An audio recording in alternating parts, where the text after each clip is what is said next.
Welcome, everyone. Welcome to the Kentucky United We Learn Convening Summer 2026. So glad you are all here. We've got a very full agenda for you today. I want to point out that we do have markers on the floor. So any of our speakers who are coming up, in order to stay on camera, because we are live streaming this and recording, so we want to make sure that we stay within the frame. We also want to make sure that everybody uses mics. Anybody that has a question in the audience, we've got a couple extra mics. Actually, if I can have my team come up and grab these mics. So if there's a question, we'll have some folks around hand you a mic. Let's see. Okay, so some logistics to get out of the way. For those of you who haven't been here before, restrooms are out the door right as you came in. There's a green button to go through the little turnstile. Hit that button and you can get back out. Turn right and you'll go towards the cafeteria. Restrooms are on the right-hand side. Super easy. I've already talked about mics. We will be serving lunch today. That's going to be up on the 5th floor. And thank you to Karen Perry. Where's Karen? Karen Perry, Kentucky Center for Next Gen. Something like that. Yeah. Thank you, Karen. So Karen has brought some donuts this morning, and they are also providing lunch. So let's give a big hand to Karen Perry and Next Gen. Thank you, Karen.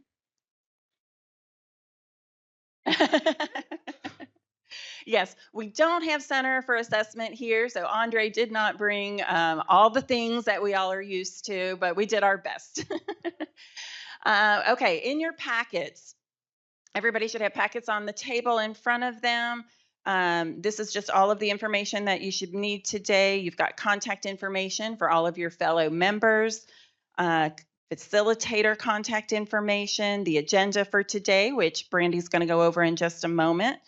Handouts for high school transformation, a note catcher for that session later this afternoon, and the presentation printout. We also have in here an invitation from Pritchard. Delaney, are you here? Delaney, would you like to share what we are doing? And now I need somebody with a mic. What's going on? Let's give a little personal invite to folks. Yeah, thanks. All right. Appreciate the invite to make an invitation, right? Hey, everybody. Delaney Stevens with the Pritchard Committee. Travis Markham as well here from Pritchard. Our annual meeting is next Saturday in Louisville, and we wanted to extend a special invitation to KUWL Council members to attend either the Friday session or the Friday and Saturday session. On Saturday, August 1st, I believe, we're going to be having a special session focused around local implementation of House Bill 257. We just released a suite of new resources for local communities and local stakeholders to engage in this work. And so we wanted to extend an invite to you all to attend that session, and we'd be happy to. I think I sent you all some information we could share. Yeah. So would love to see KUWL Council members there. Thank you. Thank you, Delaney. All right. So I have the clicker, don't I? Thank you. All right. We want to give a big thank you to Dr. Jim Flynn, our past council chair. Jim, thank you so much for serving over the past year. We really appreciate your service. And moving ahead, we have Brandy Howard. Brandy was our vice chair and is now moving into the chair role. So Brandy, I'm going to invite you up, and Brandy's going to go through the agenda with us. Let's give her a hand. Good morning. I'm extremely honored to be serving as the chair of the Kentucky United We Learn Council. Before we go into talking about our agenda for the day, I just want to talk a little bit about who I am. I currently serve as the Chief Academic Officer at Bullitt County Public Schools. I help to lead our district's work in curriculum instruction, assessment, professional learning, and the systems that support meaningful learning experience for all of our students. Much of my work focuses on helping our schools connect with strong academic foundations with authentic learning, student voice, and our local accountability work. While my professional role certainly shapes how I approach this work, I also come to this council as a parent of 2 students in Bullitt County Public Schools. That perspective matters deeply to me. So I experience our education system not only as an educator, but also as a parent of two amazing kiddos who are very, very different. My son is your like normal, come to school, listen quietly, take the standardized test, do the thing, and excel with that. Whereas my daughter is very, very hyper, has dyslexia, kind of struggles a little bit, is there more for the social aspect of things. So they really help me to be able to see school through different lenses. So, over the past year, I have had the privilege of serving as the vice chair of this council, and our work related to assessment, accountability, vibrant learning experiences has really created, I feel like, an important foundation for the next step of our work with high school transformation, which we're going to get into for today. So, going over our agenda, we are going to hear a little bit this morning from Mr. Thacker. Then we are going to get to hear from our commissioner, and then Susan is going to talk to us about our strategic dashboard, which looks amazing. And then Sarah Snaps is going to talk to us about our local indicators of quality and how it's currently working in some Kentucky districts right now. And then we are also going to talk about those essential skills alignment focus groups where we'll get out and work together. And then we are going to get into some high school transformation work with Justin Pate as well as Lou Young. And then after that, we are going to get into an LED sign presentation and take a break. And then we're going to get to hear from Allen County and Fleming County. And then we're going to talk a little bit about policy with Knowledge Works. Miss Pace is here to help us with that. And then we're going to have a work session, which I'm really excited about, from Karen Perry and Lou Young. And then we'll end the day with some reflections. And as we think about those reflections, I've got some questions that I want you all to really lean into today. And I'm going to come around during our breaks and really talk to you about what you're thinking. And a couple of those questions I want you to think about is what should we preserve because it's currently serving our learners? What must we change because it's limiting possibilities? And what must we create to ensure that every Kentucky learner experiences education in a way that prepares them for their future? So, kind of think about those questions as we're working through our agenda to today. And as we begin this next chapter, I'm excited to work along our new vice chair, Adam Hicks. Adam brings us valuable experience, thoughtful leadership, and a strong commitment to Kentucky students. And I know he will help us continue creating a council where our members feel valued, heard, and challenged. So, Adam, we are so grateful for your willingness to serve, and I look forward leading alongside you. Awesome. Thank you, Brandy.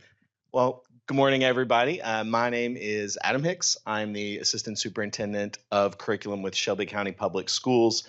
And on behalf of the Shelby County family, I just want to say I'm very honored to be a part of this this group as well as to be in this role. And I do want to take a moment to embarrass him just a little bit because this is a really special day for me as well. One of my former elementary school students when I was principal of Simpsonville Elementary. I'm not going to say when, Mason, because it was a couple of years ago, but Mason Plotner is a new member of the KUWL Council, and he is joining the students' voice for Shelby County Public Schools. So since he loves it, let's give Mason a big round of applause, too. And so I bring up Mason just to build off of what Brandy said. So the work that we're doing now is really impactful, and it truly can have the ability to meet every student in the Commonwealth where they are. So beyond thinking about the questions that Brandy posed to you today, I would also really like for you to think about what is one thing that you can take from today to instantly implement in your community, in your school, in your business to help give students like Mason the best opportunity forward to really get some of those rich, vibrant learning experiences that we know are capable of doing. So with that being said, I am very excited to introduce our next speaker, Art Thacker, to discuss the CGSA grant evaluation. So Art, you're up, buddy.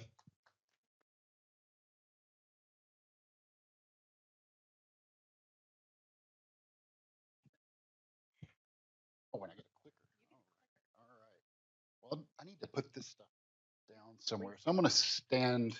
I don't want to stand where folks can't see me. So I'm just going to stand here. And cool. All right. So I'm Art Thacker. I work for Humro, and we have been doing the grant evaluation for the federal CGSA grant. And I'm going to talk to you really briefly about that, just so you know what we're doing and so you know why I'm sitting in the back over there and trying to be quiet. So, all right. So the CGSA grant is, funded by the U.S. Department of Education, and it's administered by KDE and governed by you, the Kentucky United We Learn Council. And like I say, we serve as the external evaluator, and we've been doing that now for the past 4 years or so. And during that time, we've produced annual and quarterly evaluation reports, and I think all of those should be available to you. If you're ever interested in, reading a really dry report and sort of finding out, sort of from an external point of view, how things are going. An important clarification that I want to make right off the bat is that the evaluation is about evaluating the overall success of the grant rather than any school or district success or the success of the KUWL Council or things that will happen sort of before and after the grant period. So it's been one of the biggest challenges with sort of, parsing out what we could attribute to the grant versus everything else. And eventually we kind of threw up our hands and said, we're going to sort of evaluate what you folks are doing and, and just declare that, it existed before the grant, it will exist after, and, the grant is supporting some of those activities, kind of a thing. All right. Okay. So the earliest group of goals for the CGSA grant included rethinking how assessment and accountability could better serve Kentucky students, recognizing the efforts and accomplishments of unique districts, learning from other innovative competency-based assessment systems, either from Kentucky's past, around the country, and around the world. And then adopting sort of 4 innovative habits: inclusion, empathy, co-creation, and reciprocity, and establishing some policy guidance and recommendations for inclusion of local assessments. Those early grant goals were really formed from the exciting work that districts were already doing. I don't think any of them were created specifically for a grant application. Like I say, we also sort of initially struggled with sort of defining what vibrant learning experiences were. And a lot of that struggle came from talking to students very early on in the process, because students came with sort of different ideas and different experiences from what was being talked about in the group. And I think the students and everybody else in the room were, sort of striving to create a definition of a thing to look for and to work toward. Operationally, those 4 habits can take many, many forms, and we tried to describe what actually happened sort of here and out in the field, and then reference those 4 habits as to how that they were sort of operationalized by the group. And then finally, accountability carries a lot of weight. And I think at the very outset of the discussions, the door was wide open and everything was on the table. And as the process matured, things had to, sort of scale back a little bit. And, changes to the accountability system typically require the intervention of the federal government through waivers or IADA or some other sort of big step. And so sort of deciding what was reasonable and what could be done within an operational system that existed prior to KUWL was a big part of those early sort of discussions, and a big part of what we took back, sort of what for the evaluation, sort of what are the loftiest goals, and where is the council landing in terms of what's reasonable to do. So, and you watch my time and yell at me if I start to go over.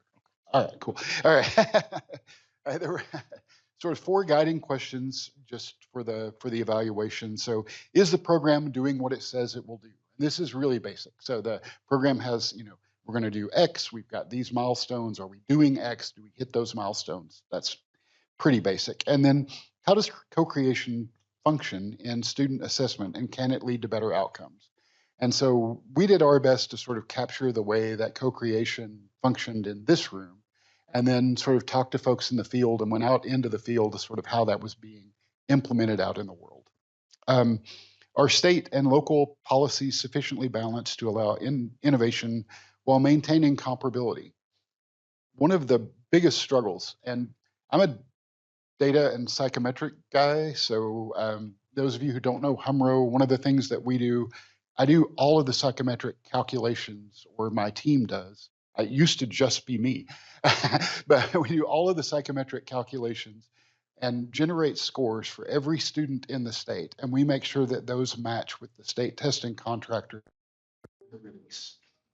And it's a big deal. So comparability it means very different things depending on whether you're talking to a data and psychometric person versus whether you're talking to a teacher or a district person or a parent, and sort of defining what that means and what makes sense and what is useful to implement in districts was also sort of a big challenge at the outset. All right. And then finally, we have, sort of an evolving policy landscape. This is the worst Rubik's Cube ever created by AI. But I kept it because I like that it shows that things are complex and pretty easily broken. But sort of trying to do any sort of program, and I have never done an evaluation of an educational program that looked exactly like its plan at the outset by the time it was implemented. It just doesn't happen because all of these things interact. And whenever those things interact, you have to make change. So anyway, one of the coolest things about being the evaluator for this grant is often whenever we work on federal grants, and the Fed is very specific. Whenever you write your grant, you're going to do X, Y, and Z. You're going to do it at this timeline, and yada yada yada. But the team that wrote the grant here anticipated the need for flexibility in sort of a really big way. So it allowed the KUWL Council and Kentucky to move forward, deal with the changes, the evolving nature of what you were doing without having to go through the process of submitting scope changes and all of the craziness that often actually eats up the budget of a federal grant, because you have administrators going back and forth over and over again and getting things approved and altering timelines. And so applause to the people that were writing this grant. They built in sufficient flexibility to allow you to do the work, which is outstanding. All right.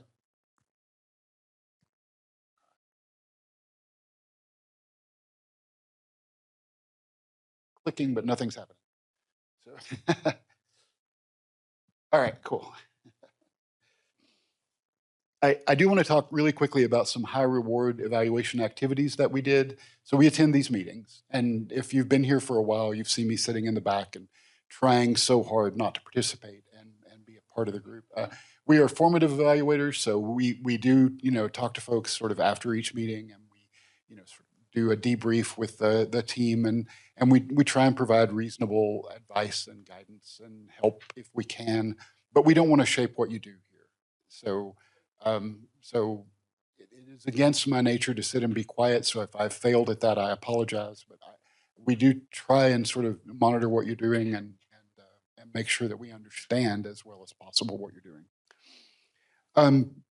We attended the town halls, which was a really sort of, we didn't attend very many of them, but it was a really sort of high profile thing that the KUWL Council did. And it highlighted sort of the support for what you're doing that's out there in the community. And I thought that was pretty outstanding. And it also sort of gave us a different lens through which to talk to people. So as we hear teachers and parents and community members, talking to the KDE folks and, asking their questions, we, get a sense of the language that they think about whenever they think about developing vibrant learning for students and creating reasonable accountability for them. And I was invited to Shelby County to attend some Defenses of Learning, which was my favorite activity that I've done as the evaluator here so far. Nothing replaces talking to and hearing students talk about their future plans during their defenses. And one of the best things that the teachers at that school did for me And I don't think that they intended to do this for me, but they kicked me out while they did the final deliberation and decided what the kid's score was going to be. So I diligently filled out the form and gave my feedback and all of that kind of stuff. And then they kicked me and the kid out into the hallway to wait while they deliberated. And so I got to talk to each student in the hallway and sort of get their perspective on their defense, why they did it, what use it was, and what purpose it served in helping them plan for their futures.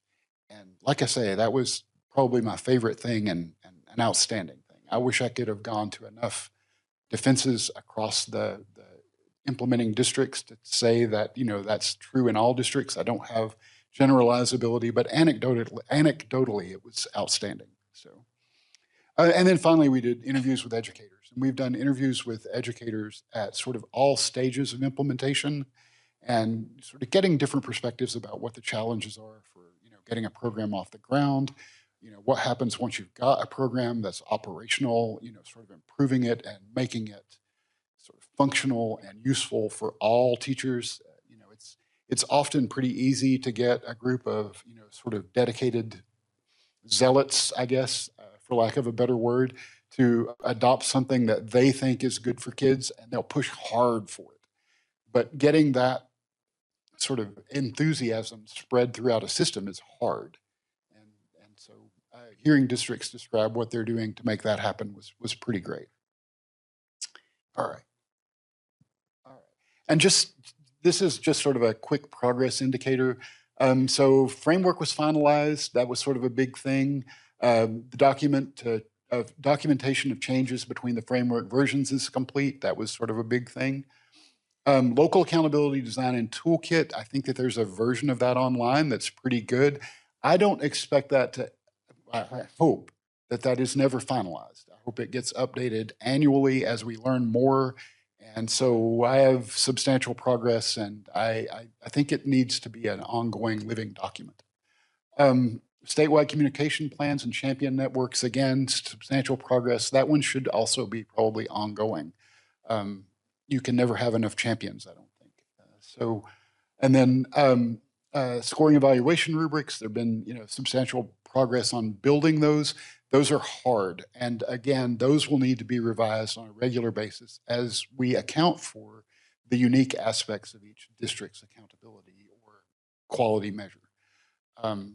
Just because we have the portrait and we have some idea of how that works doesn't mean every district will adopt something that looks exactly like that. And so making sure that we have the flexibility to address that is really important and really hard work. So when we think about comparability and we think about those rubrics, that is the stuff that it's the stuff that I get excited about, which is why I don't get invited to parties. And then external evaluation committee formation, that's not going to happen. I have a recommendation next that says that districts should probably do something like that on their own, even if it's just a peer review where you invite educators from neighboring districts to come in and look at your system. It's one of the ways that you can establish some comparability. It's one of the ways that you can avoid, creating an echo chamber where you think you're doing a great job and maybe you are and maybe you aren't. So it's always good to get an external perspective to make sure that what you're doing is what you think you're doing. And then finally, data integration and comparable reporting protocols. I think that's in development. Again, that's really hard work and the stuff that I get most excited about. I'm going to encourage the group to start with really simple reporting because the more complex your reporting gets, the harder it is to establish comparability. So start with counts, percentages, those kinds of things, report out those kinds of things. How many kids did a defensive learning, how many kids did X, how many teachers are, using or creating vibrant learning experiences for students, and how often, those kinds of things, because those kinds of things are directly comparable and pretty easy to compute. And as you get those things sort of under control and you understand how they're being implemented, then you can create metrics that, talk more about the quality of those things and make those as comparable as they need to be. And I'll push on comparable as they need to be. Psychometricians will tell you that you need a level of comparability that makes sense in districts. A psychometrician by trade, and that is a mistake. Don't Don't try and get sort of score comparability with your KSA results. Because if you get score comparability with your KSA results, you've done it wrong. You don't need both if you get all the information from one. All right. And I think I've got one more slide after this one. And I've talked through most of these recommendations. Building that systemic evaluation framework, finalizing plans for evaluation of local accountability systems, whether that's internal or among small groups of districts, whatever that looks like. I do think we need to collaborate on some sort of bank of local competency-based education systems, just so that the districts that are trying to implement have a single place to go where they can look at sort of what the other districts are doing around the state and how it's working, what, just the bare bones of what your system looks like, and help them build that out. We need to seek additional funding sources for sustainability beyond the CGSA grant. I know Kentucky has applied for the next round of CGSA grants, but I'm not sure what the odds are of Kentucky getting one. I know that there were 24 submissions this time, and the feds indicated that they're going to fund between 4 and 6. So, that doesn't speak to the quality of the application or anything like that, but there is a lot of competition this time where there was less last time. And then expand the champion networks and refine communication strategies. One of the weirdest and coolest things about doing interviews with folks that are beginning implementation is they would tell us about these great strategies that they had that they were implementing. A good example, and I don't remember the district that's doing this, but they created these really, shiny, sort of smallish poster graphics that describe their system, what it does in schools, and how it supports the community. And then they asked people in the community to post them. So you get to see what your school system is doing whenever you go to the dentist. And, parents see that stuff when they, visit the bank or do whatever. And if they see a student doing, a shadowing or doing some sort of extra work there outside of the confines of the school building, they understand sort of why. And it's a great way of building sort of community support. But it was unique among the folks that we talked to. And it seems weird that something that's that simple hasn't propagated to other districts. So building that communication strategy and letting people know what you're doing and letting them decide, that works great for them, that doesn't work for us, or that's a great idea, we should so do that, is a thing that I think needs to happen, as soon as reasonable. And then finally, I'll just say thank you. And if you ever have any questions at all, if you want to know more about what we do, or if you want to see any of the reports and you can't find them, anything at all, just shoot me an email, give me a call. I'm around. I'm in Louisville. Yeah, one of the coolest aspects of this evaluation and the work that I get to do here is I have a vested interest. I'm a Kentuckian. I'm from a little further east in Kentucky than Dr. Fletcher. And I live in Louisville currently and have offices in Louisville. So yeah, but very cool. Thank you so much for giving me the opportunity to chat with you and for letting me do the evaluation. And so the evaluation's drier and has data and statistics. And if you're really excited about reading those, I'm happy for you to do so. So thank you very much. Thank you so much, Art. I want to thank Art and Brittany, who are both from Humro. And I don't think, is Brittany here today? No? Okay. Oh, maternity leave, exciting. All right. Yes, we do have those reports. They are available. We do meet with Humro quarterly just to go over what they have been witnessing on the ground. So we can definitely give those. We don't have those posted though, do we? No. But we can definitely get them to you if you're interested. Before I turn the mic over to Dr. Fletcher, I would like to know how many of you in this room, and I'm going to have y'all stand. If you have been with us for all 4 years, please stand. Yes, that's a good number. Let's give them an applause. Thank you all. So what Dr. Fletcher is going to be talking about is work that you all have been on the ground floor talking about and shaping over those 4 years. If this is your very first, pardon me, if this is your very first meeting, please stand. We've got a couple students who are brand new, teachers. Thank you all so much. Thank you all. We're going to be moving into, or we have already started moving into high school transformation. So we appreciate you coming on board for that ride. And so the rest of you, you've been here 1 to 3 years. Please stand if that describes you. Thank you all so much for being here. All right. I just also want to say that we do have, again, we have refreshments in the back. Please don't feel like you have to stay seated the whole time. If you need to get up and stretch your legs, if you want to grab some coffee, some water, something to snack on, please feel free to get up and do that. Now I am going to turn it over to Dr. Fletcher to talk to us about House Bill 257. Hello, I do want to make a few comments from Art's presentation. Thank you so much for that.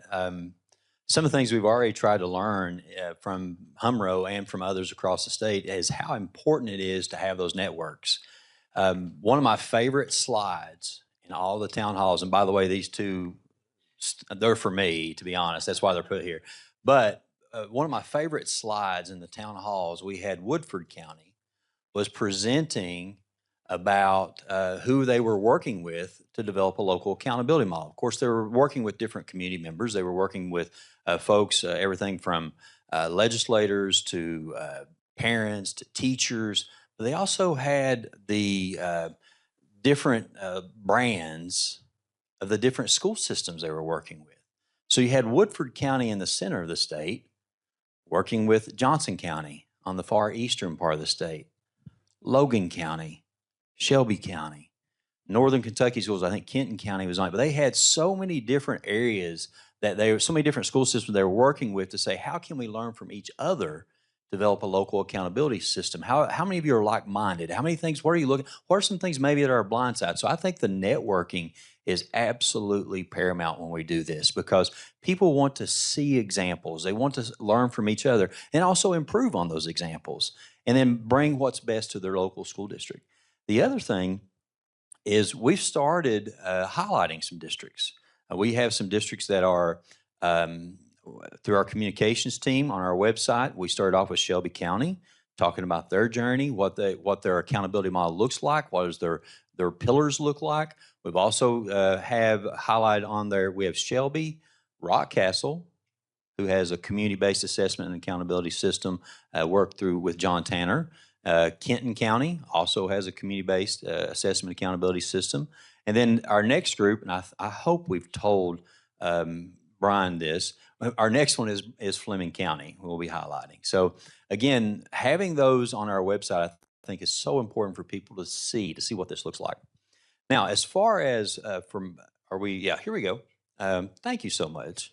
Yeah, so Susan is so quick, but you can see there's different videos ranging. I want to thank our communications team, Miles, Jennifer. Thank you guys so much, and everybody in the group that have put these together. And thank you to our school districts that have offered to put themselves out there to let people see. So thank you for that.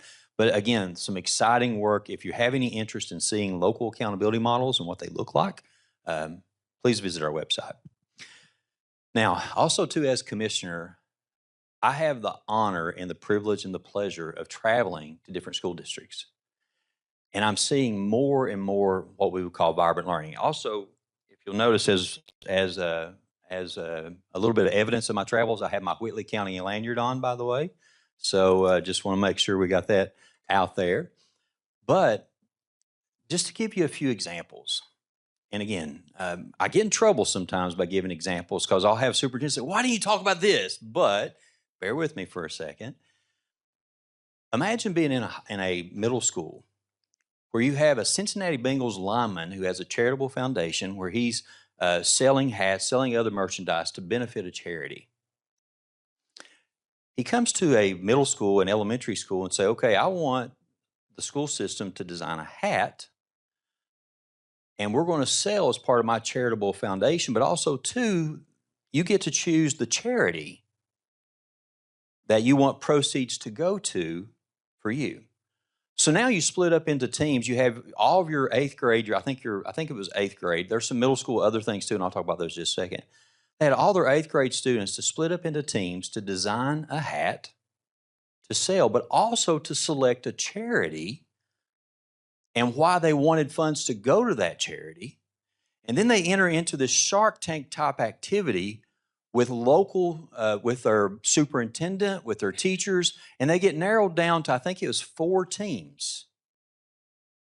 And then those 4 teams now present to the Cincinnati, I think it's Karras, Ted Karras, I think is the starting center there. I think it's his foundation, if I remember correctly. And they present to Ted Karras and his team of, this is the design, this is the significance of the design, but also this is the charity and why we want funds to go to this charity. And then that executive group selects an 8th grade team and they sell those hats. It's vibrant learning. Can you imagine being a middle school student, having that opportunity? Can you imagine the confidence afterwards? Even if you didn't win, to sit in the room and talk to an offensive lineman who's, I'm sure, he's a Pro Bowler. He played for the Patriots, and I think he won 2 Super Bowls there. But anyway, I think he was the Cincinnati Bengals Walter Payton Man of the Year award too last year, if I'm not mistaken. But with that being said, think of the confidence and the opportunity that you have. Other opportunities in the same district, and this is Beechwood, other opportunities in that district, for example, their 4th grade students designed a character. And I cannot remember for the life of me. There is a haunted ship exhibit, what comes around around October and around Halloween.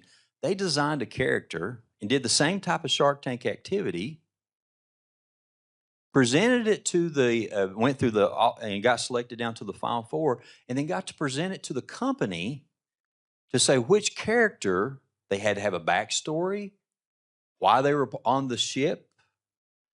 And then they got to go, the winning team actually, you got to go to the ship, see the character, see the person dressed in their design, tour the ship, the haunted ship, and see their story come to life.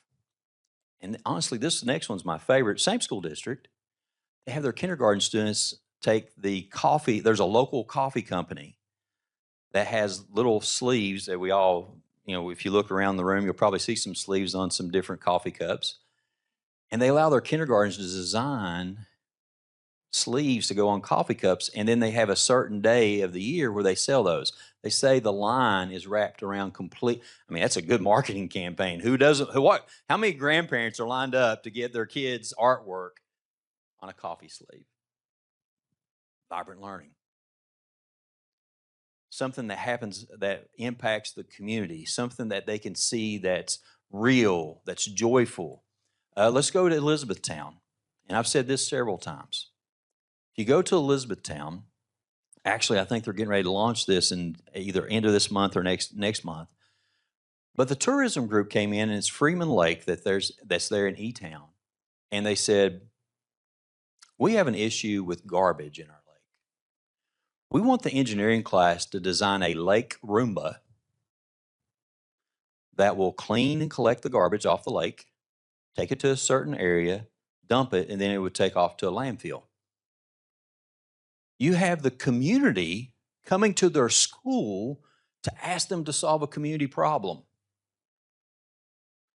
Think about the engineering, the GPS system, the robotics, everything that these students have to take and apply that they've learned in their engineering class to make a difference in their community.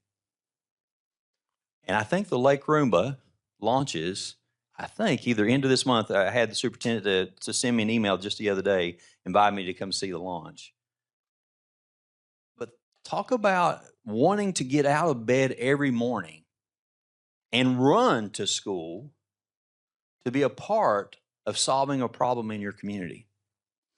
Another one that I've used so many times throughout in speeches that I give, I talk a lot about, and this started in Eastern Kentucky, and you've heard me talk about this here before, the tiny house projects.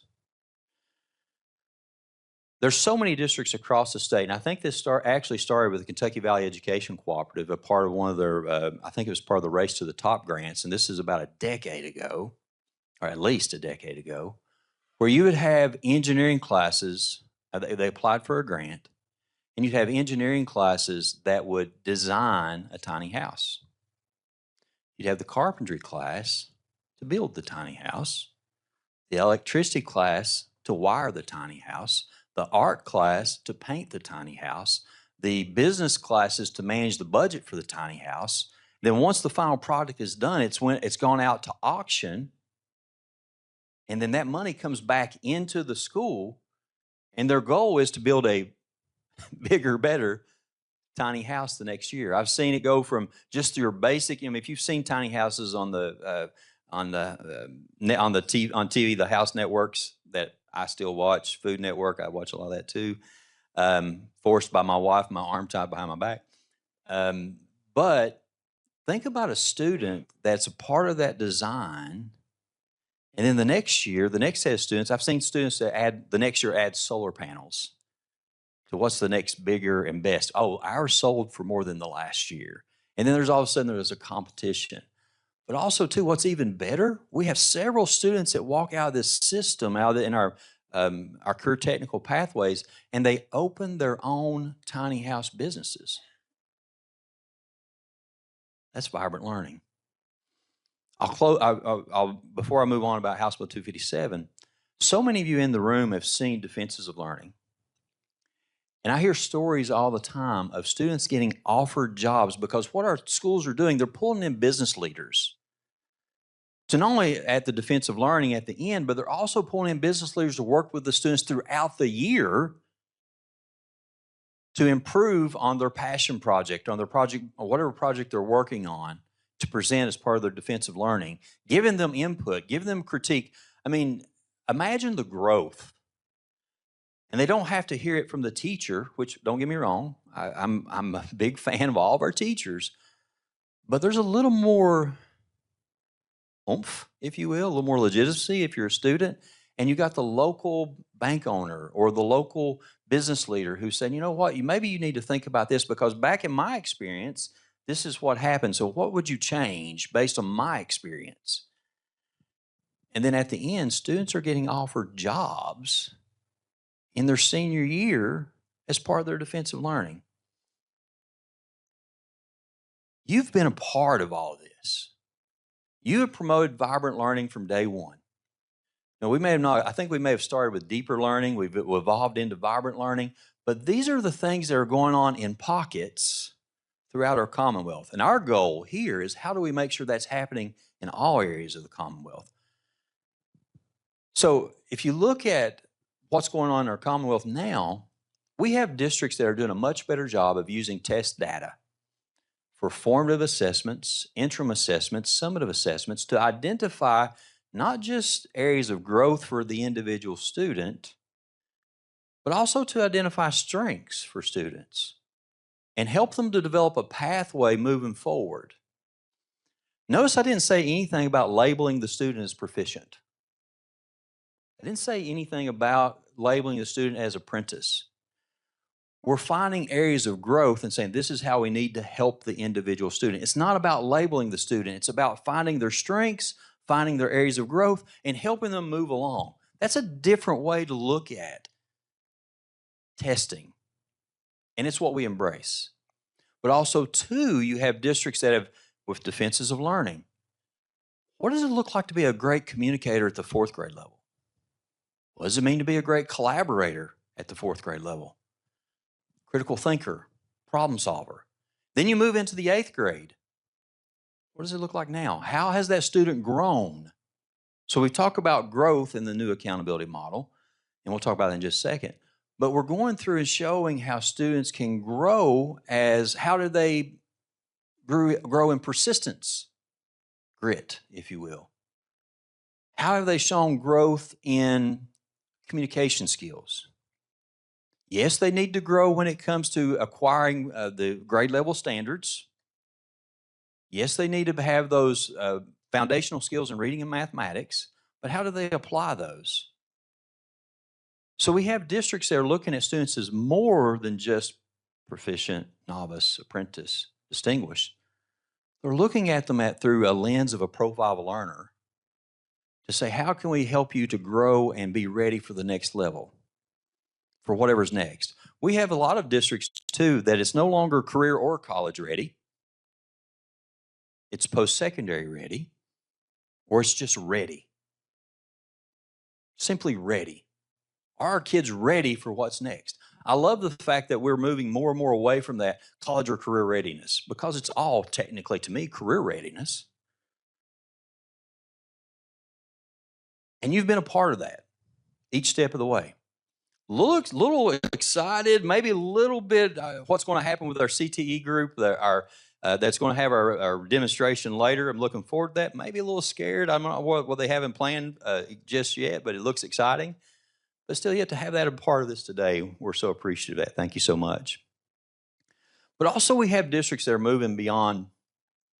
Our students are so much more than a test score. There's so much more than a test score. But our districts are so much more than a color. While, again, at the department, when we approach CSI status, we look for this, how can we help a district? We're not here to take over. We want to go in and say, where are you? What are some ways that we can help you as building the reading and mathematics foundations that our students need to have? But we also have districts that are looking at more than just colors. They're looking at how are we providing students these vibrant learning opportunities? I love the fact that the starting point there is what percentage? What percentage? How many of our kids, what percentage of our kids are getting these type of community-based problem solving, project-based learning, defenses of learning, internships, apprenticeships?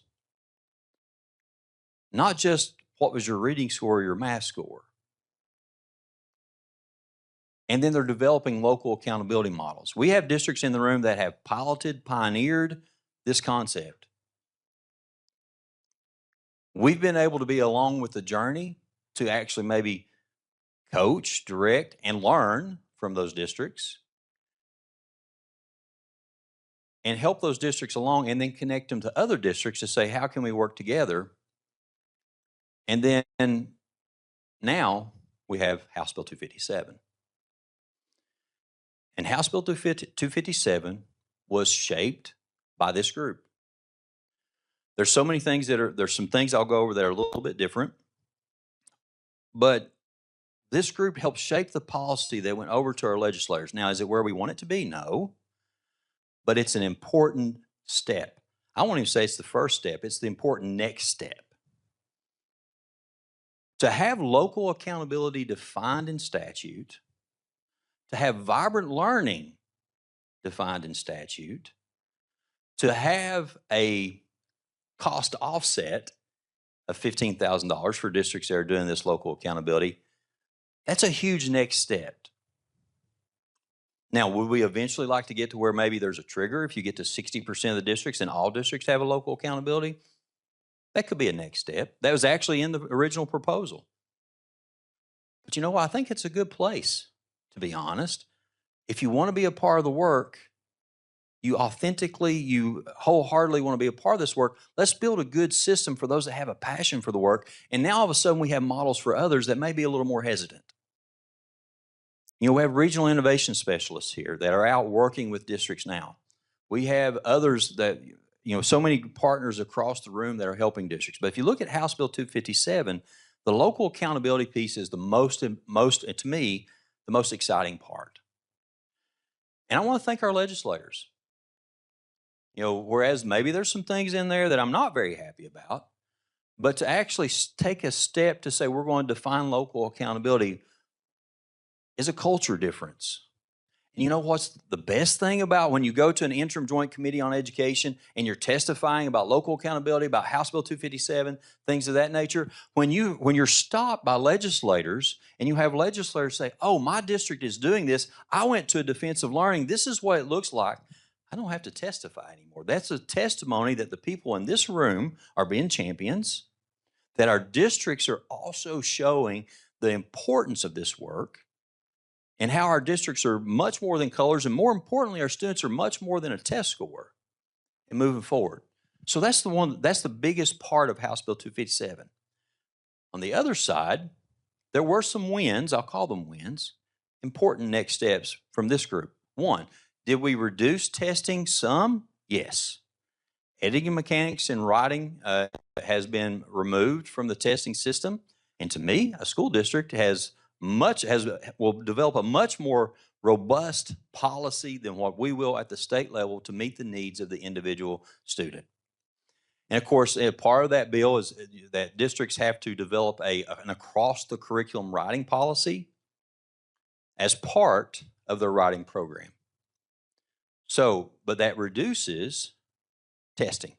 One of the goals here. Did it reduce it enough? I'm going to argue that it didn't. I would like to have seen the interim assessments passed so that we could have even eliminated another window, but more importantly, had a system that was aligned from all the interim assessments aligned with the summative state tests. You know, if you think about that, that eliminates a whole, probably for some districts, 2 weeks of a testing window. Right now, if you look at a district and their interim assessments that they do, there's probably 2 weeks in the fall, 2 weeks in the winter, 2 weeks in the spring, and then another 2 weeks for state testing. So we use 8 weeks to test our students. Now, districts do a great job of applying that. You know, what do we learn from that data and interim assessments? How do we help our students? How do we make sure they're getting what they need? And how do we celebrate their growth? But again, if we could have eliminated 2 more weeks, and I remind legislators, they said, well, we're supposed to reduce testing. I said, well, we gave you the opportunity, you just had to fund it. And that was the issue, funding, or at least that's what we were told. $500 million was spent on the last day for other things. But anyway, that's beside the point. I'll tell James that when he comes in. But with that being said, in all seriousness, our legislators did show some levels of trust and incorporate local accountability. Now, on the state accountability side that meets federal requirements, some of the changes there include, instead of having change, it's now growth. We've talked about this. This is a recommendation from this group. Where did you get the child and where did you take the child? How did they finish their 3rd grade year versus how did they finish their 4th grade year? We're going through different groups, technical advisory groups. We've also, with SCAC, we went through and gathered around, when I say we, Dr. Stafford and her team. I was along just for the ride, but Dr. Stafford and her team, thank you all. Just want to say thank you to everyone that's a part of that work because it's been a heavy lift. First of all, there was listening to different councils. And now there's a proposal for what rose to the top was the need for a growth table, you know, categorical growth as opposed to looking at percentile growth. There's different growth models that was looked at, but the one that rose to the top was a categorical growth. So now there is a proposal, and it's already gone to SCAC. Our school counselors, thank you, curriculum assessment and accountability. So got that, man. Thank you, Dr. Stafford. Curriculum Assessment Accountability Group has already made some suggestions about that. And then we go to LSAC, which is our local superintendent's advisory council next week. Get more on that. Then we'll take it to our board for a first reading. Dr. Young is going to be ready for that. She's probably already got her list of how she wants this to look and say, this is beautiful. I'm sure she's going to say, this is beautiful, Rob. Dr. Fletcher, we're going to go exactly with, no, just kidding, Dr. Young. But again, we've had some great input from our board. We have a very involved board that enjoys this work, that is very knowledgeable, wants to have the input, and then we'll take that first reading to them. We'll go back with what comes out, and we'll go back through the process again. And then we'll have something ready at the end. Now, we're also looking at the accountability weights. What does that look like? What do our accountability weights look like? You know, there's been some from our SCAC of maybe increasing post-secondary readiness. The percentage of that, if you think of that as the formula that has the color ratings and the CSI status. So there's been some suggestions there what that would look like. So again, taking all that to our groups that were required and also groups that were not required, we just want to hear input and moving forward from there. So the one area that I was disappointed in was the chronic absenteeism. We talked about that here. And that was actually a topic. Should we recommend that chronic absenteeism be a part of the accountability model? Our legislators, we took the original proposal from the KUWL Council exactly what came out of this and also from our board, took it straight over. And then, of course, then it becomes you're working with legislators. And I believe most of the legislators I worked with really had the best interests of kids at heart. We may have disagreed on some areas, but one of the arguments was chronic absenteeism I think is a part of the accountability model for 30, 35 states. And we feel like this needs to be a part of Kentucky's. And that was added from our legislators. And I'm okay. The bill sponsor, J.T. Payne, who has been a phenomenal advocate, was one of those that thought this was a great idea. I said, okay. But again, it was going to go in whether I said okay or not. But that being said, to define local accountability, to define local indicators of quality, and there's a little bit of a story about talking about comparability. Our legislators did not like the wording of local accountability because accountability to our legislators was comparability. So if a local district designs their own accountability system, how can you compare that with others? So the wording changed to local indicators of quality. Again, working through that process went, and at the end, the bill came out, and I think it was an important first step. Did we reach the moon? No, but we're on our way. We're past launch, maybe circling the moon. But that being said, there's a lot of changes, and also I want to thank Dr. Brian Perry, who is our legislative liaison. Brian, any idea how many meetings we had individually with legislators? No, it was probably somewhere in the 20s or 30s. And that's not an exaggeration because we met with every single the Senate Education Committee, each individual to present the accountability model, a lot of the House leadership, and others to present one-on-one what the proposal was from the KUWL Council. So when we went into our interim joint committee meetings and things of that nature, people had an idea of where to go from there. Also want to thank Cass. Jim Flynn was also there talking to others around the clock. We had other partners that were there talking about vibrant learning, talking about local accountability, and I say that because you have to keep saying those phrases because then they become familiar. And once they understand, they see the importance. So those are the major changes in the accountability model. Excited about where we are and where we're moving. And I also want to say thank you to each person that's been a part of the ride. I hope that you've seen that your input has been valuable. And there's been many things in this room where we've agreed, like, for example, to move from change to growth. I think we were almost, in this group, probably closer to 100%. 92% of everyone surveyed to move from change to growth. But then also we had a lot of other discussions where we had, okay, what's our vote? How do we move this forward? There's the art of compromise. But I hope that you can see yourself in House Bill 257 because you played a major role. And for those of you that are coming on now, moving forward, I'm excited where we're going to go. This is an important next step. How do we help districts implement local accountability so that our students have more opportunity for vibrant learning? Not just the opportunity, but also have quality vibrant learning experiences. There's some great ideas. There's some great suggestions that are, and Dr. Young, what's the wording that we used? Not barriers, but pressing issues. Thank you. There's 5 pressing issues that's coming from the High School Transformation Network, and you're going to see those today. And we're going to talk about next steps. But know that you're valued, know that you're important, and know that you're heard. And then when you walk out, we consider you some of the best champions for this work for students. Because at the end of the day, we want our students to have vibrant learning opportunities, quality vibrant learning opportunities. We want to see innovation. And something else that you'll see as we move through this work, districts have a lot of flexibility in what they can do with students, but why are we not using that flexibility? High school graduation requirements is a great example. You know, we've seen, again, and I'll use this as a quick example, we've seen pockets where, for example, I'll go to Scott County, Great Crossing. They have a senior level English teacher that is changing the 12th grade English curriculum for the biomed class so that it fits into How are they reading lab reports? What are they doing to interpret those? As opposed to, and I'm a math teacher, so I can say this, as opposed to reading Beowulf.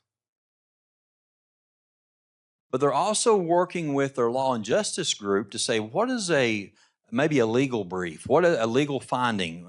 How do you read that? How do you interpret that? And now that's their senior, that type of experience is their senior level English class. I can tell you this, if you would have given my son a technical manual on welding, he would have read that from beginning to end and interpreted it for you. And that's on I think it was those are written on maybe 11th grade level, maybe higher. But he would have read that and enjoyed it. And as a matter of fact, I would see him pull those out and read those and talk about how he can change. How did he interpret that? He would do that on his own. And another funny story, he came in the day of state testing or for the ACT when we gave it to all juniors. He said, Dad, did my best today. I said, well, son, this is your 4th time. I hope you've done your best. No, this time your job depended on it. I said, okay, thanks, son. I appreciate it. So, I got to be commissioner just because my son did much better on the junior ACT, I'm sure. But with that being said, to see him from, I really don't want to pick up that literature book. My individual learning plan says that I'm on a pathway to be a welder. So now I can look at my junior year and make my senior English class more about vibrant learning. And then also, too, you'll see as we move forward, innovation. How can we look at how credits are awarded? We're not holden to the Carnegie units. What about competency-based systems where students can be awarded credit based on experiences? What does that look like? Some of our districts want to step into that, are looking into that, but they have the flexibility to do that. I think they've had the flexibility since the 2000s. 98, thank you. And for the record, I'd been teaching for 4 years at that time. And then finally, collaboration. None of this happens without collaboration from our communities, collaboration from you. I'll share this final story and I'll sit down. Rockcastle County, you've seen one of the groups. I was in the local accountability model. I think they call theirs a community-based accountability system. She said that she invited local business leaders to come in and be a part of that system. I think they have 7 pillars. I think it's 7 pillars, and I can't remember which pillar. But after going through this first year of developing that system, she had one of the business leaders said, and she knew this, he had homeschooled his kids. Again, some people do a phenomenal job of homeschooling. And he had the means to homeschool his kids. But he said, I made a mistake. My kids missed out on being part of the public school system. And I've learned that through this community-based assessment accountability system that I should have my kids in public schools. I've heard Dr. Bacon at Bullitt County talk about one of the quotes, and I'm going to butcher the quote. Our community is getting more faith. They feel like we're being more transparent in our school system. We're bringing people back. But most importantly, the student experience is changing. There's a different focus. And that's what we're here for today. And that's what we need to look through the lens as we move forward throughout the day. Thank you for being here. Thank you for your time. Thank you for the 1 to 4 years. And thank you for the 1 to 4 years to come. We appreciate it. Thank you, Dr. Fletcher.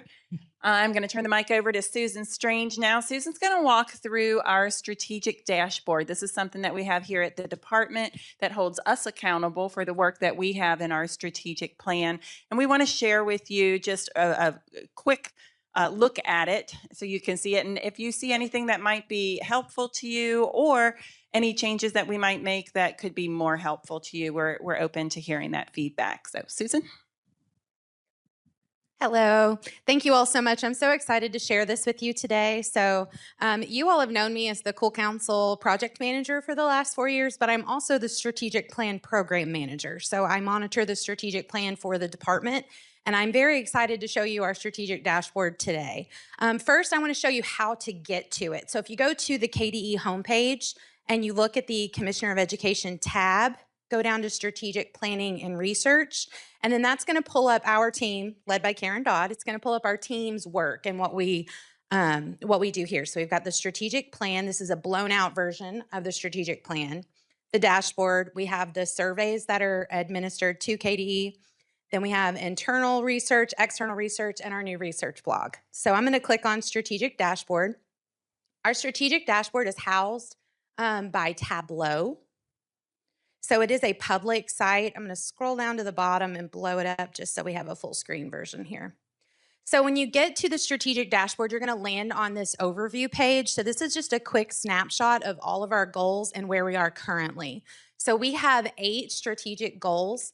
5 of those are what we consider customer stakeholder, and then 3 of those are internal goals. So up at the top, you'll see these tabs: accountability, chronic absenteeism, early literacy, early numeracy, and educator recruitment. Those are those 5 customer or stakeholder goals. Then we have customer satisfaction, process management, and leadership capacity. Those are the internal goals. And then we have resources, a resources page that I'll show you in a little bit. So on the overview page, you're going to see our graphs. We've got the latest 4 or 5 years on here for that one. Then you can also switch your view here. So these are the graphs, and you can switch to about this metric, which will go into a little bit more detail on where that data is coming from. All right, I'm going to go to our first goal, which is our accountability goal. And this one, our goal is all about a timeline. So this is about the implementation of this new ANA system. And so the first goal is just a timeline of where we are, where the bill has been passed, and now we're moving into our next step in this timeline. The other thing that you can do here is we've got a switch where you can switch from looking at the goal graph and then look at the strategies around this goal. So we have strategies, which is the work that's happening to help push on that goal. So strategies for this accountability is to co-create an accountability system through an inclusive, feedback-driven process, elevate vibrant learning experiences, and then support districts in developing their local accountability systems through collaboration with their community. So those are our 3 strategies under this goal. If you scroll down, and all of these pages are set up the same way. So if you scroll down, well, it won't scroll. Sorry. If you scroll down, you'll see our key performance indicators. The key performance indicators around this were actually helped with Sarah Snipes' team, the Division of Innovation. So we're looking at increasing the district's progress across key stages of the local system design and implementation. So the first one would be vibrant learning. So we're looking at what percentage of districts are what we're considering not engaged. That doesn't mean that they're not doing the work. It just means that we don't have that information on our team yet. Starting, spreading, sustaining. We're also looking at local accountability implementation, and then we're looking at portrait of a learner. So those are the 3 things that we're looking at for as KPIs for this goal. All right, going to scroll and look at chronic absenteeism. So our goal here is to decrease the statewide chronic absenteeism rate from 28% in 2023-24 to 15% by 2028-29. The first one is the goal graph that you can see here, and we are below our 2025 target. We will get the 2026 data sometime in the fall that we'll update this with.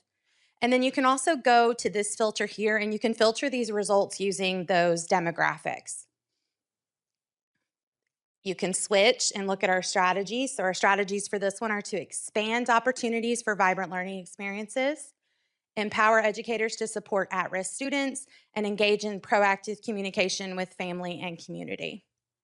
Scrolling down, looking at the KPIs here, we have a data card. We had a chronic absenteeism campaign that we did for a while. So this kind of captured how many people we were able to reach through that. We had billboards, we had sides of buses, we had YouTube commercials. There were all kinds of things that went out. And so we were just capturing how many people were we able to reach here.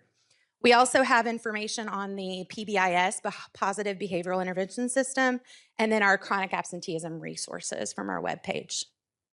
I'm going to switch this KPI selector and look at school rates. So not only are we looking at the actual chronic absenteeism data, but we're breaking that down and looking at the decrease in the percentage of Kentucky schools with higher, extremely high rates of chronic absenteeism.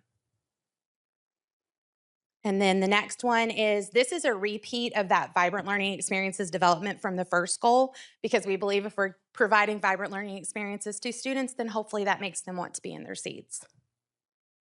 All right, I'm gonna switch and go to early literacy. Early literacy and early numeracy are set up pretty similarly, and they have some of the same strategies and some of the same data collection. So on this one, we're looking at increasing the elementary grade band proficiency rate on the KSA in reading from 42% to 55%. So there's our goal graph on that. And when I switch to the strategies, the first strategy is to align vibrant learning experiences to those academic standards for literacy, support high quality literacy instruction and professional learning, support evidence-based literacy curriculum and instructional resources, and then provide targeted literacy support and intervention. Our KPIs on this one, we have a data card here. So we're looking at the cumulative count of educators to date that have participated in the Kentucky Reading Academies. And then Christy Biggerstaff, who's on our literacy, she's in charge of the literacy, she gave us this information. So we've got 83.7% of districts with at least one letters trained teacher and 11.9% that have more than 25% of their staff with letters training. All right, we're also looking at decreasing the elementary grade band novice rate, and this one also has that demographic filter, so you can look at those demographics as well. We want to increase the level of implementation of the MTSS system, that multi-tiered system of supports. And then we're looking at our literacy coaching model data. So we only have 2 years of this, but we're going to keep collecting this data to see how many times we're touching these educators with the literacy instruction. All right, moving on to early numeracy. As I said, these are set up very similarly. The strategies are almost the exact same. We want to align those vibrant learning experiences, support high quality mathematics instruction, support evidence-based mathematics curriculum, and then provide targeted mathematics support and intervention. Here is the goal graph on that one, and it also has that demographic filter that you can go in and look at. The data card on this one talks about the Kentucky Numeracy Academy, so we're getting that cumulative count to date for educators involved in the Numeracy Academies. And then we started looking at the MAF grant and the mathematics, the KMIT, the Kentucky Math Innovation Tool. We also have that elementary grade band novice rate for mathematics, the multi-tiered system of supports, and then we have a little bit more information here about the MAF schools. This is the average compared to the state average. So if you're looking at these graphs here, the state average shows that decreasing novice by 8 points, and MAF schools, they're decreasing them by 13. So doing a little bit better. And then the same thing on the proficient and distinguished. The state average is going up 5 points, where the MAF schools are going up a little bit more than that. And you can look at grade 3 through 5 on this one. All right. The last customer stakeholder goal that we have is educator recruitment.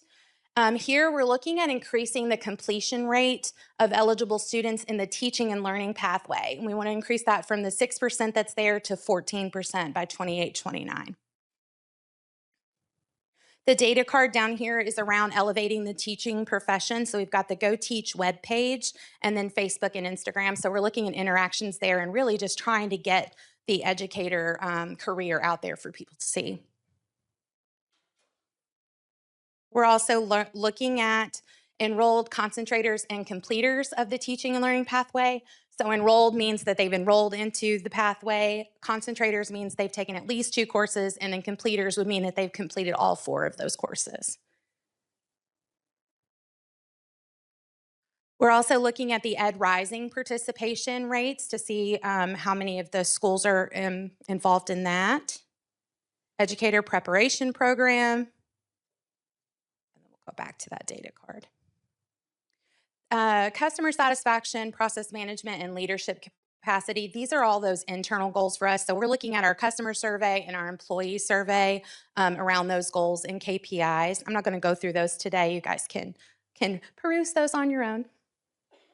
And then resources. This resources page it's still a draft. It's still in flux because we're trying to figure out what resources do we want to put here. So we're linking to web pages, PDFs, things that we think would help with these goals that we have. All right, and that's pretty much it. So as Karen said, I have presented to a couple of the advisory groups, and what we're really looking for is I would love for you all to dig into this. If you have any questions, please let me know. If you have any ideas of things we could share to make it a little bit better, please let me know that as well. We're always updating this and keeping it fresh, as fresh as we can. So, all right, well, thank you all so much. I really appreciate your time, and I'm going to invite Sarah Snipes up.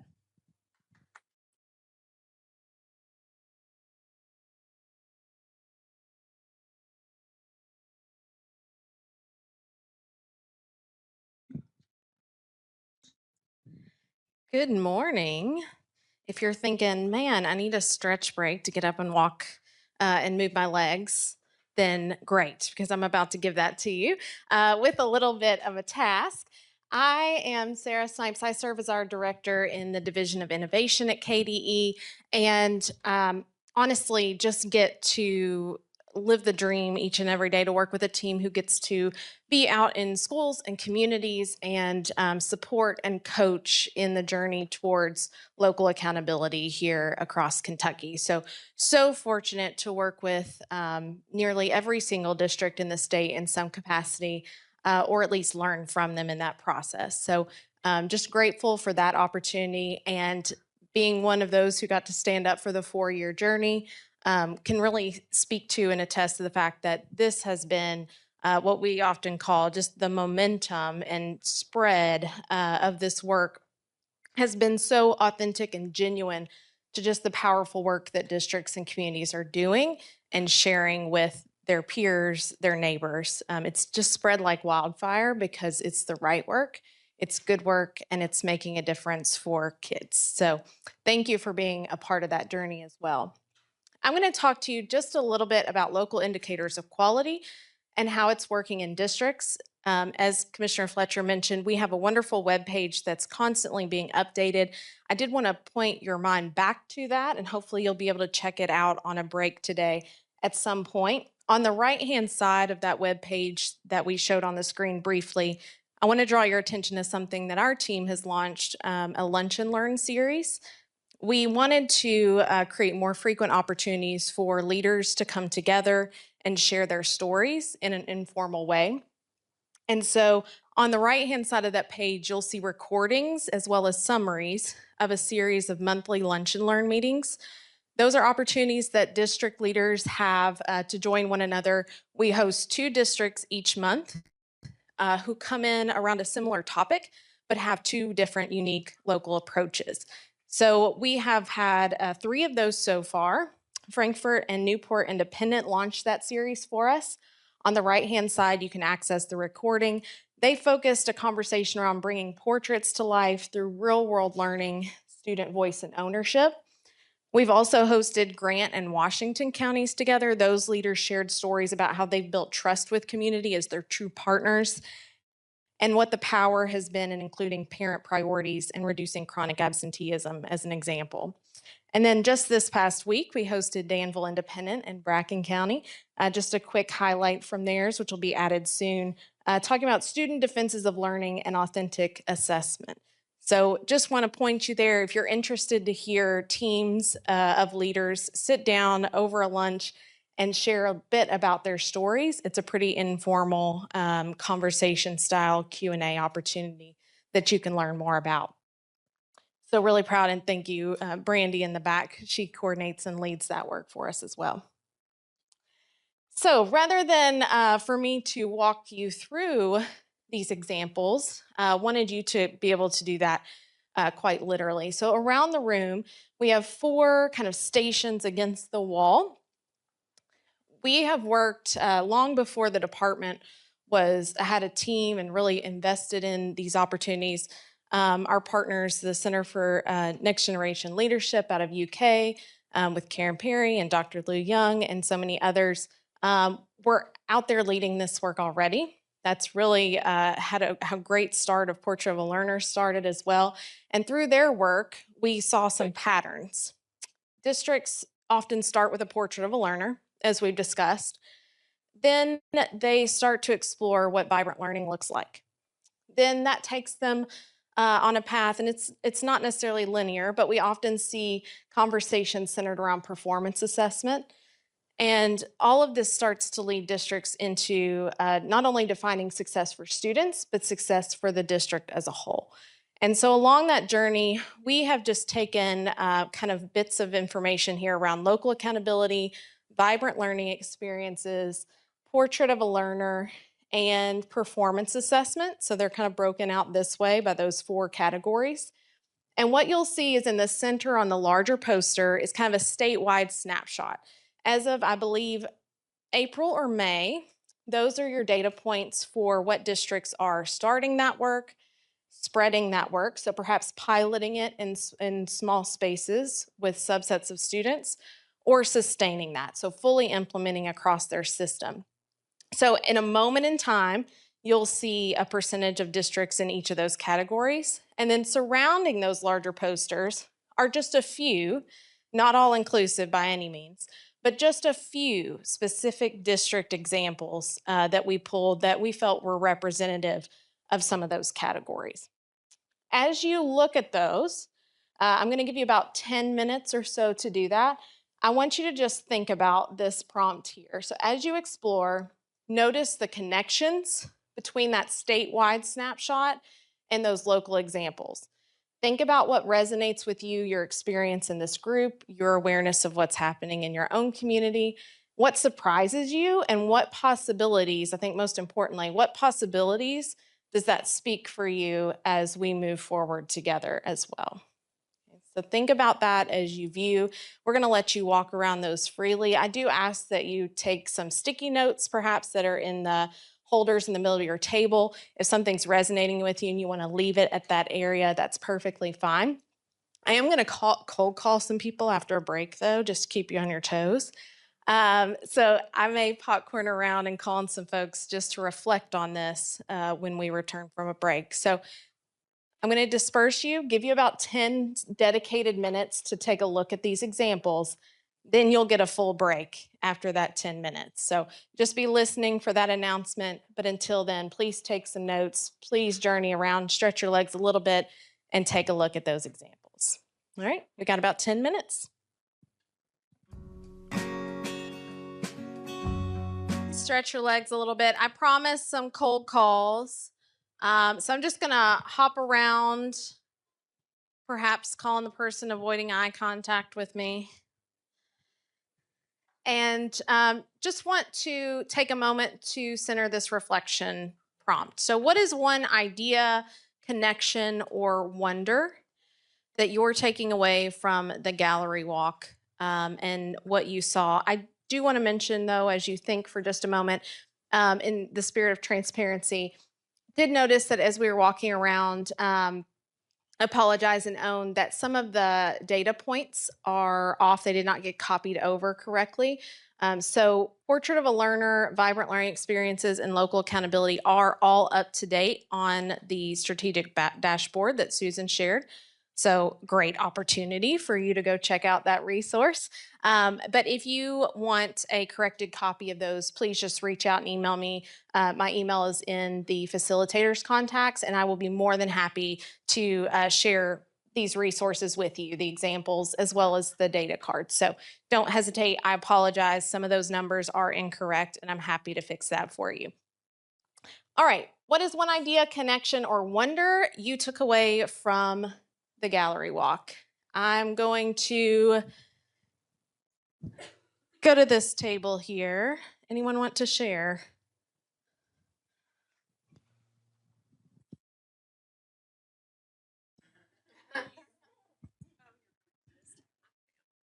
And I actually already texted my high school principal because he was talking about doing awards for his staff this year. And I loved what Hardin County had shared. Let me pull it up so I can look at the picture I texted him about doing awards centered around providing vibrant learning for students.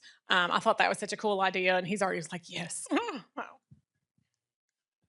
Wonderful. Gonna take it over to this table. So two things jumped out at me. I liked that when we were looking at the performance assessment progress, the number of districts that was 119 who were disengaged had dropped to 19. But more importantly, that they didn't just come into the beginning or starting stages, they had moved up. So that nice progression of growth. I am going to kind of compare that to the vibrant learning experiences slide here that had a lot more a lot larger population who came in from the disengaged, but they're still in the starting. So I thought that was a little bit of a dichotomy between performance assessment and vibrant learning experiences. We're doing better with the assessment than we are with the experiences that get them there. That was a little bit unsure. Yeah, certainly not a linear process by any means. We certainly see that trend of exploring vibrant learning experiences, which we know if you look at a system of student defenses, obviously it takes vibrant, rich, authentic learning experiences to be the evidence of student learning that students are then presenting and demonstrating on. I'm going to go to one more table here. I think. My wonder is that I wonder how we can connect families with this, because I feel like one of the biggest contributors to chronic absenteeism is the parent enthusiasm for school. And if your family isn't knowing what you're doing, how can they want you to go?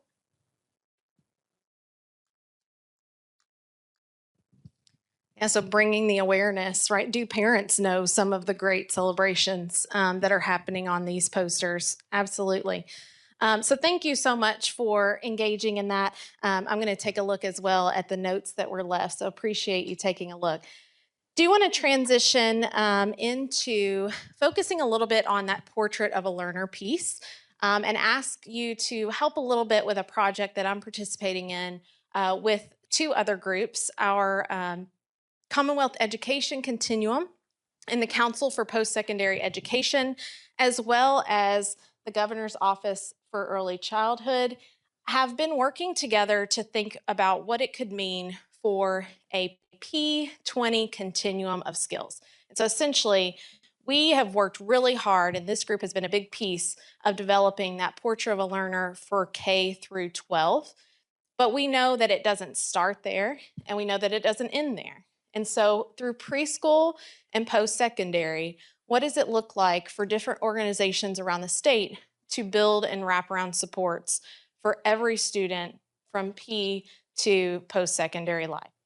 And so one of the thoughts here is to get input from a diverse group of stakeholders and think about the perspectives on how Kentucky can align essential skills, because we've taken the unique approach in K-12 to say, we'll put out a model set of competencies, the Kentucky Portrait of a Learner, and we encourage districts to either talk about those locally, adopt those if they work for those communities, or take those as a starting point and build upon those to make sure that you build a portrait that matters deeply to your local context.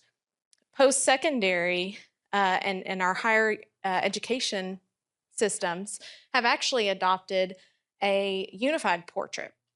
So all of our public institutions actually share one common set of skills. Now we want to also talk about preschool and what does that earliest level of skill development look like, and how can we contribute to the supports for our earliest learners. So I'm going to ask that you participate in table group conversations. I'm going to need some help from you all in just a minute in some roles to do that.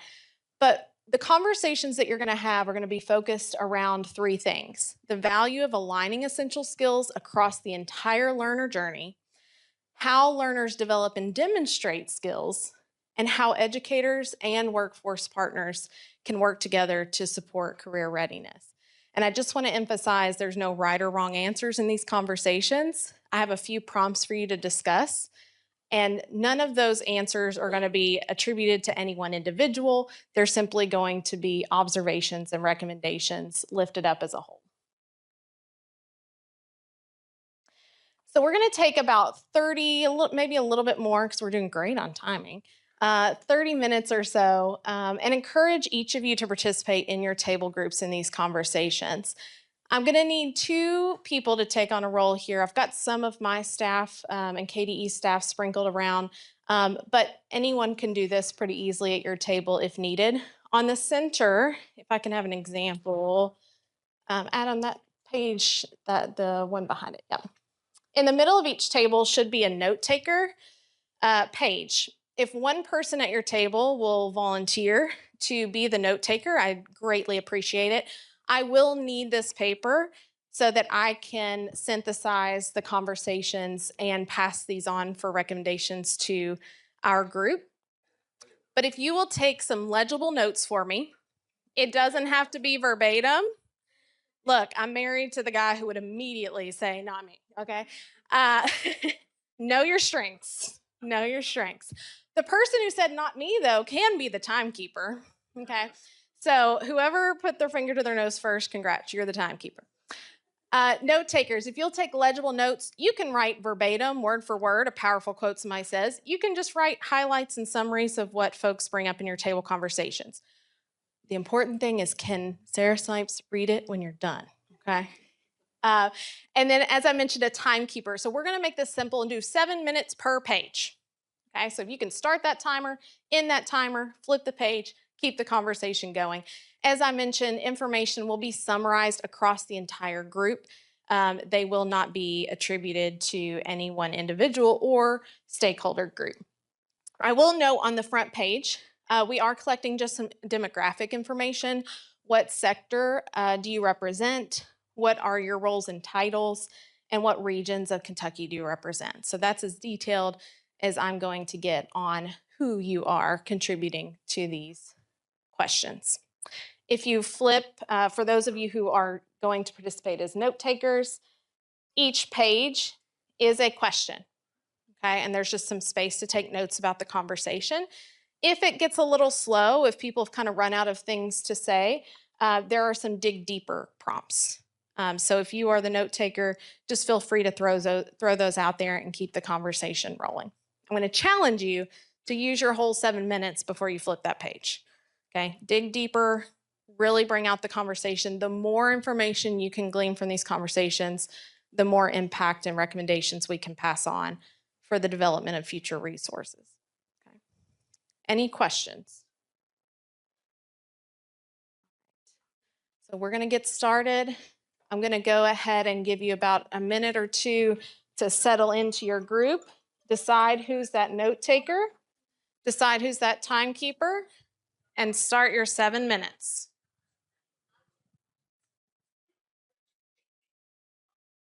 All right.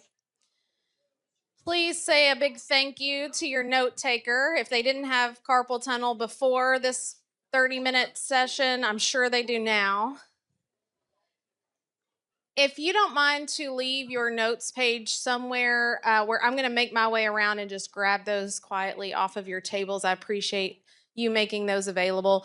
Please do make sure that you filled out the demographics, that first page, so that we have representation of who is in each focus group.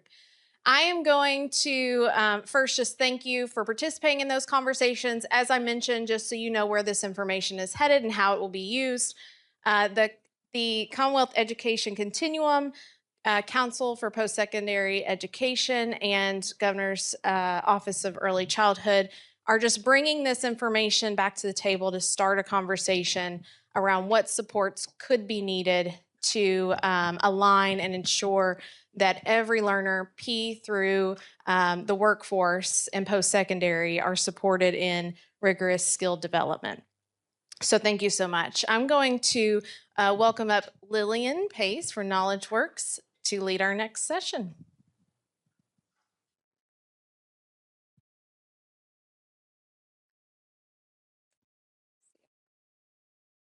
Oh, look at that. Slides are already. So in case you noticed, we switched the agenda around a little bit. What that means is apparently we're ahead of schedule. So that means really good things for the end of the day, fingers crossed. My name is Lillian Pace. I think I know many of you. I've been a part of this work supporting, sorry, there's a red line, thank you. Supporting the Kentucky Department of Education throughout the grant, through the Competitive Grants for State Assessment Program.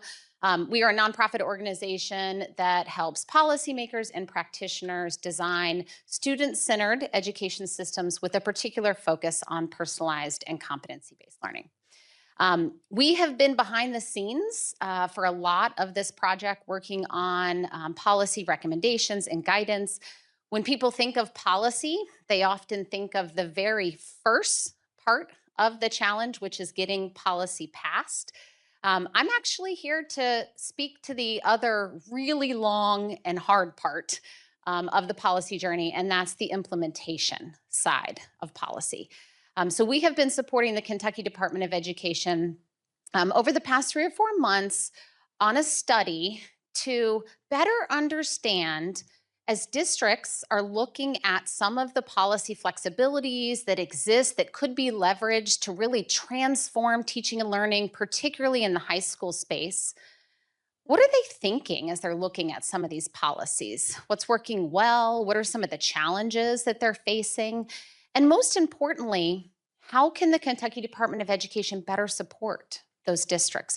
Because we know this work is really hard. We know there's so much on the plates of our district leaders and educators who are doing this work. What supports could be more helpful to make sure that policies are being leveraged in alignment with these local visions for teaching and learning? So I'm going to share some initial findings from this study. We are in the process of wrapping up this work. We've got some deeper dive interviews that we're engaging with districts right now. We will be presenting the final, more detailed recommendations in August to the Kentucky Department of Education leadership. And I'm sure we'll share those back with this council as well. Okay, so I'm going to start with the policy change and opportunity moment. There has been a tremendous amount of policy passed. This is just a handful of some of the policies that we identified within Kentucky statute that districts can and are leveraging, right, to support more innovative student learning experiences. So we've heard reference of performance-based credit opportunities. So this is the ability for districts to actually award credit based on mastery instead of the amount of time a student is in a seat. And that can make us think very differently about how we think about student progress to graduation. The School of Innovation policy, this idea that a school in partnership with their district can come and present a new idea to waive some of the requirements that exist in law if they have a justification for how they can really transform the teaching and learning experience.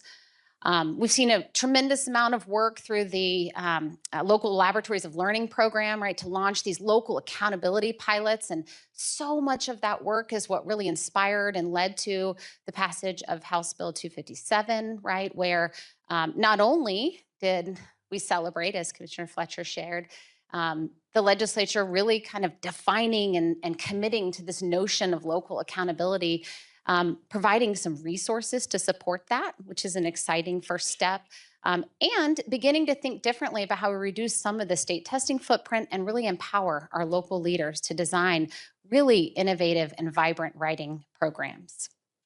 So there's been a lot of momentum. Now, the other side of the question is, how do we support the field to take advantage of all of these opportunities in a meaningful way? So we've been asking these questions. Just to give you a sense of some of the components of our study.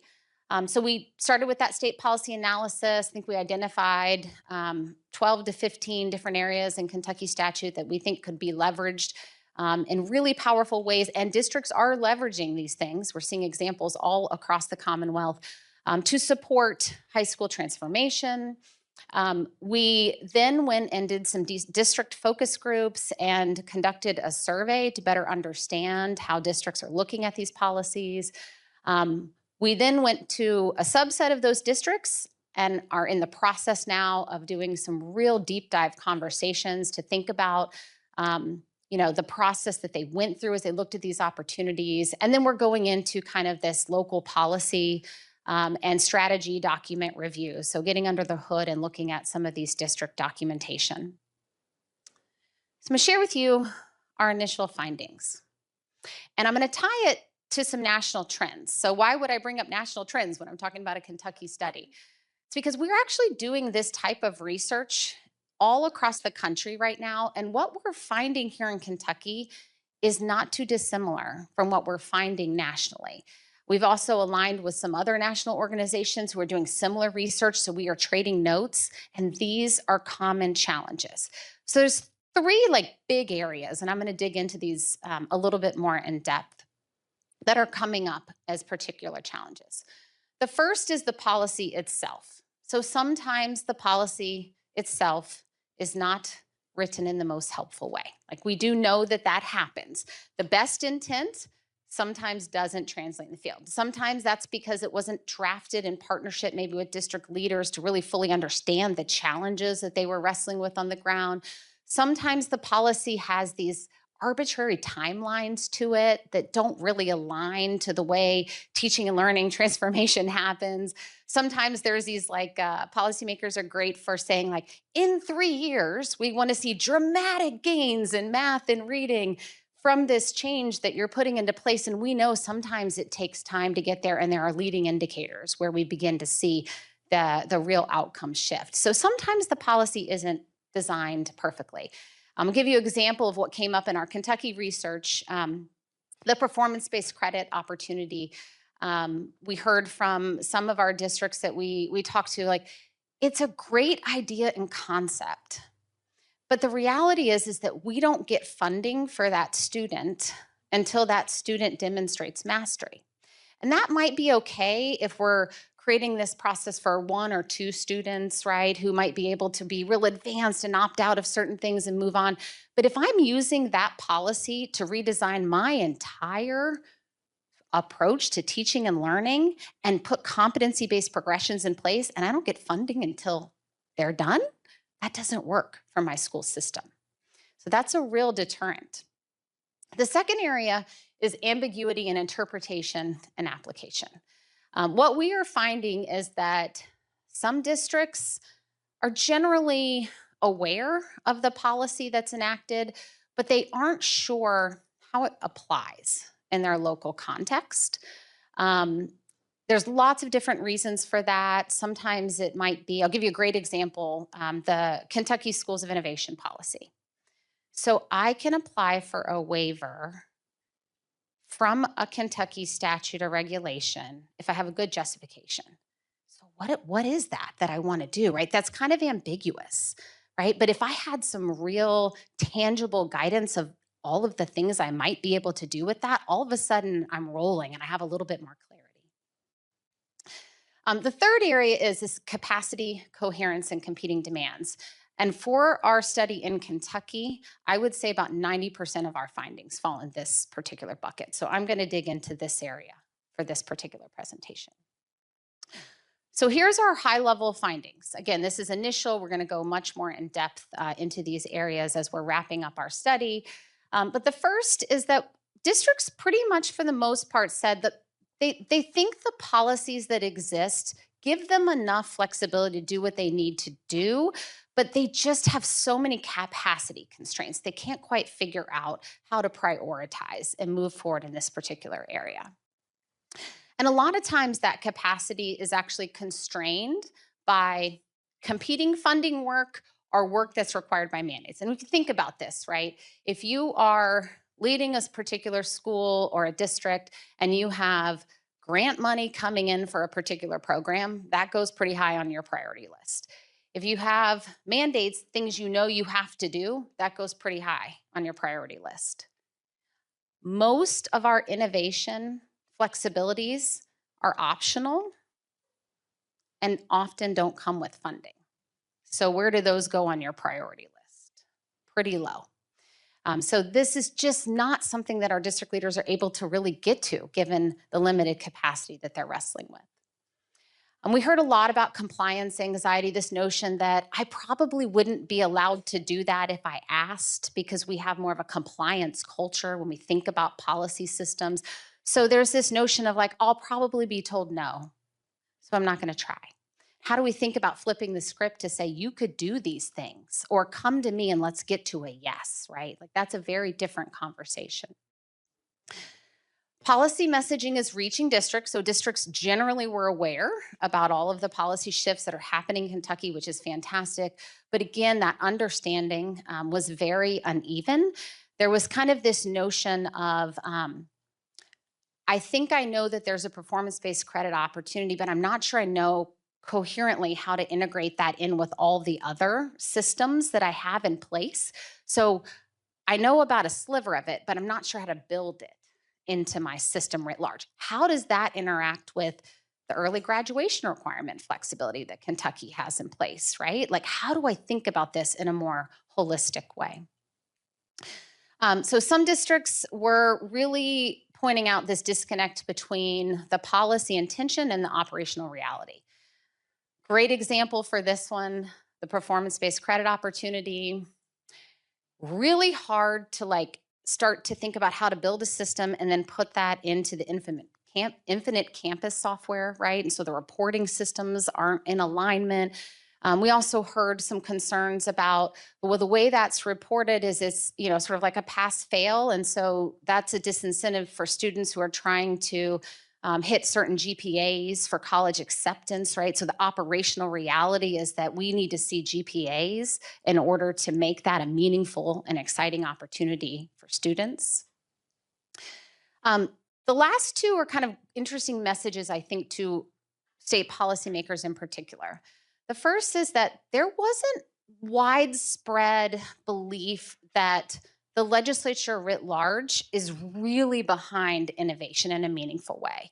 And yet we are here celebrating some incredible accomplishments, right, that our legislature has moved forward on recently in this work. And sometimes when you're in the field and you're doing this work and you're looking at your state policy climate and you're like, I don't know if they're 100% behind me. I don't know how much I want to risk like redesigning my system, right? So there's a messaging opportunity that exists for particularly our legislators to be out there talking about all these great accomplishments they're moving on. And then this last one, this notion that, again, this policy guidance really speaks to a single policy opportunity. And most time it's written in like a lot of legal terms. I know I'm a policy person, like we write really boring, wonky guidance documents. It tells me like legally what's allowed, but it doesn't actually tell me how to integrate that into a systems approach. So I think there's a lot that we could be doing in the translation space to help our district leaders. So what are the implications of some of these findings? Again, as we think about how to take that initial policy change and get it all the way across the finish line into meaningful implementation. We're going to spend a little time reflecting on our tables on this, and then I'm going to share some of the recommendations that districts shared to kind of close this out. Before I do that, I want to give you a metaphor. This is something that's been really helpful for our team at KnowledgeWorks as we think about the policy implementation challenge or the change management process. How many people here have ever set a New Year's resolution? And you got, okay, there's my people. I'm as type A as they get. Okay, I'm a big fan of New Year's resolutions. Think about that January 1st date as like, you just passed a policy. I am going to start weight training this year. That was actually one I set because I just turned 46 and I'm thinking, okay, I've got osteoporosis in the family. Apparently I need to be weight training. So you set that.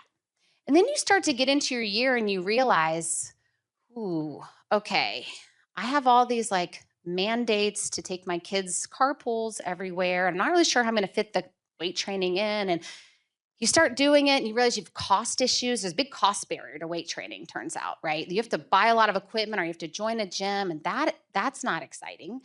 And then you also kind of can find this, like you realize for a minute that when you're doing it on YouTube at home, that you could benefit from an expert who can tell you how to have proper form because you're throwing your back out, right? So there's all of these other sort of challenges that exist when you get in and try to fulfill that policy that you set for yourself at the beginning of the year.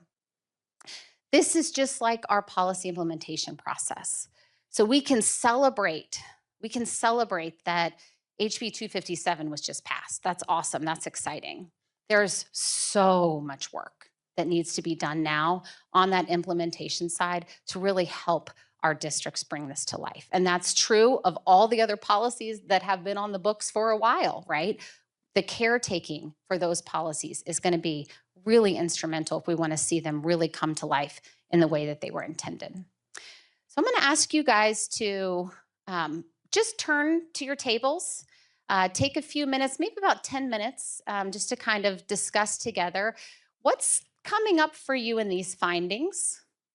What are some things that we need to be thinking about, taking away as we begin to advance a policy implementation strategy around this work?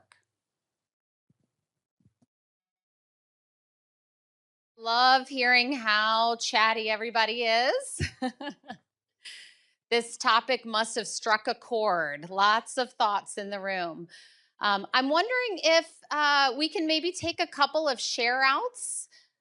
Is there anyone that's brave enough to kind of share something that might have resonated with them from this particular research? And I know there was lots of talking. I'll also take someone who disagreed. Anything? Oh, here we go, right here. Oh, sorry.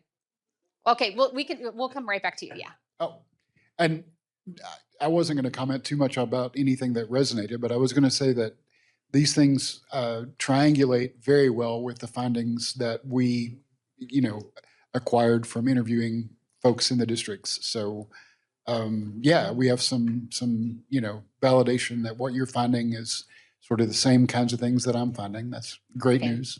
It's great news. Right here, yeah.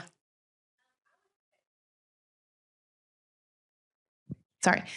I would say that heavy on the fatigue. The issues, like this is what we were talking a lot about, is that it feels like continually we are implementing something new constantly. And we're tired of it, and there's not enough money. So it falls into this, like, we're checking boxes, and how can we make that better? How do we, and I think that comes back to the legislation issues that we fall privy to. But also, I was going to say something else. What else did I say? I said something else and I just lost my train of thought. It was good. I don't remember, but just pretend that happened because it was great. It was great. It was amazing and yeah. Good. Oh wait, no, I lost it. It was the video. It was so good. Darn it. Oh well, if it comes back, I'll let you know. If it comes back, let us know. That's right. That's right. Oh yeah. Please. That was one thing we didn't discuss about the implementation fatigue from frequent policy changes. But last year I about had to come apart because I was like, if one more person tells me we are building the plane while we fly it, I'm going to become unhinged because we know that you can't do that because you crash and burn and die. Yeah. This is the real overwhelm, right? This is the district overwhelm. And this is why this work is so important and the implementation piece is so key. The amount of things on your plate and the constant change. And then you're like, well, why didn't you apply for this School of Innovation waiver, right? It's like, we're just trying to get by, right? I mean, it's a real reality. Yeah. Sorry, I remember. You got it now. On the very first day of our very first council meeting, what was that, 4 years ago? I was riding in an elevator up with one of the women that was here, and she said, this is just the same thing that we tried to do several years ago when she was a younger teacher, and she's like, I'm not coming back, and she never came back. And I was like, I will not be that negative Nancy, but I can see where she's coming from because of all the things that we constantly try to do, and we constantly get shut down, and things get watered down, and so on and so forth. Okay. Yeah, you see, it was good, right? Love that. All right. Well, thank you for those who are willing to share out and appreciate all the energy around the table conversations. I want to share some takeaways that came specifically from the districts that we interviewed themselves. The first is kind of plays into the fatigue conversation of before you go past more policy, help us with implementation, right? That is a priority. Now, that's not to say that we didn't have some insights come out about maybe some tweaks or improvements to some of the existing policies. We certainly definitely celebrate and underscore what, Dr. Fletcher shared at the beginning of this meeting, that, passage of HB 257 is a first step, right? Like, that momentum should continue, but we have to put this implementation priority front and center. There was a lot of interest in, sort of this implementation network concept. Like, what does it look like to really knit us together in an intentional way around these policy opportunities? Oh, yes, please. Get you a mic. Oh. A lot of our conversation was around the fact that these are self-inflicted wounds to a large extent. We get a policy in place, some bad actor does something, so we add a policy that says do this and you can't do this, and then these policies become crustier and crustier, and the original intent is somehow lost. So just my thinking about performance-based credentialing over time, that's been the story. School of Innovation, if we're not careful, that could be that same story. So one of the things as policymakers in this room, we've got to think about keeping the intent really clear and avoiding this notion that we have to make rules to keep bad actors from doing bad things. I mean, you deal with that differently, right? But policy is susceptible to that kind of over stylization, I think, over time. That's right. Yeah. Policymakers are notorious for writing policy for the worst actors, right? And then you've blocked out the good ones from doing the really transformative work. That's a great point.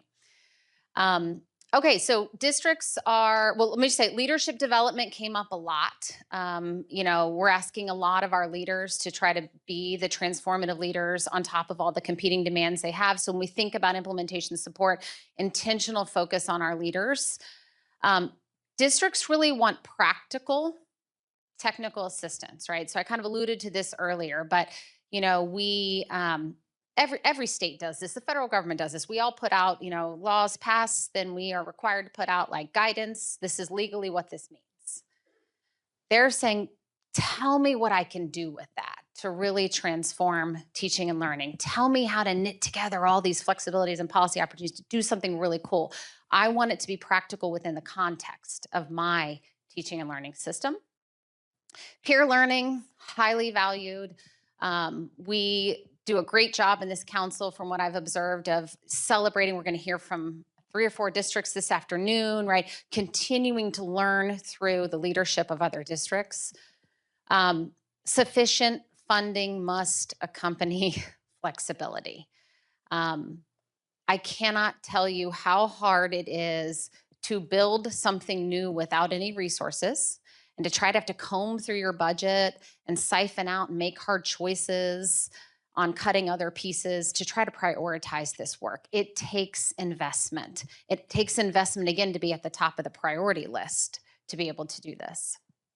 Competency-based and real-world learning continue to be top priorities. We've heard that theme consistently in this council work. So just reinforcing that when we think about the peer learning, those were the areas that we were hearing really loud and clear. And districts are really hungry to be more involved in the policymaking work. I think they have a perspective, particularly on the implementation side, of what you write it this way, it may feel very different when it comes down and we are implementing it. And let us think through some of those implementation challenges together as we're writing the policy. So lots of really, really good insights from this work. We, as I shared, are going to be wrapping this up after we go through these deep dive interviews with our districts. We're going to be producing a memo, and we'll be reporting those findings to KDE leadership. But hope that it inspires, all of you as we're doing this work to create the policy conditions to support implementation at scale, that we're also thinking about, once you pass something, what happens when it goes out into the field. And I will say, as someone who works with states across the country, Kentucky is already leading in the fact that you have a division of innovation, you've got great leadership, you have incredible regional education innovation specialists now, right, who are out and building some of this infrastructure. You've got incredible partners in UK Next Gen. I mean, you have the assets in place. I think now it's just putting the energy and capacity behind those folks to really go big. So that's it. And I think now I am going to pass. We're switching around the agenda. So Dr. Pate, who is the chair of the High School Transformation Working Group, and Dr. Young, vice chair of State Board, also on the High School Transformation Working Group, are going to take us into the next thing. Thank you, Lillian. Great job. Really provocative. Thank you. Okay, over the line, that's right. So hello, we are happy to be here. I'm going to quickly turn this over to my colleague, Dr. Pate, but before we do that, at your tables in about 90 seconds, tell each other when you graduated from high school. Sorry, probably the oldest person in the room for me, that was 1977. So tell each other that. What was either your prom theme or who was the biggest singers that year? And one thing instructionally you remember about being excited about in high school. Not social, not prom, not football, something instructional you were excited about. 90 seconds, go. Okay, wrap that up in about 5, 4, 3, 2, 1. All right, I'll share since you know now that I'm 66. Dr. Pate didn't graduate until 94. I'm still wearing shoes I had in 94. And his recollection was business math. First time math felt relevant and authentic to him. He knew he wasn't going on to calculus, to trig and calculus, and he loved his math. So hope you all had some of those conversations. One of the things we want to really stress today is that we do not think high schools are terrible or broken, but we also think they're not meeting the moment in 2026. You've got to say something. Nice. Yay. Thank you, friend. Thank you. Oh, thank you. Oh, Dr. Parker. Oh, yes. Oh, my people. Rod Stewart, tonight's the night. Oh, Betty. Oh, yes, Betty Edwards. That's right. The queen of all Department of Education. So I love it. Thank you. Oh, I feel so much better already. I'm the 4th oldest person in the room. So there you go. All right. So most of you know me. I've been involved with Kentucky United We Learn for a while. But I am really delighted to introduce the chair of our task force on high school transformation, Dr. Justin Pate. If you don't know Justin, you're missing out. You need to meet him today. He comes in on 2 wheels like Cruella de Vil to every meeting, and so we're sweating bullets until he makes it right on time. He is the president of the Elizabethtown Community and Technical College.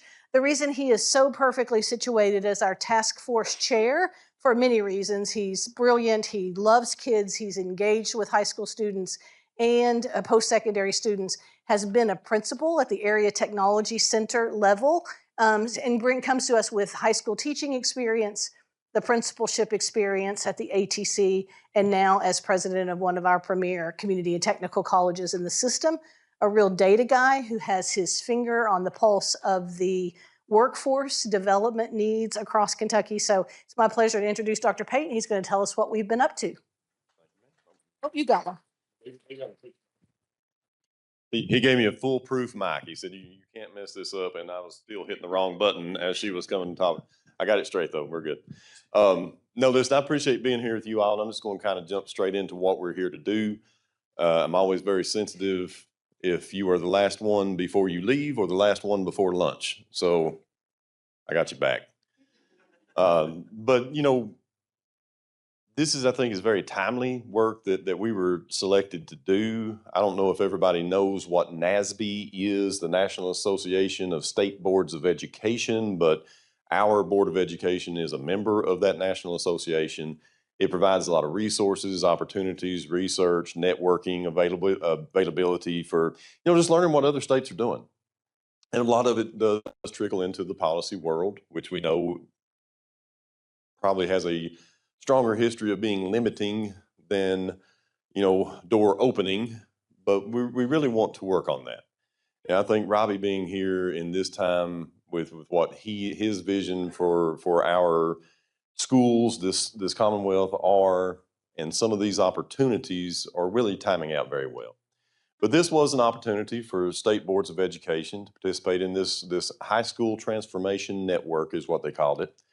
so that we could all kind of take a look at where are we going as engaging high schools. That was really, I think, the crux of it, is not just being innovative and forward thinking and more connected to communities, all things that we've been working on, but truly, let's not lose sight of disengagement is the number one problem I think we've got with our high school students. You know, we say it comes up in maybe passing grades or attendance, but that's an effect. You know, the cause is really the level of engagement. So we really wanted to look into those things. And what innovation does in that vein is provide the pathway for engagement. Because doing things the same way we've always done them leads to a little disengagement. The story she told about my business math. You know, I had been so disengaged with math because I could not see how it was going to be relevant to me. I wasn't going in a calculus track. So, you know, even algebra wasn't a pathway for me. But now I got in business math and everything just aligned up. And I mean, I didn't want to miss that class. That was never a thought of me in a math class. So, you know, pathways to engagement through innovation, I think, is kind of the thread that I felt in this work. I think Lou did too, and Robbie. But basically, what we had was an opportunity to put a cross-functional team of folks together. And we pulled in people not just from education, but we had Ashley Watts from the state school board. We had some legislative representation. In fact, John Ballard served on the committee, never missed a meeting, represented the House and the Senate. Jacqueline Coleman, Lieutenant Governor, was a part of this work. And everybody was there just to come in. CPE, I know I'm forgetting somebody. Some of our university partners, yes. So, you know, it was really just coming in to take a look at what we could do ultimately from a policy standpoint to really do three things. One was, how do we share the best practice that is going on? Because our schools are doing some amazing things, but not all schools know these things are even possible. So how do we share that best practice as examples of what can be done? And how do we do that from a standpoint of not just, hey, look what's working so good in this Jefferson County school of thousands of students, and try to replicate that at Harlan Independent High School, where I graduated from, with a graduating class of 80. You know, that there's things I'm sure that we could learn in Harlan High School from Jefferson, but we can't just carte blanche, you know, do a copy and paste on a lot of these things. So where's the network for Harlan? You know, so we wanted to talk about how do we get that best practice truly shared?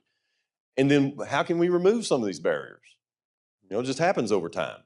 Barriers exist in policy worlds, or in perception world, or in culture world in a high school. You know, how do we remove some of those barriers and help empower people to make decisions that lead to innovation? And then ultimately, are there policy recommendations that need to be made as a result of some of this work that we were able to do? So we convened over a period of 6 months, 4 meetings, and really, I think, had some engaging conversations. We got to go and visit a school and hear from students at a couple of meetings, and really kind of get some shared perspective of where we were going. Step one, no single person around the table, except for maybe Robbie and Lou, knew all of the things that were actually currently in place. You know, I'll tell you my story. You know, when I first came on, there were some things that I wanted to get done as a board member, only to find out that they'd already been done 3 years ago. You know, I mean, seriously, how many people are in that same boat? You know, so you think about this work that what we wanted to do, and I'm going to turn it over to Lou here in just a minute so that she can tell you some of the actual recommendations that came from this group. She'll have a little activity to do. But then I'll come back and tell you what we have an opportunity to do now that will bring you all potentially into this fold. But it's probably the best time right now to just turn things back over to Lou. And So Justin was really clear. 6 months, right? 4 meetings, pretty high level group of community and state level leaders involved. If you saw the list, you'd say, there's not a high school teacher on the list. There's not a high school principal on the list. That was not because we didn't want them. That was because we decided to start at that 5,000 foot level. And you'll hear from Justin in a few minutes about how the next round, the next iteration of this work is going to be all about the folks that are experiencing high school right now, from the students to the families to the communities, and absolutely full of educators who are experts on the subject. Justin, Robbie, and I are all former high school educators, so we always channeled our inner high school assistant principal, in my case, principal in his case, CTE teacher, principal in his case, so that we had those representative views. Jacqueline Coleman is a high school assistant principal by trade. So the perspectives were there, but I don't want anybody to think that we, didn't think to include high school folks on the task force. That's coming up. But in the course of the 6 months, we heard from a lot of people and got feedback. We each reached out to get more feedback, and we ended up with, as Robbie mentioned earlier, what we consider 5 pressing issues around high schools these days. And those are listed here: how to push beyond the status quo. There's a vortex in change that draws people back. And there's nothing stronger, in my opinion, than alma mater when it comes to high school. If you've been in leadership at high school, everybody's been to high school and they think they can run one, right? They just, I went to high school, here's how we do it. So that's not, we laugh because of the sentiment of it, but I've had surgery, but I'm not going to perform it. So how to push beyond the status quo is a big, big question in this. How we've always done things, strong inside your communities, especially in your rural communities. So this notion that the vortex will suck us back in if we're not careful. So to Lillian's point earlier, really building a case for change. Equitable access and funding. This performance-based credit bugaboo, unfortunately, is an example where funding doesn't match the need around performance-based, mastery-based credit earning. And so that's a challenge for folks, along with many, many other challenges around equity at the high school level, especially around access and funding. Stephen Pruitt did such a good job when he was here, really kind of uncovering those challenges in Kentucky. Number 3 is soft and squishy. Karen always laughs about me talking about it, but this one was prevalent. Trust. Do communities trust your high schools? Do your high schools engender trust across your communities? What will it take to rebuild what we think there's some longing for, the days back when high schools really just warranted and engaged a lot of community value and trust in the process? So don't shy away from that one because it's squishy, it's important. The fourth one, building a system around vibrant learning, which is what Kentucky United We Learn is all about. How do we ensure that the systems inside the school, whether that's scheduling or high quality instructional resources or teacher training and preparation or teacher collaboration or teacher planning time, how do we ensure that these systems align around these vibrant learning opportunities for every kiddo, not just the top 25 or 30% of her class, but every single one of them? And then this last one, teacher training, certification, and development. Dr. Brewer is here. We've already started engaging with EPSB around these kinds of questions. You see them affirmatively working toward flexibility in teacher certification because they're hearing from you in the field, we've got to have more flexibility in CTE, hard to fill positions, grade levels across the board in teacher certification. So lots and lots of challenges there, along with the whole notion of professional development for teachers. Lillian convinced us we've got to meet the field where they are and take them as far as we can, as fast as we can. Brandy, that's you, and Adam, that's your day job every single day. So we started getting recommendations from KUWL Council in January. You guys gave us some feedback. We synthesized that as well as the feedback we'd received from the task force. Justin said, make sure that I set a low bar. So here's the underwhelming part. In your packet, you have a grid document, front and back, that I didn't bring mine up here, I should get it, thank you so much, Susan, that has green and blue, and it looks at the 5 pressing issues and some recommendations that emerged out of our conversations. Remember, it was just 6 months, and this is just the first cut, but you'll see we have a set of recommendations on the left as well as a set of leadership development and communication strategies to sustain transformation on the right.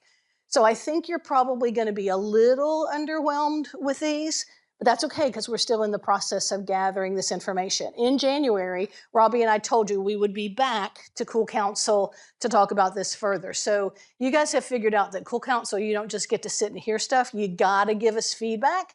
So here's how we're gonna do that at your tables. If somebody could, I also have a tiny URL for this if you want to use your laptops. Can't figure out how to do QR codes on my laptop. Okay, nobody acts like you know how to do it either. Okay, so anyway, QR code will take you to a feedback sheet. You have a paper copy of it in your packet. And so what I want to know is, what do you like about what you're seeing on pressing issue number 1? What do you wonder about it? And then I've added a third column. What other ideas might you have? And we literally want you to, as a table, assign a recorder for your group and capture those ideas around each of the 5. I thought about maybe breaking up your tables, but I think you guys decide. If you want to start with number 5, that's fine. If you want to start with number 2, that's fine. Choose the ones, Roland, that you're the most interested in and you want to start digging into. Do not feel like you have to go in order. Justin, we don't think about these as in order of importance. These are just the kind of 5 emergent themes. So you tackle those as a table however you see fit. And we want you to capture your feedback there. The tiny URL, for those of you who would prefer to use a laptop, is, oh yay, tiny URL .com/, all caps KUWL HS, that stands for high school, Travis, all caps, and then feedback, small case. There you go. Oh, and there's a bit.ly too. Okay, great. 4WGKCK1. There you go. All right, so if you guys could capture your feedback, Justin's going to take, we started late, by the way. So if you guys could take the 7 minutes up until 12 o'clock, 7 whole minutes, don't squander them. Get as many ideas in there as you can. Keep the link, because even after today or through lunch, you can keep adding to it. And then Justin's going to come back up and tell you about our next steps before we send you off to lunch. Any questions about your task? We covet and value your feedback, so thank you. Jump right in there. Go. As we turn it over to Dr. Pate to kind of close, please hear me when I say this is an ongoing conversation. So from Kentucky United We Learn, our 3 big ideas around vibrant learning for every learner, innovation, especially as it relates to assessment and accountability, yay, House Bill 257, and then number 3, deep community engagement. That's where we started with Kentucky United We Learn around 2022, and now we are continuing with those same pillars, but we're going to hyper focus in on the high school experience. You heard me say in January, high schools push up on post-secondary and the workforce and down on P8. And so we think it's a lever for us, a catalyst for us as we move forward to think about operationalizing Kentucky United We Learn across Kentucky. All right, so I'm gonna wrap us up, and so the word that's been my kind of through line for a lot of this work is relevance. And I think that's where, if I could leave you with one word to think about, as we're making these decisions, as we're thinking about, engagement for kids, innovation for a school, what's the relevance for the school, the district, the community, the student? Where is that through line of relevance? We're working on it at the college. I'm doing the exact same approach at my college, to where one of the things people say about community college, and they mean it very well intendedly, is that we're a great place to get the first 2 years, or a great place to get your basics. And guess what, folks? There is not an ounce of relevance in someone's first 2 years. I have yet to ask a kid, what are you going to college to do? I want first 2 years. Well, what else you want? I want basics. Then I'm done. No, that's not relevant to them. So we've got to change. Yeah, exactly. Yeah, no. What they want is a path to something relevant to them in their life and their future. So where is that relevance? And I think that's what we're trying to work toward. But we, of course, we made these recommendations, and what we kind of decided after this, work that we had done in this phase one, I'll call it, of High School Transformation Network, was to take these things to you all, and we want to share them with you for potential more thought, more, how does that guide some of the work that has been done, maybe reframe some things, whatever it would be done through this KUWL council. Well, then we started hearing about another opportunity. They really liked what Kentucky had done and sought some funding to maybe do a round two of this. I don't know if it's still going to be the transformation network or not, but it's just basically round two. I think so. Because they're going to let some other states in that weren't first, but they were really interested in the work that we did and what we would do to continue it. So when they were talking to us about that, I said, Lou and I can't remember if Rob was in that particular meeting or not, but we were sharing with them what we had thought about extending this now out to you all. They loved that. So there is a potential that we may receive some funding to help you do this work. As we continue to think, okay, so what from this work that was done?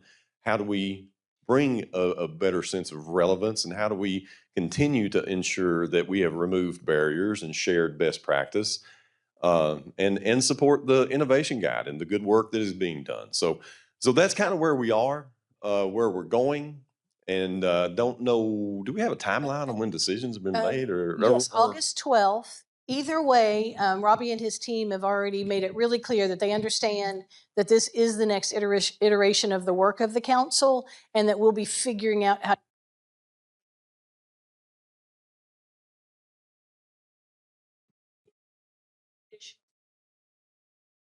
Lou's talked her microphone out. Listen, it's tired. So we expect that it will continue. So be on the lookout for, we'll be pushing out invitations once we know officially for people to join in on this task force work. And we will make it very manageable for high school folks, especially who want to get engaged, because they can't run to Central Kentucky on a dime, on a notice. So that's how we're going to approach that. We still have, if we keep up on our regular time, we still have a few minutes for questions or thoughts from you guys before we break for lunch.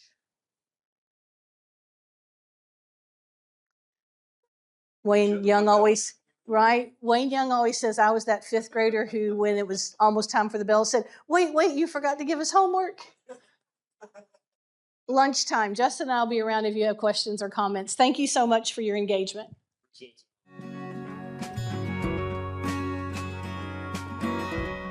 All right, folks, welcome back. I hope everybody enjoyed lunch.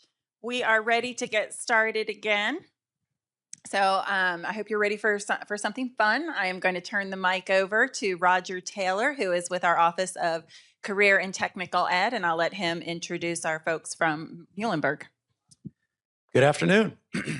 My name is Roger Taylor. I'm the engineering program consultant with the Office of Career and Tech Ed, and I am happy to introduce Krista Thompson, who works at Muhlenberg County High School as their engineering teacher of many years. I've worked with Krista a lot.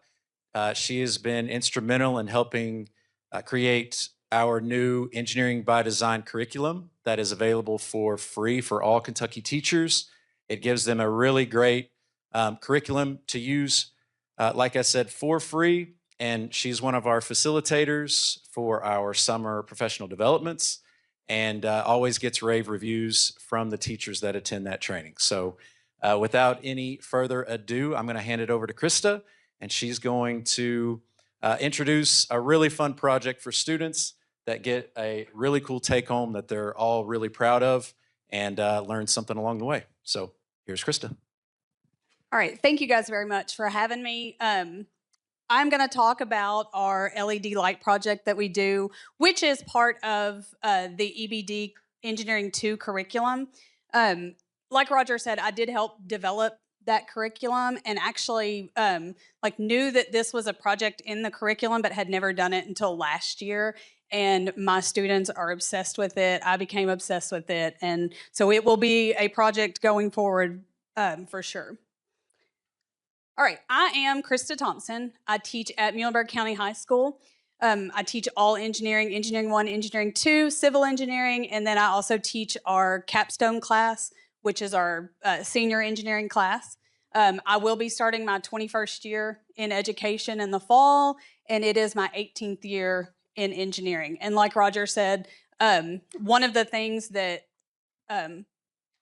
means the most to me in my career is the fact that I do get to teach other teachers how to teach engineering. So that's something that I'm the most proud of. Within this project, we cover several engineering standards. And if you look up here, one of the things that we cover is Ohm's Law, and we're going to talk a little bit about that in a minute.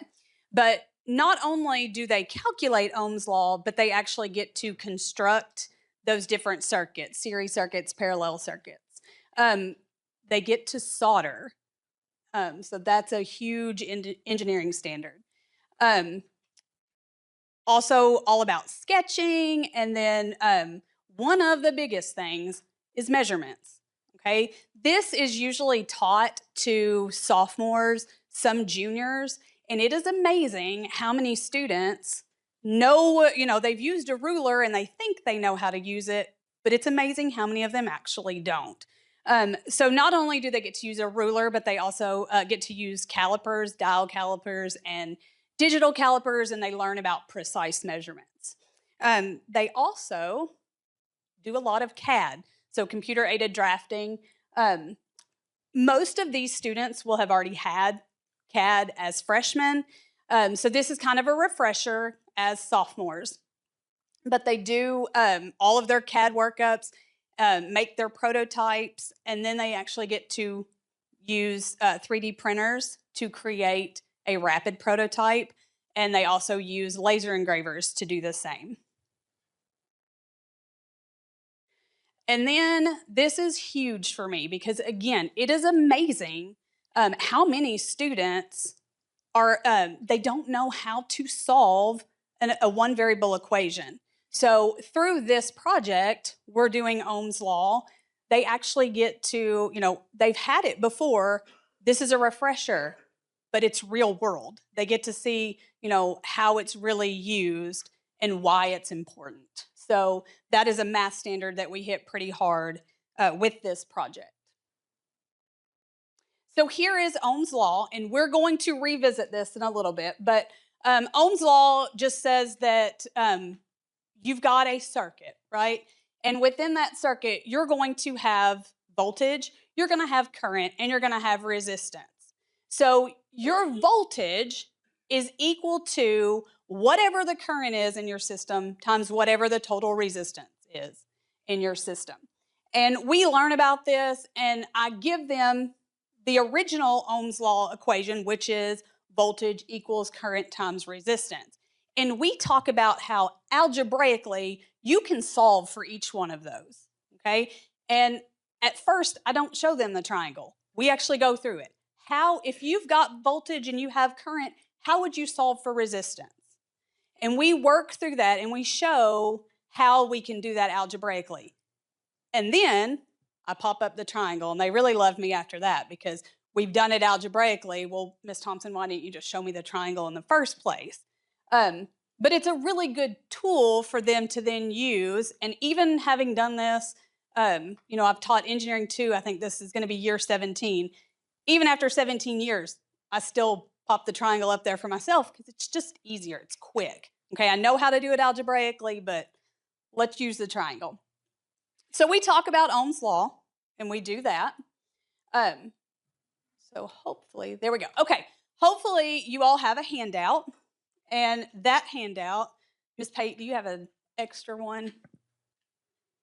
Okay, so this is a design brief. Now, a design brief in engineering, in our engineering world, is a set of instructions, okay? So this is what I would give the students, and this is like their instructions for exactly what I want done in the project.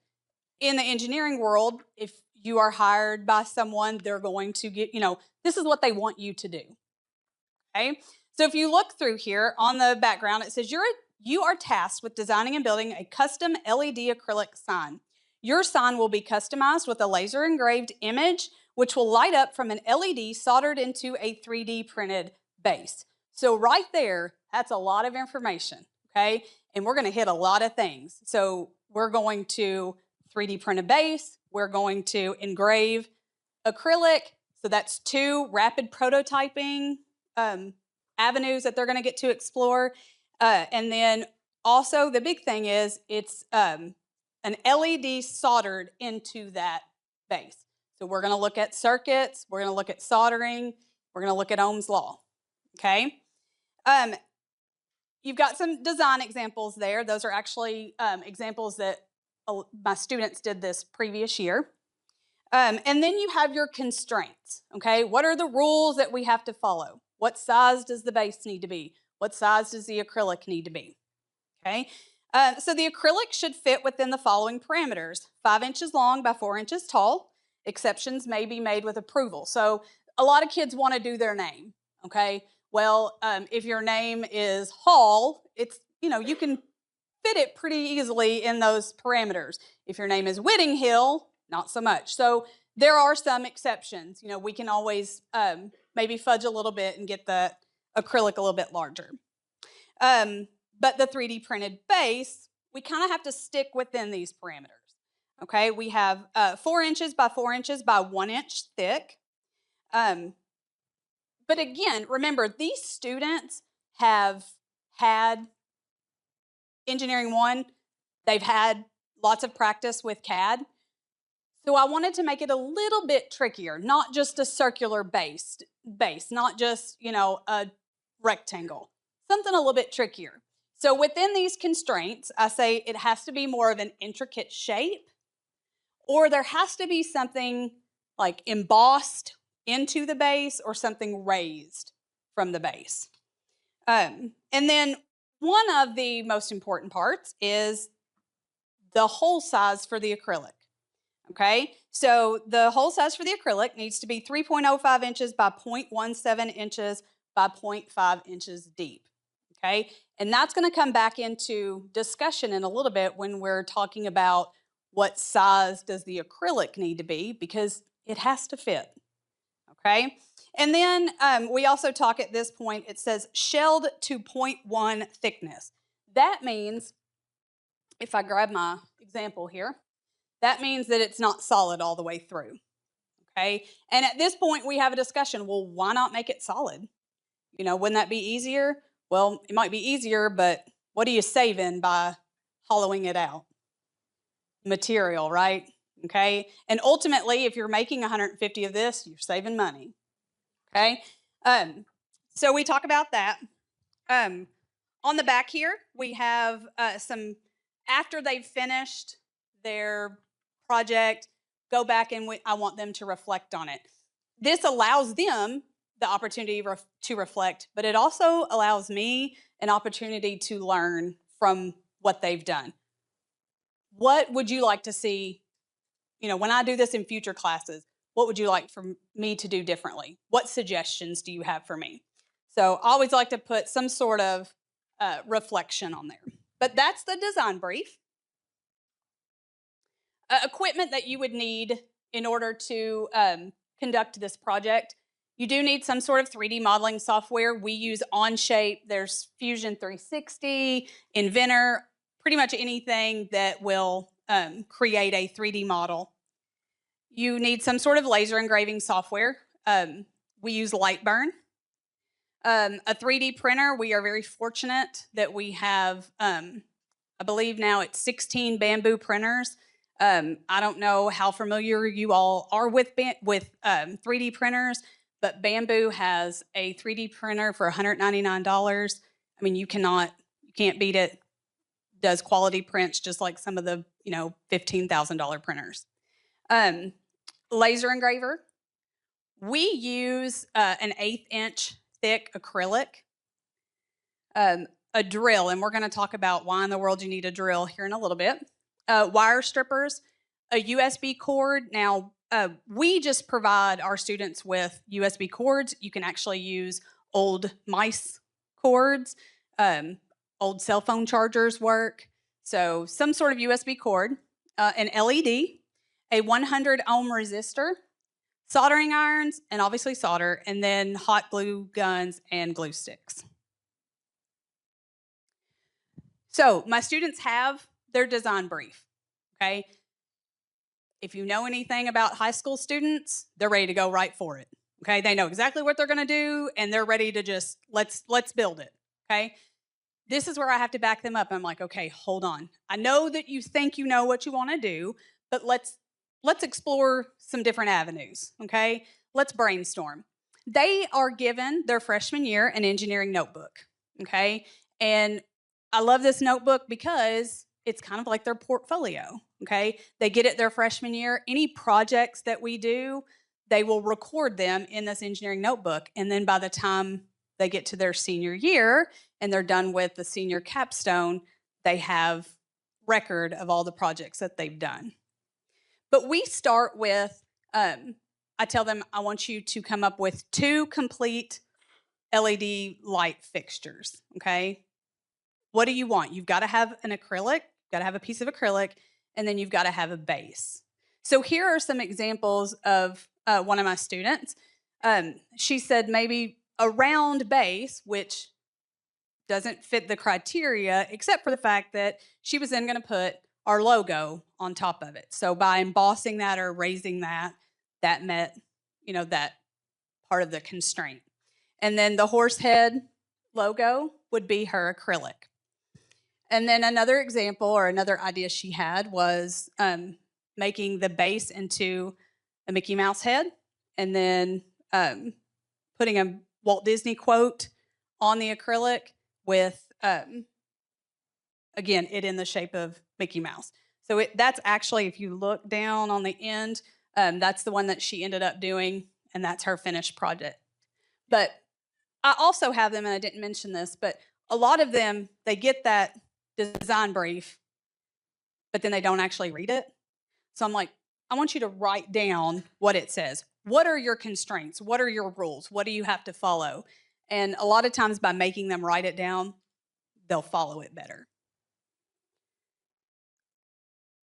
All right, so they've got their ideas, okay? So then it's time, now let's build or let's design it in the CAD software. So these are just some of the bases that my students designed this year. Again, a lot of them are proficient in the CAD software already. This is just a time to allow them sort of a refresher. It actually allowed them maybe a new, something new because they were having to bring an image in, the Batman symbol, for example. They would find a Batman logo online, bring that image into the software, and then trace it, okay? And for some of them, that wasn't something that they did the first year. So they're learning a new, something new for the CAD modeling software as well. But you'll see that you can't see the underneath side, but all of these have been shelled to the appropriate thickness, and they're ready to go. Then we had fun because none of the students had ever seen light burn before. And it was actually the first time I had ever taught light burn before. So it was a learning experience for sure. But this allowed us the time to talk about layers in laser engraving. So if you look at these pieces of acrylic, you will see, let me unplug one of these. Okay. You will see that you have an image that's been etched on there, and then it's cut, right? So we talk about the fact that you can't have the power and the speed the same on the laser engraver when you're engraving and cutting, because it would just be a hot mess, right?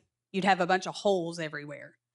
So it gives us the chance to talk about the different layers and the fact that not only does it matter the power and the speed, but it also matters the setting as far as, is it fill or is it line? Because when you fill something, that's going to etch the whole thing in. So, for example, if we look at the flag on the bottom, see how it's mainly black? That's going to be etched, okay? And so that's not going to go all the way through the acrylic. Whereas the red line around it, that's a cut, that's a line, okay? And that is going to go all the way through the acrylic. And again, it gives us the time to talk about there's speed and there's power. When you're looking at just engraving something, you can have the speed up pretty quick and maybe the power down a little bit. But when you need to cut through that acrylic, you're going to have to bump the power up, slow it down. Okay? So again, this was the first time any of the students had used Lightburn. We took a day and just kind of went through all the nuances, and then they were able to bring in their images and trace them and create their acrylic. The thing that you will notice, if you remember from your design brief, you have to cut a slot into your 3D base. Well, that slot needs to match up with something, right? You're going to have to slide a piece of acrylic down into that slot. So this also allowed us to talk about tolerances, okay? If the slot in your 3D base is 3.05 inches wide, can your acrylic be exactly 3.05 inches wide? No, okay? Because there is a slim to none chance that it's actually going to fit. So again, we get to talk about the fact that we probably need to shave a little bit off that. We went with 3 inches wide, and that allowed it to have plenty of room to fit down into the base, but not, be wobbling all over the place. So that was a good opportunity for us to talk about tolerances. At this point, they have their 3D bases completely modeled. They have their pieces of acrylic completely modeled. Now we're ready to print and we're ready to cut on the laser engraver, but we've got to hold off a minute and let's talk about some safety concerns, okay? So number one, with your laser engraver, acrylic smells terrible when you apply heat to it, and especially if you're going to cut through it. So it is essential, very important, that you actually turn the fume extractor on, okay? Also, this is a good point for me to tell the students, if it's cutting through the acrylic, guess what else it will cut through? Your flesh. So let's make sure the lid stays shut. Now, at this point, and you're going to see in a minute, why are we drilling, right? So we do take a minute to talk about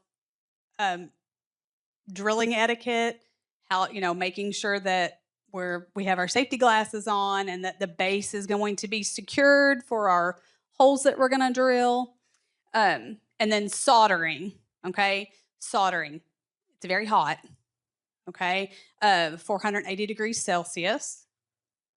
So remember, things boil at 100, so it's hot. We talk about that, making sure, again, with the soldering, to wear your eye protection as well. And then hot glue guns. This one surprised me. These are sophomores. Do you know how many sophomores haven't used a hot glue gun? Crazy, okay? But we have to go over that. Make sure, it is a hot glue gun. A lot of the glue guns that we have are more of, not the necessarily crafty ones, a little bit more industrial. They are going to get hot, so make sure you're cautious of that. All right, these are actually the $199 bamboo printers. Again, they're fabulous. But these are some of our bases that are printing. And at this point, it's a good discussion. Not only, yes, okay, we've shelled it out, that's great, but how in the world do I put this base on the 3D printer to get the best print? Okay, remember it's hollow inside, other than where we're going to put the piece of acrylic. If I print it like this, what happens to that top layer? Falls down and we have a mess. You got this spaghetti stuff all over it. It's terrible. So when we 3D print, it's a really good time to discuss how we want to orient our base to get the best print. Okay, so we do that. Bases are printed. Then we go to the laser engraver. Okay. Again, we talk at this point about what power do we want to set the layers, so that we get a clean cut, and that our image is engraved and not all the way through. We do that. What you will notice here is, like in the one that says freedom, notice that it's backwards, right? It's reversed. With acrylic, if you want to do this type of project, you want to reverse your image because where it's etched, it kind of scratches the acrylic. You want that to be on the backside. Okay, so it's a good time to talk about, or to tell the students too about, we're lucky that we can go get another piece of acrylic, but you have to make sure that when you're doing this type of work, you're really taking care to pay attention to your settings, pay attention to where you put things. I know Roger and I talked about, it's always fun when you have a student set up something to print and they have, a 12 by 18 piece of acrylic and it's a 4 by 4 piece and they put it right in the middle. Okay, so it's, again, a good time to talk to them about not being wasteful, using the whole space, double checking your settings, that type of thing. So, drilling, right? You're going to put a cable or a cord, the USB cord, through the base, and then you have your LED light that's going to go through the base as well. Now, you could have modeled those holes with the 3D printer or with the software and then printed them with the holes. But I love to keep the drill in this because, for a couple of reasons. This is where they have to measure. Okay, they have to measure the size of the LED bulb and make sure that they find a drill bit that will allow the LED to sit in that hole. Same thing for the cord. They have to measure the cord, make sure that the drill bit will allow the cord to pass through. So that's a measuring piece. But also, I thought a lot of kids had never used a glue gun. I bet it's probably less than 10% of my students have ever held a drill. And so this is one of those opportunities where they get to, it's not a big project, but they get to drill a couple of holes. And I always love that student who's just, getting it and they're like, Miss Thompson, it's not working. You have it in reverse. Okay, we got to switch it. Drill's better the other way. But again, gives them an opportunity to use a tool. Okay. All right. At this point, we've got our bases. We have our acrylic. Everything's ready to go. We got to light it up, right? So we get to talk about wiring schematics. If I'm going to draw this out, chances are I'm not going to go in there and draw an actual light bulb, and I'm not going to draw a battery. So what does that look like? If I need something wired, what do I hand my electrician? Okay, so we get to talk about some electrical symbols. We get to talk about schematics. And so you'll see up here, there are just some basic electrical symbols. This is actually a really good representation of the circuit that we are about to solder. Okay, so I think, yeah. So at this point, this is where we do the math. Okay, so we have Ohm's law. We know that our cord is going to provide, because we're plugging it in to the wall or to the computer, we know we're going to get 5 volts. Okay? We also know, because we looked it up, we know that the clear LED provides about 150 ohms of resistance. Okay? The other thing we know, because it's printed on the package that I bought the LEDs from, they're rated for a current of 0.02 amps. Okay? If you get too much current in your bulb, guess what happens? It blows, right? Okay, So we then use Ohm's law to figure out if we've got 5 volts, the light only has 150 ohms, what's our current? And if you look here, you're getting about 0.033 amps. It's too much. Okay, so we have to figure out what additional resistance do we need to add to this circuit so that we don't blow the bulb. We set up the equation here, divide both sides by 0.02 amps, and we're left with 250 equals 150 plus whatever other resistance we need. That's how we learn we're going to be required to use a 100 ohm resistor, because there are resistors everywhere from 0.1 ohms to 1,000,000 ohms. Okay, we have to use the right one because we're also looking to get the bulb to be the brightest without blowing it, right? So 100 ohm resistor is what is required. Students will then receive their USB cords, and I show them a cross section of that cord. It's been cut. We have those 4 colors. The green and the white wire, they're just data wires. Okay, if I'm trying to, send information to the computer, or I'm trying to get information back from the computer, those are necessary. We're just trying to power an LED. We don't need them, so we end up cutting them off. We also have our red wire and our black wire. The red wire is our hot wire. That's really where the power comes from. The black is our ground. I then draw this on the board and show them. And at this point, I'm like, you have to write this down because we're going to go out to the shop. You're not going to have the board with you. You have to have a reference. Okay? If you don't write it down, you're not going to solder. So then we draw this image and show the red wire. We've exposed the copper wiring inside. We are going to then attach the copper wire on the red to one end of the resistor. We're going to solder that. We are going to attach the other end of the resistor to the hot leg. On an LED, you have a long leg, you have a short leg. The long leg is the hot leg. Okay, so it's important that they know the power has to flow through the hot leg first, so it has to be through the long leg. Solder that, and then the other end of the LED will be attached to the copper in the ground wire. Okay, so they draw all this, have those notes.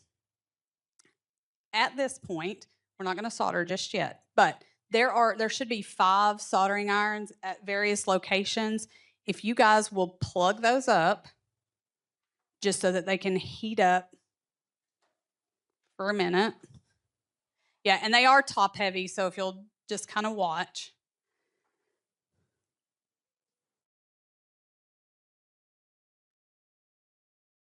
Okay, so then we talk about, and again, I'm going to tell you, it's really hard to learn how to solder if you're not actually soldering. But we do go over the basics of soldering. You really want to clean the tip of the soldering iron. Obviously, once it's on and hot, you want to just clean it on a sponge. Once you have the 2 joints kind of together, and I usually try to wrap the 2 joints before I ever get any solder close to them, just try to wrap them together. Heat that joint and then apply the solder. And then once the solder has kind of, once it's soldered the joint, then you're going to remove the solder first and then the iron. Okay? But then remember that you've just, melted metal onto this joint. It's going to be hot. So make sure you allow it to cool.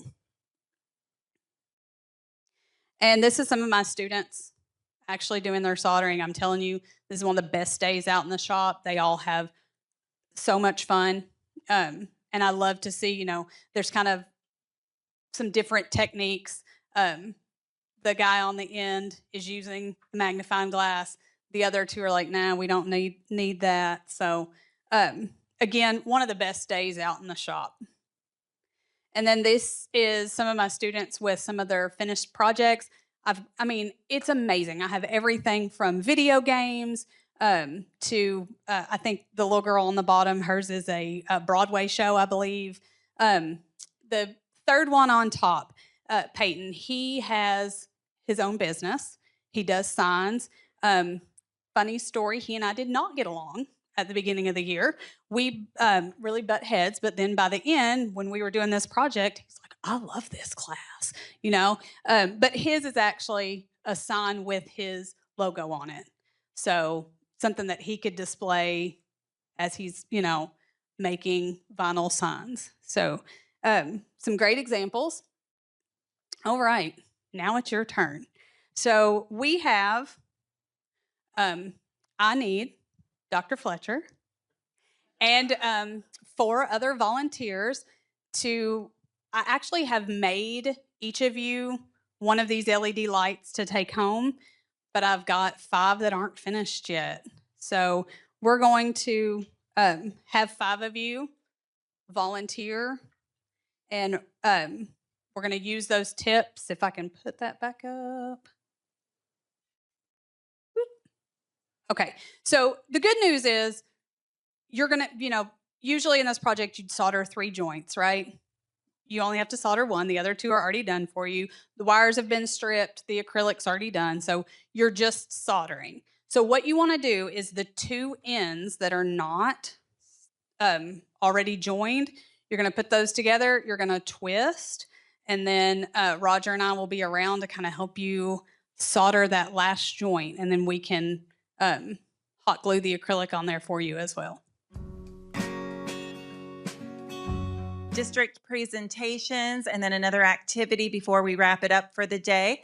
So I'm going to turn it over to Karen Perry, and she's going to bring up our district guests.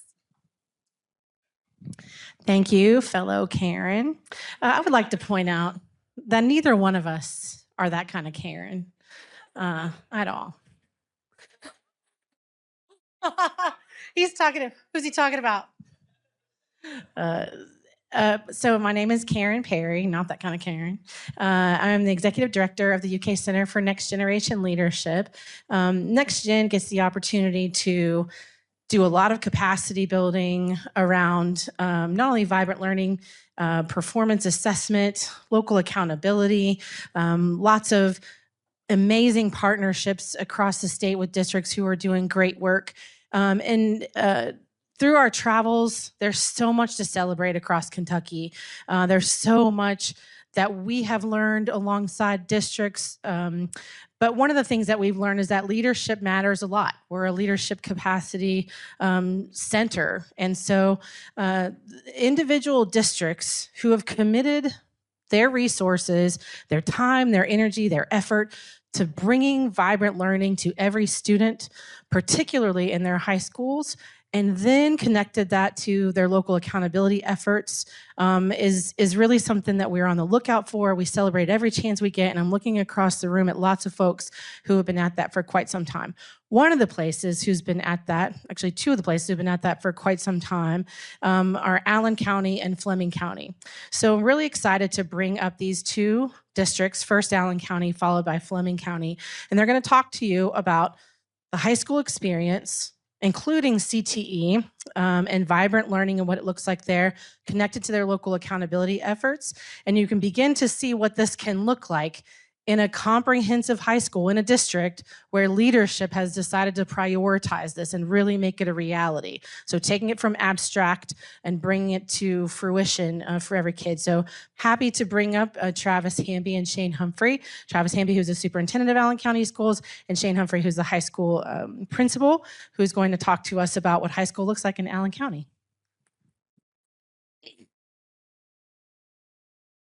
Thank you, Karen. All right. So I have been changing my slide presentation today because I had to take out the slide that said we're building the plane as we fly it. Where'd she go? She's not even in the room now. And then I thought I could use the example, like I had a great presentation, but I forgot what it was. So let's just say it was great and I'll go sit down. Yeah. So, and then Lou says the word underwhelmed, and I'm like, okay, you're going to be very underwhelmed by this presentation. And then I was like, okay, I'm the warm-up act for Dr. Brian Kreisman and Fleming County. So, all right, so here we go. Super excited to be here. I'm Travis Hanby. I'm superintendent in Allen County. This is Shane Humphrey. He is our high school principal. And this is my 16th year as a school superintendent. 8th in Allen County. Started, we'll just call it sticking my toe in the water about 2011, 12, I guess, and trying to think about transformation and really creating a different experience for students. And I tell you all of that to say, wow, look around the room at the posters and think about where we are today, because I honestly thought we'd never see it as a state. So kudos to the work of the council and what we have done together to really push against what school can be and what it can look like for the students in the Commonwealth of Kentucky. And I have the distinct pleasure in my role to, as I know Dr. Fletcher does, talk to people from all over the country about what's happening in Kentucky. And people are amazed. I mean, that we're leading the way. We have in so many ways over the years, but right now people are really looking at what we're trying to do. So super excited to share a little bit about what's happening in Allen County. So in 2020, I would tell you I had a experience that everybody knows what happened in 2020. I don't have to tell you that story. But what caused us to think about how do we recognize and do something with our seniors that was a little bit different. So we actually went to the home of every senior in our district in the spring of 2020, and just to have a conversation, just to celebrate them a little bit. And one of the questions, I mean, I'm talking every senior, every doorstep, it was crazy, right? So we mobilized a lot of people to do that. And one of the questions that I always was curious about was asking them, like, so what do you guys, like, what's your plans? What's your next steps? And I will tell you, it was a sobering experience for me. Sobering experience, because what I learned is they didn't know. I mean, there was way too many kids that could not answer that question. They simply did not have a clue what they were going to do. And so that was a moment for me that I was like, we have to do something different, right? We've got to change. Even though I've been doing this for a lot of years, here I am finding myself in a new district and saying, this has got to change immediately.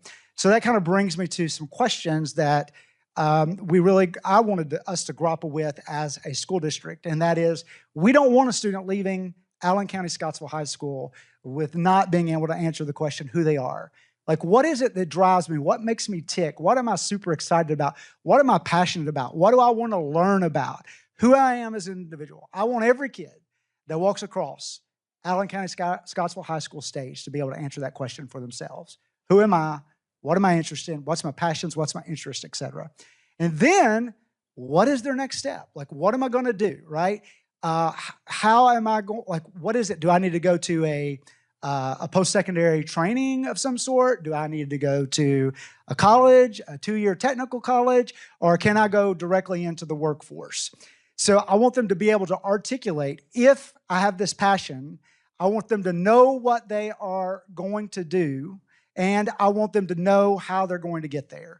So if they want to be an engineer, I want them to be able to answer the question adamantly that, hey, this aligns to my passions, this aligns to my interest. I'm going to go into a career that's in alignment with that, that's going to earn me a living wage, and I'm going to be able to enjoy what I do. So I want them to, who they are, their next step, and how they're going to get there, whether that is some type of post-secondary training, 4-year college, or whatever. So out of that emerged a lot of work, and we're not going to dive into all of that. I simply share this because I hope that as you read that on the screen,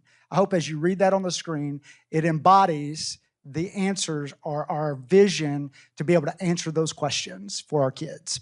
And so I'm not going to read that to you. I trust that you can read it. I would say this, though. That vision is not aspirational language for us. We're trying to live it out in everything that we do in our district from preschool through grade 12. Everything that we do is aligned to that vision. And if it's not aligned to that vision, we're not going to do it in Allen County. Next slide. So it brings me to this idea or thinking around two kinds of accountability. One is the traditional accountability that asks, right? We want our students to read. We want them to be able to do some math. We want them to be able to graduate on time. All those things we would all agree in this room. Those are really critically important, right? We want that for our kids, but they matter, but it's not the whole story. Our vision that you just saw on the screen demands that we do some other things. We want to know how our students are engaged or motivated. We want them to, how can we help them discover their strengths? How can they solve real world and authentic problems? How can they be prepared for college, career, and life? And can they demonstrate, not just recall? And Dr. Nyhoff, I would say, I remember sitting in a room in Grec in Bowling Green, Kentucky many years ago, and we talked about this, right? We don't want our kids just to know content.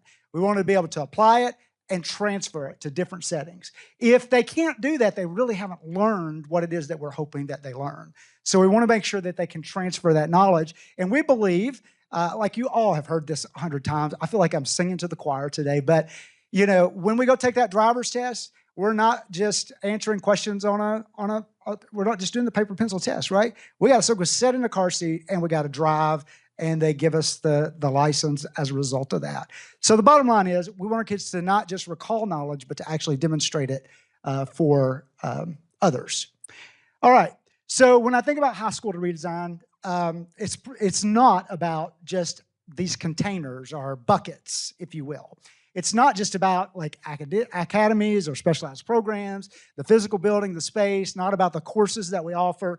It truly is about designing that meaningful learning experience, the experience where our kids can leave there with the purpose, direction, and skills to pursue with purpose and live a fulfilling life. So I can't talk about this work without talking about local accountability, because the path that we've set out on, and I'm not going to walk you through the whole local accountability process, but I would tell you that we have embodied these habits of system transformation, what we sometimes call the habits of co-creation. And that is that we believe in inclusivity. That means we want to make sure that everybody that lives in Allen County, we want to be sure we have all the voices that we can represented in the decisions that we're making. And they have been. From our vision to the work we're going to talk about today, it all comes back to we've ran it through this idea of we want every voice, including kids' voices, in the room as we think about that design, that redesign. And then we have embodied the idea of empathy, that we want to make sure that even though we have voices in the room, that we're going out and hearing and talking to the people that are going to be most impacted by this. And that is it's parents, it's community members, it's other students. So we have trained people to do empathy interviews, to go out and talk about the work and to hear from them as we try to design something that meets the needs of our broader community. And then the idea of co-creation, that we as a team are building that together. And then finally, that we have reciprocity, that we truly are accountable to one another in this work. It matters to everybody. It matters to every community member. It matters to every teacher, educator. It matters to every parent, to every student in our school district. So from I want to stay there for just a second. Thank you. Our vision to then the next three I'm going to kind of group together because I think they interact together all the time. And that is the student experience, that they are demonstrating learning, and that we are preparing them for that readiness beyond high school. So it's more than just the academics, but it is those profile skills. I see it on every one of these as we walk around the room today. They all have a set of aspirational things that they want for their students to leave their school districts with. And then finally, if we're doing these great things, right, that's more than just a state test score, then we want to be accountable for those things because we've defined it together. We've defined the vision together. So how do we report back out how that progress is looking? And we'll show you a little bit of that at the very end of our presentation, what that looks like for us. So the rest of our presentation is going to be designed around these things, and Mr. Humphrey is going to walk you through it. But I hope, again, you see the vision coming to life as we talk through this. Discover their unique interests, their strengths, their passions, etc., that they have opportunities to explore, that they are learning academics, rigorous content, and standards work, and that they have ways to demonstrate that, and it's connecting to real life. Mr. Humphrey. Okay, thank you very much. Like I said, I'm Mr. Humphrey. I'm the principal of the high school. When I took over at the high school, I want to say that with the help of Mr. Hamby, that gentle push from behind, it was like, hey, make this school different than what it actually is. When you look at our school, traditional high school, I guarantee you when you walk in, you're not going to see anything different. But when you walk in our school and you're in our school now, it's not a traditional high school. We've got a lot of things that we do for our kids. We want our kids to try to experience as much as the real world as they possibly can. Unlike when I went to school, me and Ms. Perry, Rebecca were talking a minute ago. When I went to school, it's basically they just try to get you in and get you out. We were just like cattle. I went to Warren Central back then, and we had like close to 2,400 kids in that small building. And Mr. Crow, if any of y'all remember him, wanted us in, wanted us out as quick as we possibly could. So you really didn't get to experiment much and everything like that. But that's what we want to do for our kids. Every kid, when they come in, we want to try to find out what their interests are, what their strengths are, because when they come in as a freshman, their strengths as a freshman is nowhere near what they're going to be as a senior. And that's what we want to try to build on with our kids. Yes, you're going to come in here green. That's why you're a freshman. But by the time you leave as a senior, we want you to have a defined path of where you want to go, what you want to do. But as you know this, the 18, 19-year-old of us, especially myself, we thought we had it planned out. And then somewhere between that college, it changes, doesn't it? So it changed for me quite a bit. I went into the business world first, HR, and next thing you know, here I'm in education. Wouldn't change anything about it.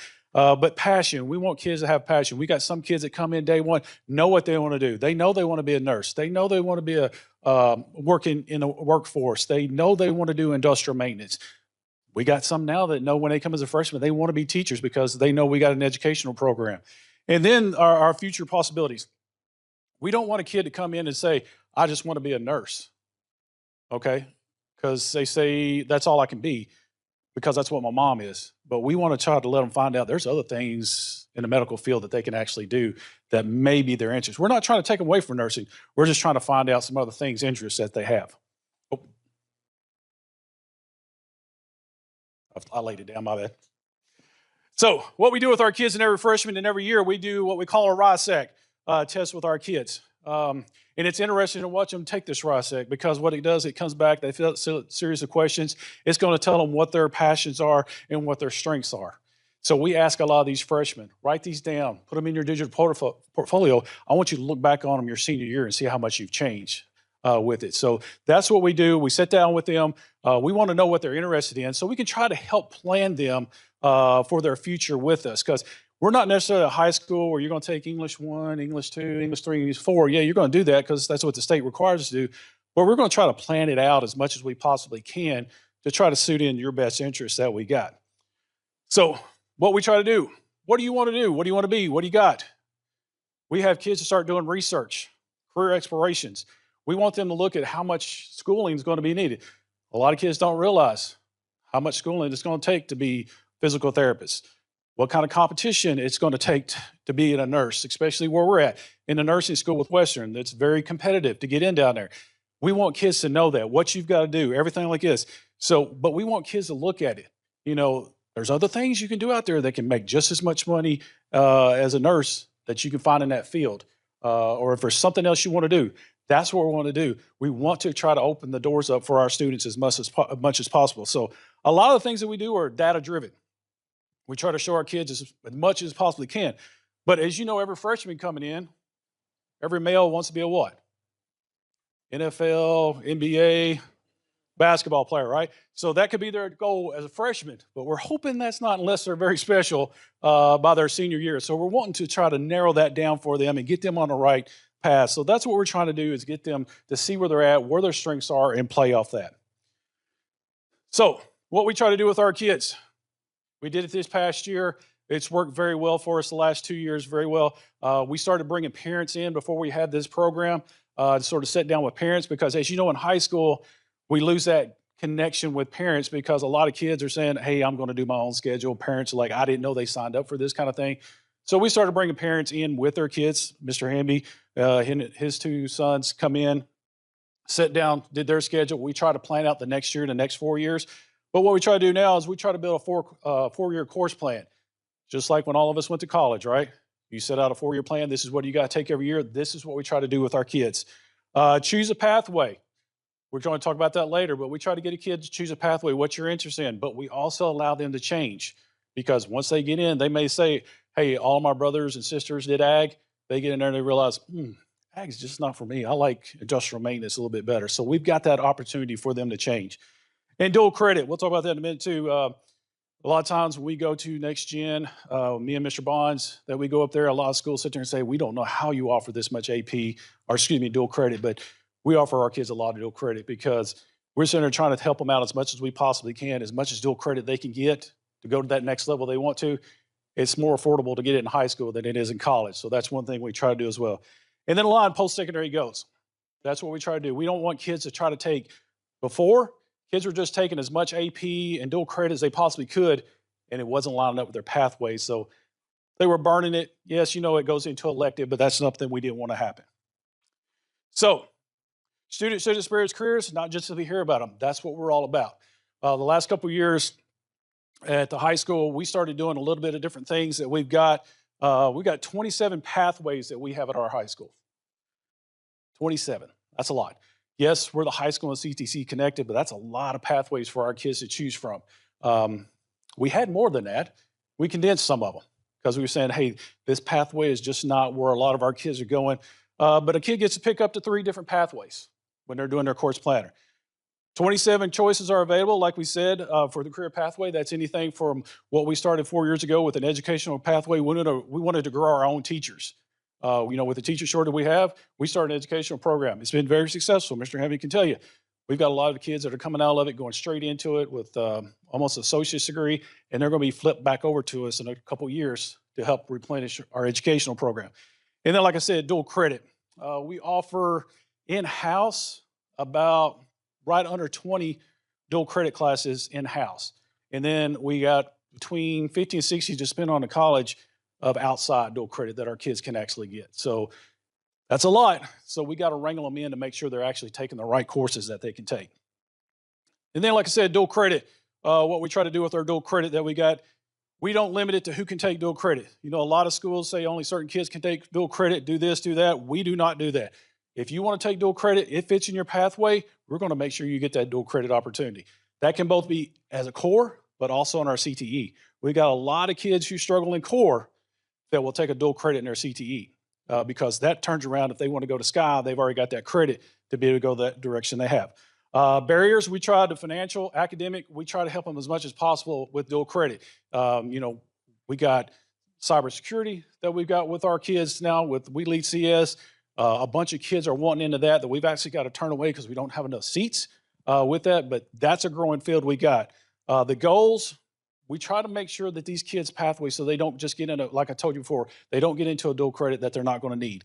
So if they know they want to do this, we try to get them in the right dual credit. Is it perfect? No, because you know how kids can change on a fly on us, and we've had some kids to eat some dual credit that's just going to be elective for them in college. So we haven't got that worked out, but that's another thing we got to.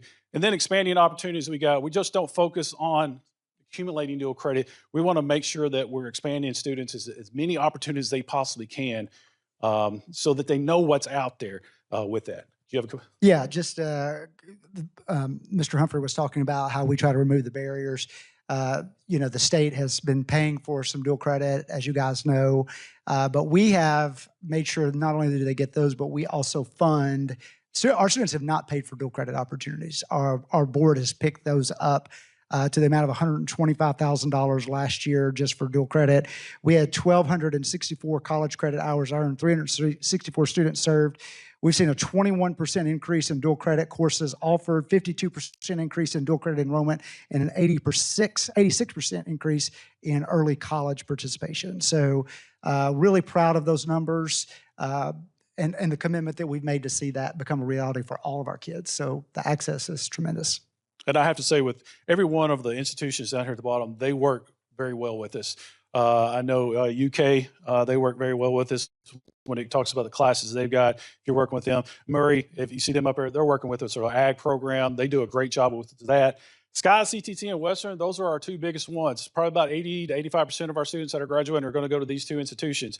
But we got early college at our Glasgow campus, where we send probably about 60 students, is that about right, to Western's campus every day in Glasgow, and they're taking 5 different career choices that they've got there.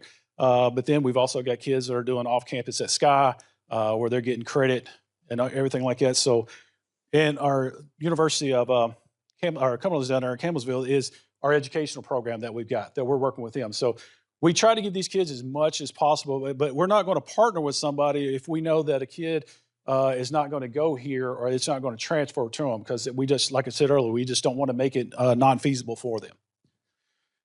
So another thing we try to do at Allen County Scottsville High School when we got there, the last 2 years we've done this.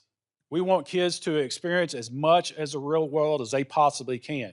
So what we ask everybody to do, both junior and senior year, you get 2 job shadows. You know, you really didn't think you'd have to twist a kid's arm very hard to get them out of school for a day if they know it's going to be excused, right? So a lot of our kids jump on this.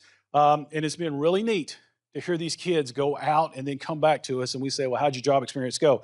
But they do 2. We ask them to do 1 in their pathway and 1 that they're curious about. And we've seen the interest with kids that are curious about the pathway, that they just want to go out and see. We've seen now they're starting to switch. And I said, I didn't want to open that Pandora's box for them, but that's what has happened. We've had some kids that go out there and say, well they go shadow, we got a hospital right across the road from us. They'll go, I'm going to go shadow a nurse for today. Then they come to find out, they come back, oh, I like the physical therapy a whole lot better. That's more my thing. And we see kids do that. Or we see kids go out to Halton and their job shadow. And they sit there and see what they got to do that day. And they like, I like welding, but I don't know if I like welding all day. You know, so that's the experience that me and Mr. Hamby had talked about. I had a daughter, thought she was going to be a vet. She goes out, we job shadows one day, loved it, gave birth to a horse, you know, kittens. But then somebody come in, they had to put their dog down. She calls me, Dad, come get me. I can't do this. You know, that was a real quick moment in time for her to say, this is what I thought I was going to do. I can't do this, you know, with it. So that's what we want kids to experience. We want kids to experience the real world. We just don't want them to hear about it. We just want them to hear it from other people. We don't want them to see it on TV. We want them to actually go put their eyes on it, live it for a day with it. And that's from our top kids to our bottom kids. Everybody's got to do this when we go out there. Do you have any? I think you were going to talk about the work-based, our internships too. Yeah. You have a slide on it. Yeah, our internships, what we try to do with our kids. Before I got there, all we really had was co-op. Pretty much everybody did that when high school, right? You had co-op. We don't do that. Like we said, we try to get them out there with job shadows, but we also have internships that we're working with. We got internships where we're trying to get people out in the community. You know, it's one of these things where our internships, we're trying to work with Young Electric or Young Heating to try to get our kids out in there. But we're trying to get as many kids out in internships to get them on that accelerated route as much as possible that we can. We're also, thanks to the board, our kids that are coming out in our education classes are also getting an internship through Western, right, where they can come back, work in our district, but it's going to accelerate them to get into the teaching field. If you want to, we help pay their tuition as well. That's a big one, you know, when it comes to helping pay them tuition. So we have just a few data points. We have 94 students that have completed more than 40 hours of work-based learning last year through internships, job shadowing, employer partnerships. And for the students, they're gaining some really tremendous employability skills through that process. But they're gaining confidence as well in that particular area. And I want to connect back to the through line from the exploratory phase of looking at the RISEC and getting those areas where they tend to have some strengths or some interest, and really tying those career pathways and their job shadowing, work-based learning experience back to those areas of interest for the students. So they're making connections with the employers, and our employers then, they're getting future talent. They're getting to experience that firsthand with them, and it's building those partnerships between the school and the community as well. Just to give you 2 examples, we had a young man to go to M&L just for a job, not a job, but they just went for a field trip. And they were so impressed with him and his skills because they took him down to this little basement, told him how they run wire through conduit, how to build conduit. If you know anything working with a hickey, you know, you got to bend it 45, 90, fit out math, everything like that. Well, he was able to do that, but also he showed all the competencies of our profile of a patriot. They offered him a job right then. They said, when you get out and you graduate, we got you a job. We also had a young man this year just go for a job shadow. Did such a great job with them. She called us said, hey, can I offer this young man a job? I said, well, if he's interested, I mean, but you're more than welcome to offer him the job. She goes, we were just so impressed with your student, the way he come out, the way he communicated, the way he showed the skills that you have instilled in him, that we are very impressed. So we want to offer him a job. And I said, okay, you can do that. He was 18 at the time. They went down and offered him a job, and that's where he's working at today while he's going to school. So that's what we're trying to do. We're trying to build a work base so that if we got a kid that is not able, and with the thanks of Mr. Hamby, we're able to take a kid that doesn't have a proper transportation to a job site. We actually have people, we use the school vehicle to transport them to their jobs, their job shadowing, and then come bring them back. Now, we've had kids to travel. He would like for us to get kids to travel further. We just haven't got there yet. But we've had kids go to Nashville, Louisville. You know, we're in Bowling Green. We've had people to go other places. And we do help them get to there if they get to those places if they Yeah. can't get there. Yeah, but we just haven't got kids to there yet. But, you know, we've got enough resources. But we're trying to get kids. You know, some people may say, well, why are you wanting kids to leave Allen County? We're not. We're just wanting them to see the world, see the opportunities that they can actually get out there. And then students learn. We try to do as much vibrant learning as we can with our students. Rigorous, standard aligned instruction. This is one of the big things we've been making at the high school here recently with our PBLs, with our proficiency scales, everything like that. But what we're trying to do is try to connect those kids that do well in CTC to do well in our core classes. And then we want to try to make a connection with our core classes to our CTE. And the last couple of years, we've been doing a great job of that. We're just not there yet, but we're getting there. So one thing that we do is, did you want to talk about the other one? No, you were. Okay. You go ahead. So then the one thing we do is like for our PBL. This has been something that we've had teachers to take off with and be excellent in. But our project-based learning, just to give you a little insight, we use project-based learning, but also we'll talk about later, we got PatCon that we've got down there that actually highlights our PBL. But our PBL is basically, it's got to be real world. It cannot be what we call a trash can project. It's got to be real world. So focus on critical thinking, collaboration, everything we do, collaboration, problem solving, global issues that we have, align the content with the standards. Now, as you know, with some teachers, they have a hard time letting go. They want to be in control. So we say, we come in and we help them do that. But once they get going and they can check off that the kids know the standards, they're doing a great job. Student showcase, like we said, it's not just a test. You see kids come up after a PBL and tell the teachers, can we do this every day? Teachers say, I'd love to, but it's awful demanding to do a PBL. So we periodically try to throw PBLs in there as much a problem. And if we can't, we throw a slice in there, you know, for them, our project slice. But it builds not just lasting memories, core memories for them, but it also builds things for their career, for their classroom, for later on in life. Just to give you a little example of what's going on here. For 2 years in a row, our marketing class put on a full-blown concert in our auditorium. That means they had to go by booking the artists, setting everything up, bringing in exhibits in the gym that have to do with concerts, or jobs that would have to be with concerts. So you're letting kids see that. From marketing to ticket sales to hospitality. I mean, it incorporated a lot of different products. You know, like when they were talking about up here earlier, when they were talking about the tiny house, that was our tiny house because it brought in everybody into that. And it was great. Our kids loved it. I mean, when I say a concert, full-blown concert for an hour and a half. They loved it. But also we've got in our biomedical class, or our, environmental science class, they did DNA testing on different types of bacteria and see how it goes and processed it over the time for the standards. And then they got to report on it and do everything like that. And the teacher said, I'm used to throwing this at them and them regurgitating it back to me. I didn't throw it at them. I just gave them the key points, looked at the standards, and they were able to tell me everything. That's the type of learning we want. The kids love this. They love it. This is one thing I think I've got to move you to the 2 times speed here because I think we're about out of time. So I just will mention the fact about PBL. All of our teachers have been trained, K through 12 in PBL, and we onboard all new teachers with training in PBL. So every summer we run a new PBL training and make sure that they understand that, because I would tell you at the core of our instructional model is authentic learning for our kids. So Mr. Humphrey put out a little post this week that said we were going to pile all the Chromebooks up in the gym and burn them. and go back to paper and pencil. Now I don't know if I believe he really didn't say it that way. I'm just kind of poking at him here for a moment, but trying to move back to where our vision is in our instructional model, and that is if we're going to develop the skills, right, that are embodied in our profile, then we have to be, it's like going, like, I'm not going to build the muscle unless I have an opportunity to go to the weight room.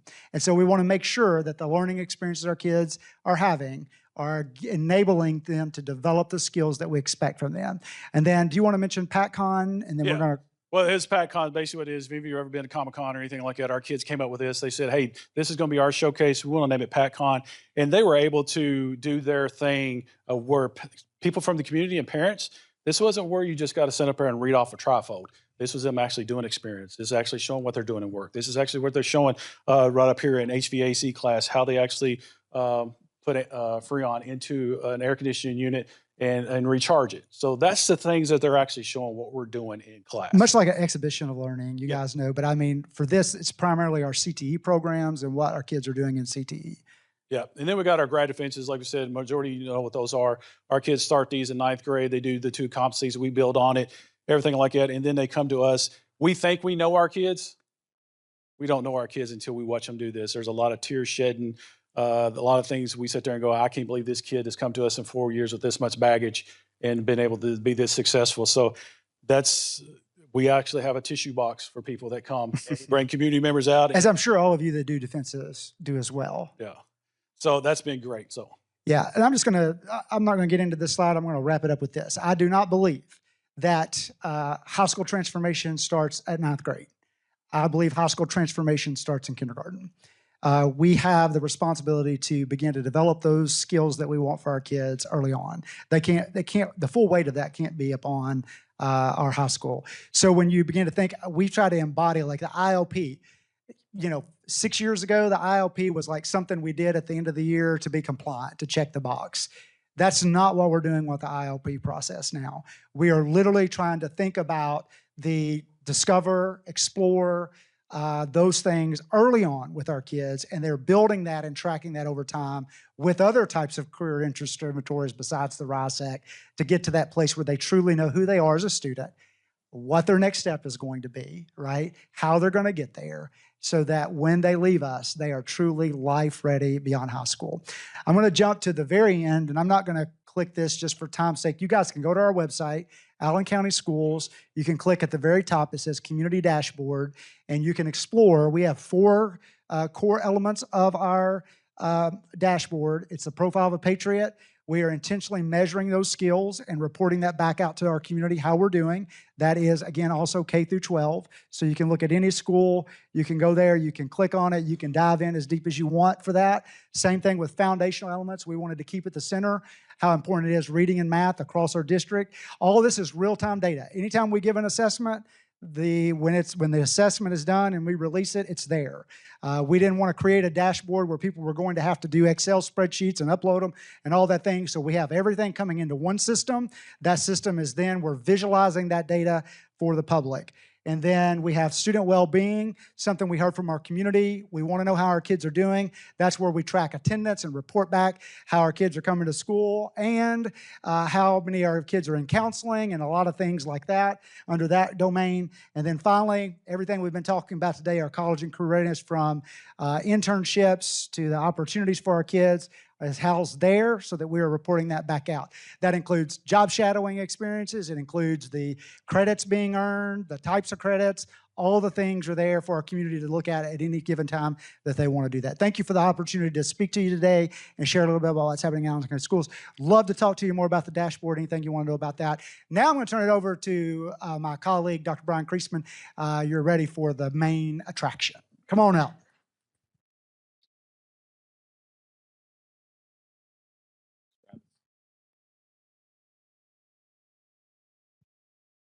So I have to tell you about how we really go use a lot of what Allen County is doing. So, and James Nyhoff can tell you this. So anytime we do some kind of innovation, I always ask, what would Travis think of this?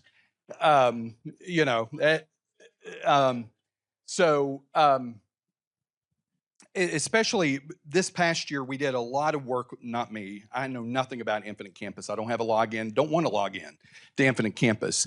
But Michelle Hunt, our Chief Academic Officer, she spent a year with Ashley Fritz working on Infinite Campus because that's a big hurdle across the state. We've got to get Infinite Campus to play nice if we're going to really do this vibrant learning and this local accountability. So she spent a year with no help from IC working on this, pulling the rubrics into IC so that teachers didn't have to use two different systems. So we used to use TOTE. Now everything is in IC.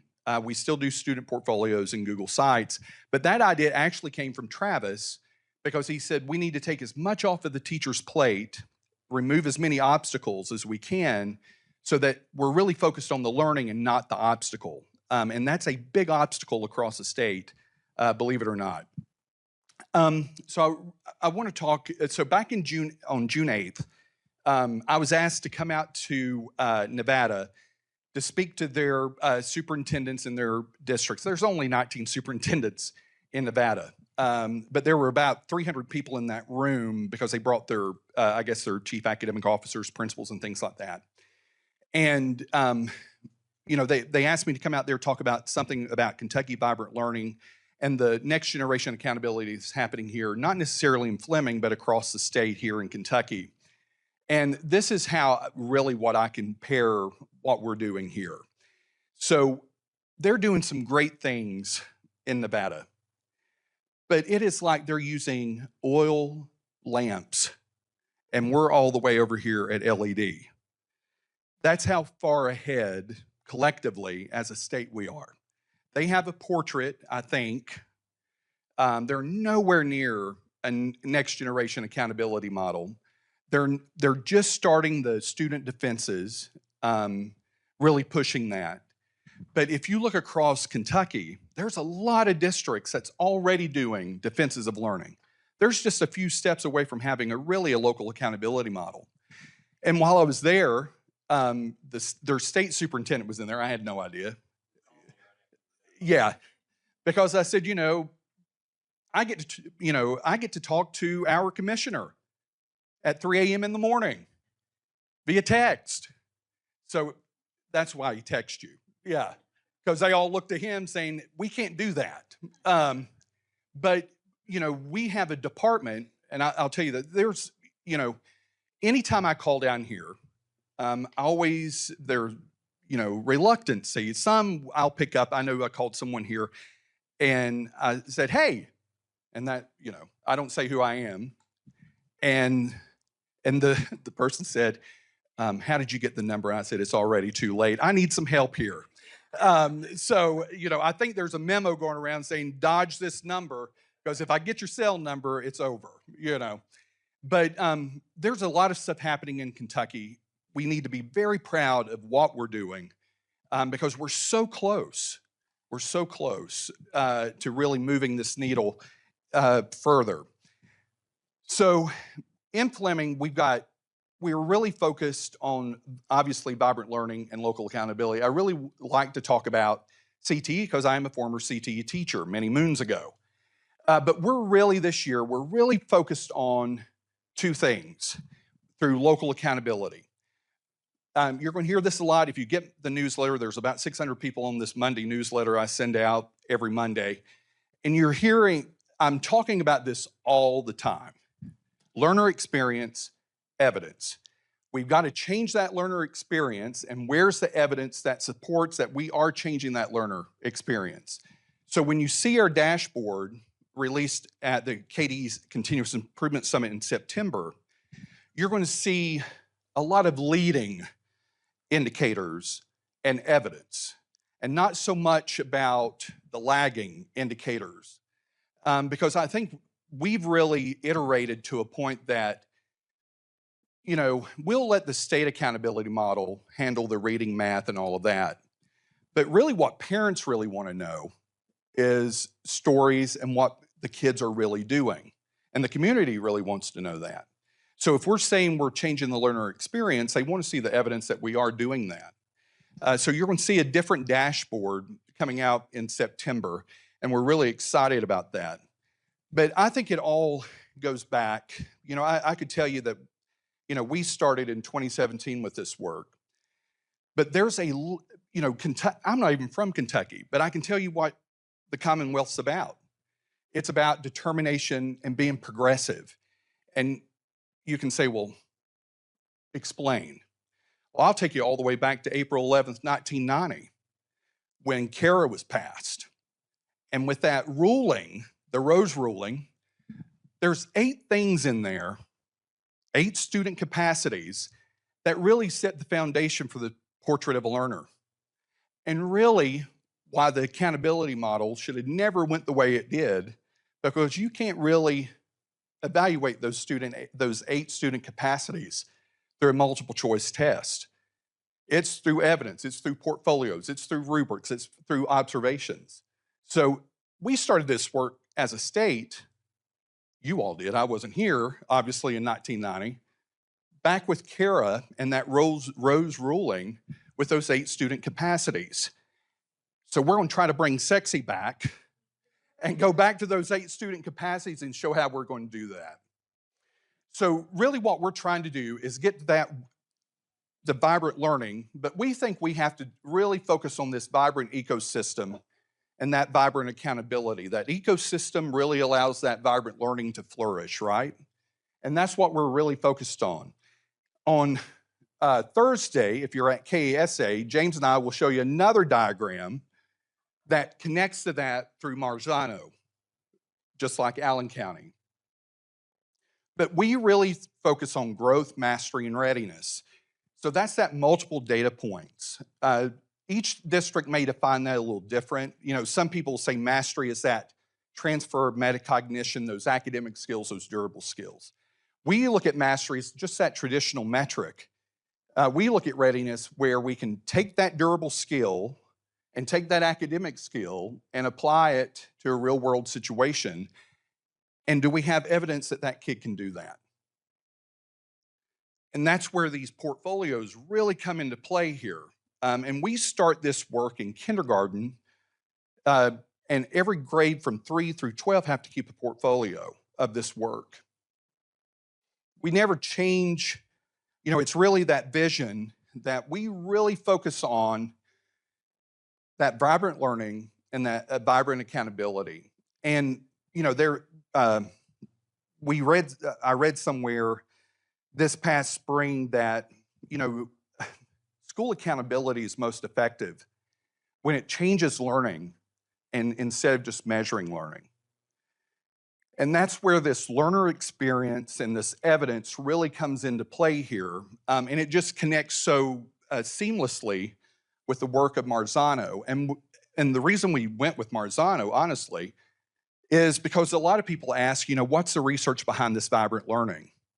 People ask, you know, I guess you could use a Hattie, but Marzano was the easiest one to really use because we have that work happening here in Kentucky. So in Fleming, this is how we look at vibrant learning. You know, we want it meaningful, we want it student-centered, we want it authentic, we want it interdisciplinary as much as we can. But one of those things that we're really pushing now is that compelling piece of evidence that students are growing, are mastering, and are meeting the readiness. And that's a little different with vibrant learning. So when we talk about authentic and connecting it back to the high school, we look at this as authentic performance at the CTE level. Some people in other parts of the country call it advanced CTE, advanced career and tech. We call it enterprising education, and I'll talk to you about that in just a second. But we expect, when we look at CTE evidence, we see these things happening with students in their portfolios at the end of the year.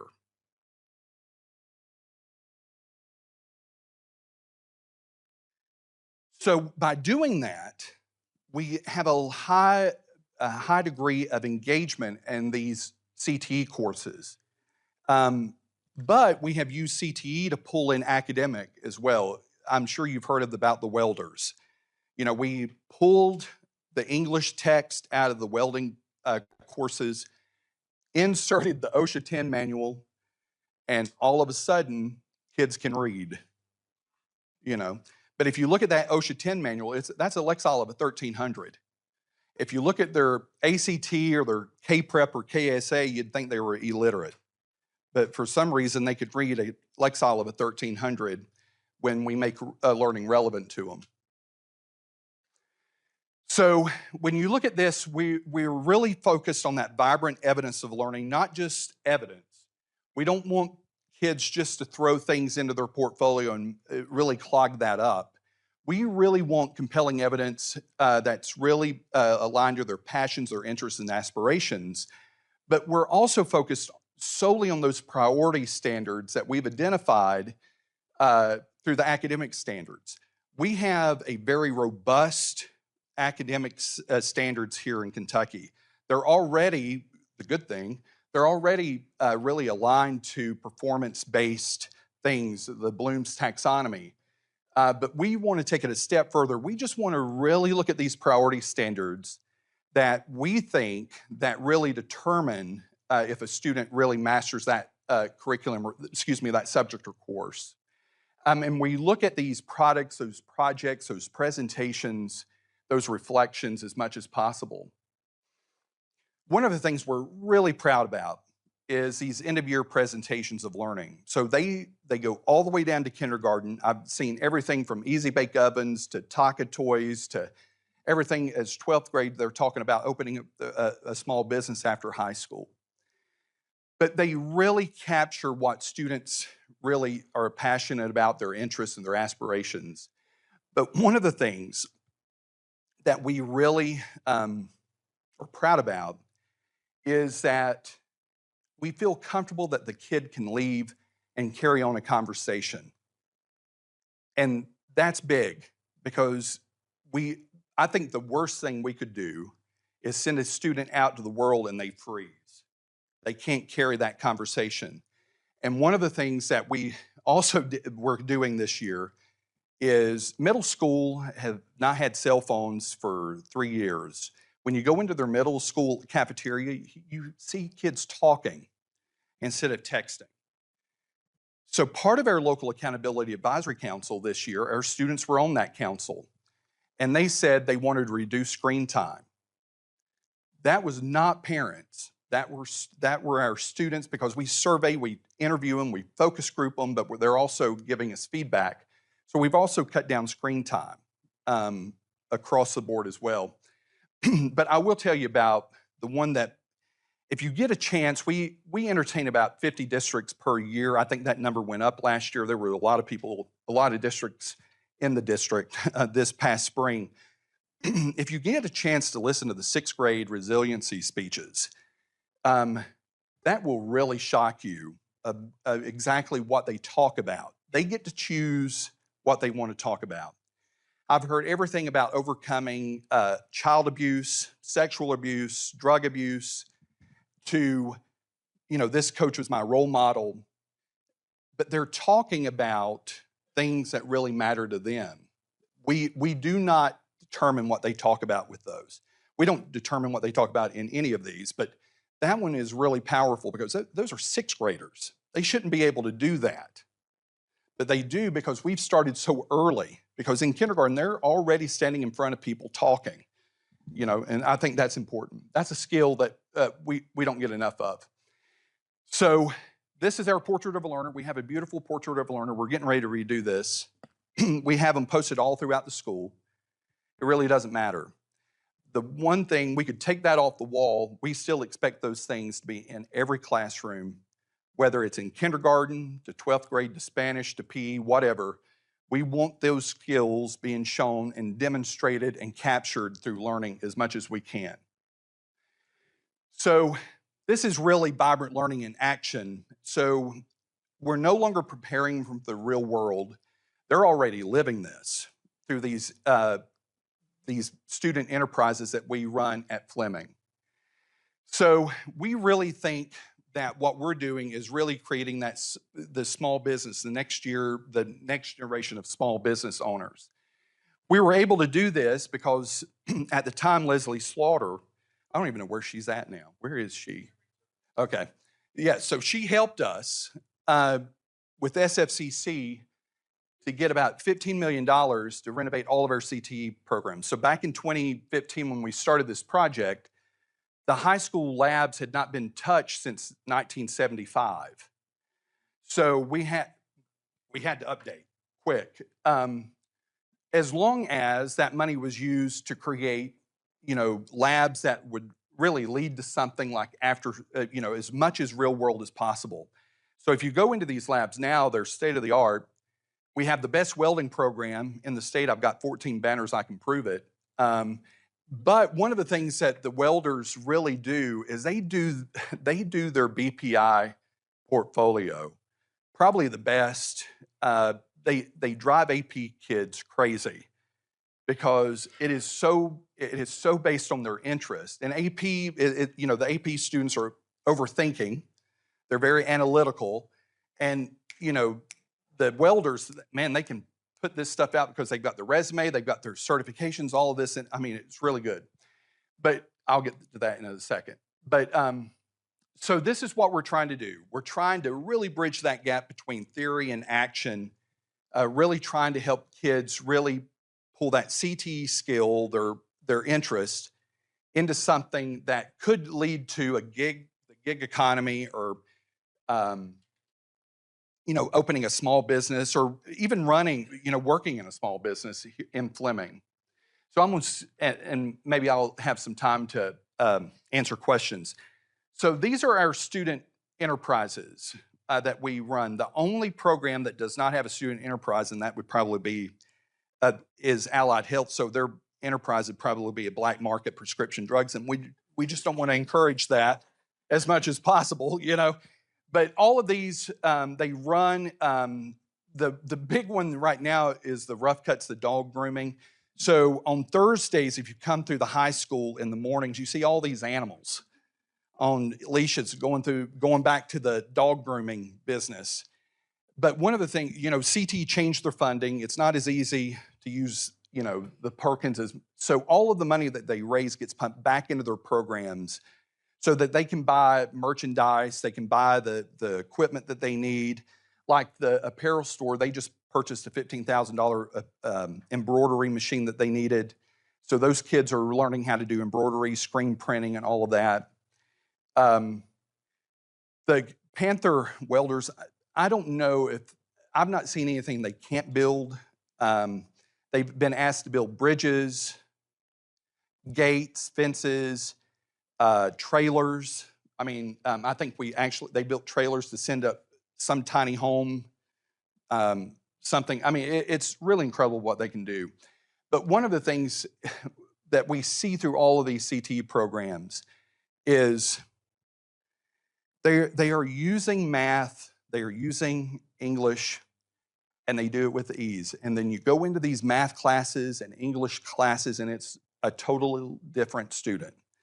They're not picking up the concepts, but they're using the concepts in CTE.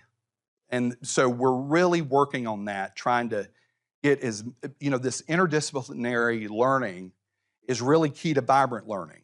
I always tell people life doesn't happen in silos, so why should learning?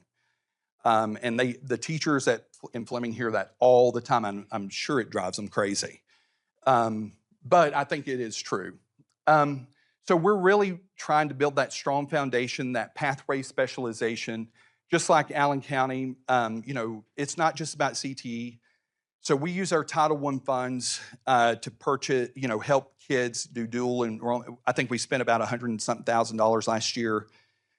We have a cohort of about 25 kids that will graduate Fleming County High School with 2 years worth of credit, which we're really proud of. So I put this up here. This kid graduated, I want to say 2019. That is a replica of R2-D2. He built that from buying scraps on eBay. That was not a model that he purchased. So me being from North Carolina, my career was right near Carolina, Duke, and NC State. I could get a kid into any, as a high school principal, I could get a kid to any school except Duke. Guess where he's at? Duke. It took me to come into Kentucky to get him into Duke. How ironic, you know. But he's some kind of chemical engineer. I mean, a post graduate student and all of that. So, questions? I was only supposed to take 5 minutes. You know, I'm prepared to do 5 minutes because that's typically all I get. So, you know.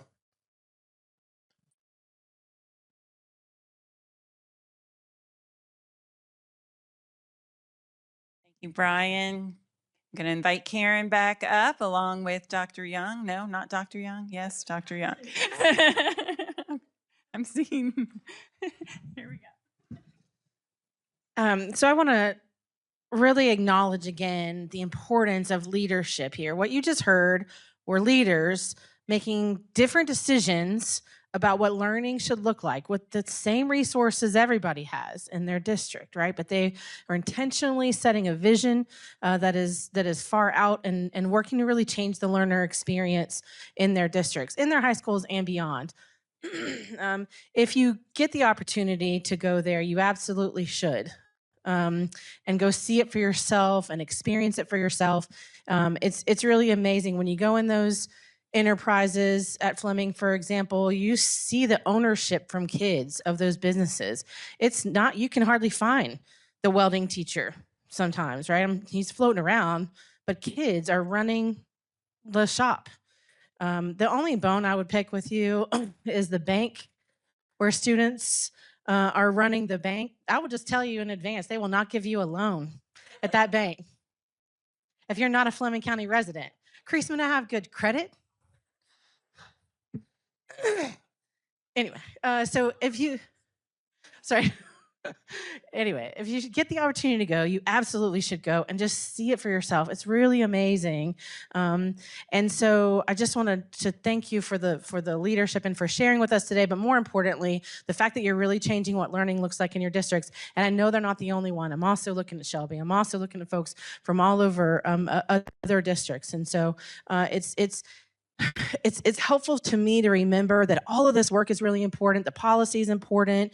The structures are important. The capacity building is important. The dashboards are important. But if we don't change what learning looks like, we're really falling short. All of this has to lead to a changed learning experience for kids. And so really, thank you for keeping your eyes on that prize and making it happen for real. And I know there's more to do. Yeah, this is the altar call. I just want to say, listen to these two colleagues or these gentlemen. I want to step back just for a second as a parent and think about the job shadowing experiences that my daughter had. And I think about the job shadowing that's going on in Allen County. I think about what's going on in Fleming County. You also have the Kentucky Welding Institute there that I'm sure there's great partnerships with. There's so many great things that are going on there. But as a parent, I was a superintendent at the time. We were getting into this a lot of job shadowing moving forward. And I had my daughter come home one day, and she's in medical school now. She has passed the second USMLE Step 2 this week. Just want to let everybody know that. So, yay. But one of the things that when she came home, she was job shadowing an optometrist. And, she got a 36 on her ACT. Thank God I'm married up and my wife is brilliant. But, and she has all these great test scores, but I really didn't see a fire until she came back from a job shadowing opportunity. And she said, Dad, I knew it was real when she pulled out the drill. This is an optometrist. I said, I'm sorry, what? She said, I knew it was real when she pulled out the drill. I said, okay, tell me. She said, Dr. DeSario pulled out a drill and drilled out a piece of metal out of a guy's eye. And I said, and you didn't pass out? She said, no. I said, you can go into the medical field. But first of all, as a superintendent, it's like, oh, wow. But as a parent, and they get those opportunities. Now, also having that opportunity where, you know, if you want to be a veterinarian and you can't handle some things about that, think about the change in that child's life and moving forward. But again, when I listened to these two gentlemen speak, I was thinking about being a dad. And again, we were just dabbling into the job shadowing. And I'm embarrassed to say in the beginning, we just had a select few group of kids that were doing this. And we were trying to expand it so that everyone got the opportunity. And look at the benefits that you're seeing with those two. So again, think about being a parent. What kind of school do you want your child to attend? Right now, I'm thinking about moving to Allen County with my grandkids. If I ever get grandkids, I'm going to go into Allen County, as long as Travis is still there anyway. But anyway, I just had to say that. It was one of those things where you felt like, think about that as a parent. If you were a parent in these in a surrounding district that wasn't doing the same things that's going on here, I would consider moving. And if the housing market was good, I would definitely move. But anyway, gentlemen, thank you so much for being here. You guys are phenomenal. Always learn so much by listening by the two of you. I completely agree. I had a similar experience with my own daughter who went to STEAM Academy, who did an internship that completely changed the trajectory of her life. She did an internship at Kentucky Refugee Ministries, got a little heart for what it is to be a refugee and the settlement and the work that goes into helping someone immigrate to the United States. Really nothing that I had ever exposed her to. She just got that experience through STEAM Academy and is now an international studies student at UK and you know wants to pursue that as a line of mission, personal mission for her life. And so these things matter. You just don't know what experience is going to be the thing that turns you. That's going to be it changes the trajectory. And so, just deeply appreciate all the opportunities that schools are making available for kids. And we want more, and we have to keep doing more and putting more opportunities in front of kids.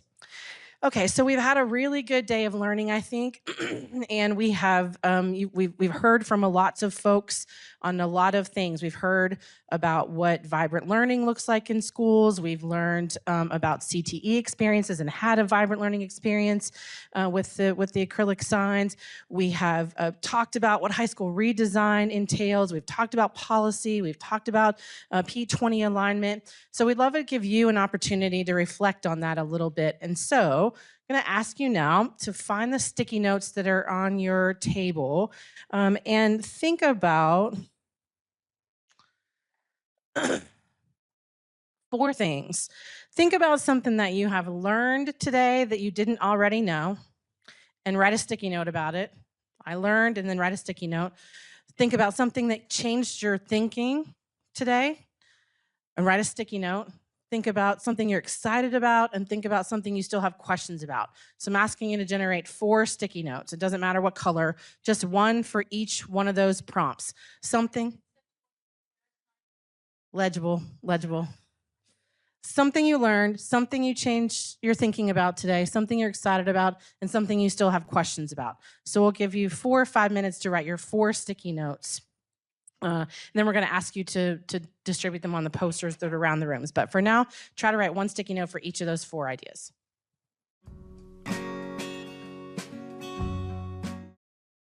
All right, so divide your sticky notes into the 4 sections.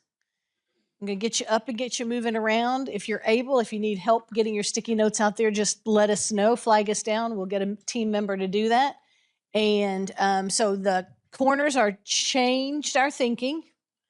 Over here, you see we learned.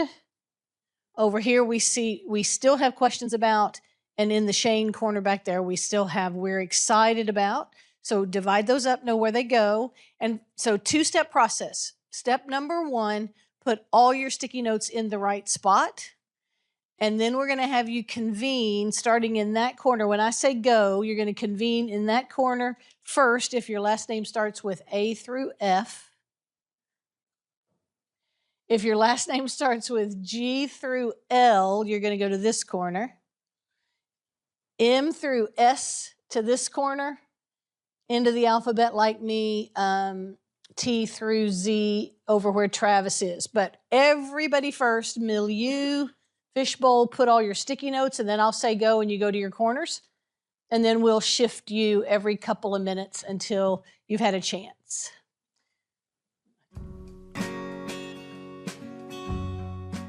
Each group is going to have about 90 seconds to look over the sticky notes. And then group one, over in the corner back there, Holly, you guys are going to give us 1 or 2 big synthesized takeaways.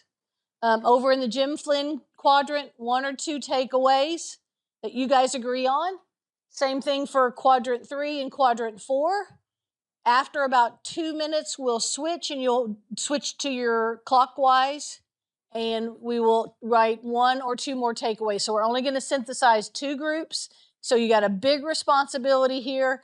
We'll give you 90 seconds to think about it and talk about it. 90 seconds to think about it, and then 30 seconds to choose your takeaways. Go.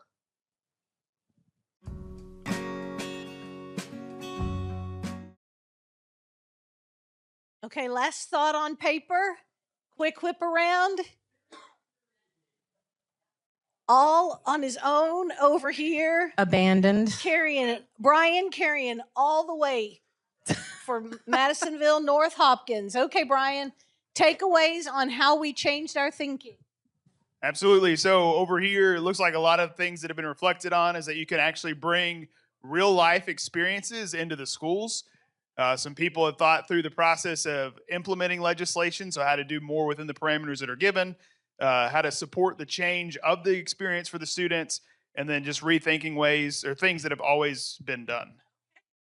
Thank you so much, Brian. I love the whole notion that kids don't somehow have real lives. So I'm glad that made the top of our list. Jim Flynn, takeaways from Rob Collins, takeaways from what we learned.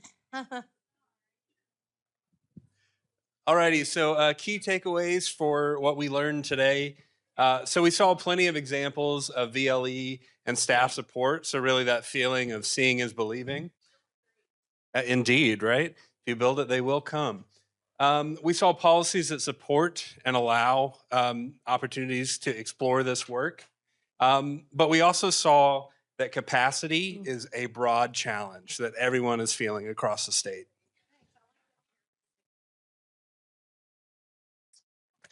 So we're going to hear from the We Still Have Questions group represented by Mr. Travis Hamby. Oh, skeptic in residence. So a lot of the questions stem like, okay, so these are all great ideas, great thinking, but how do we get started in this work? What are the next steps? Especially, specifically, how are districts funding the various initiatives that they are implementing? And then how do we make sure that all districts are getting access to these kind of experience? So equitable access for all students across the Commonwealth. And then finally, I think a question that's a little more specific for the council is clarity around what is our purpose, like the group's purpose as a council. What's the outcome that we want for this group that's now convening? Great questions, and I think should inform our time together moving forward. Okay, we're going to end on a high note here with the We're Excited group, and we're going to hear from Brooke Sprinkles. Can I get a whoop whoop? Our key takeaways that we're excited about are to improve the student experience, to see this work getting started in all districts, and everybody's excited to bring back what they've learned back to their own schools. Thank you so much for that. Yeah, if you think back over 4 years ago when we started, we were asking questions that are very different than these questions here today.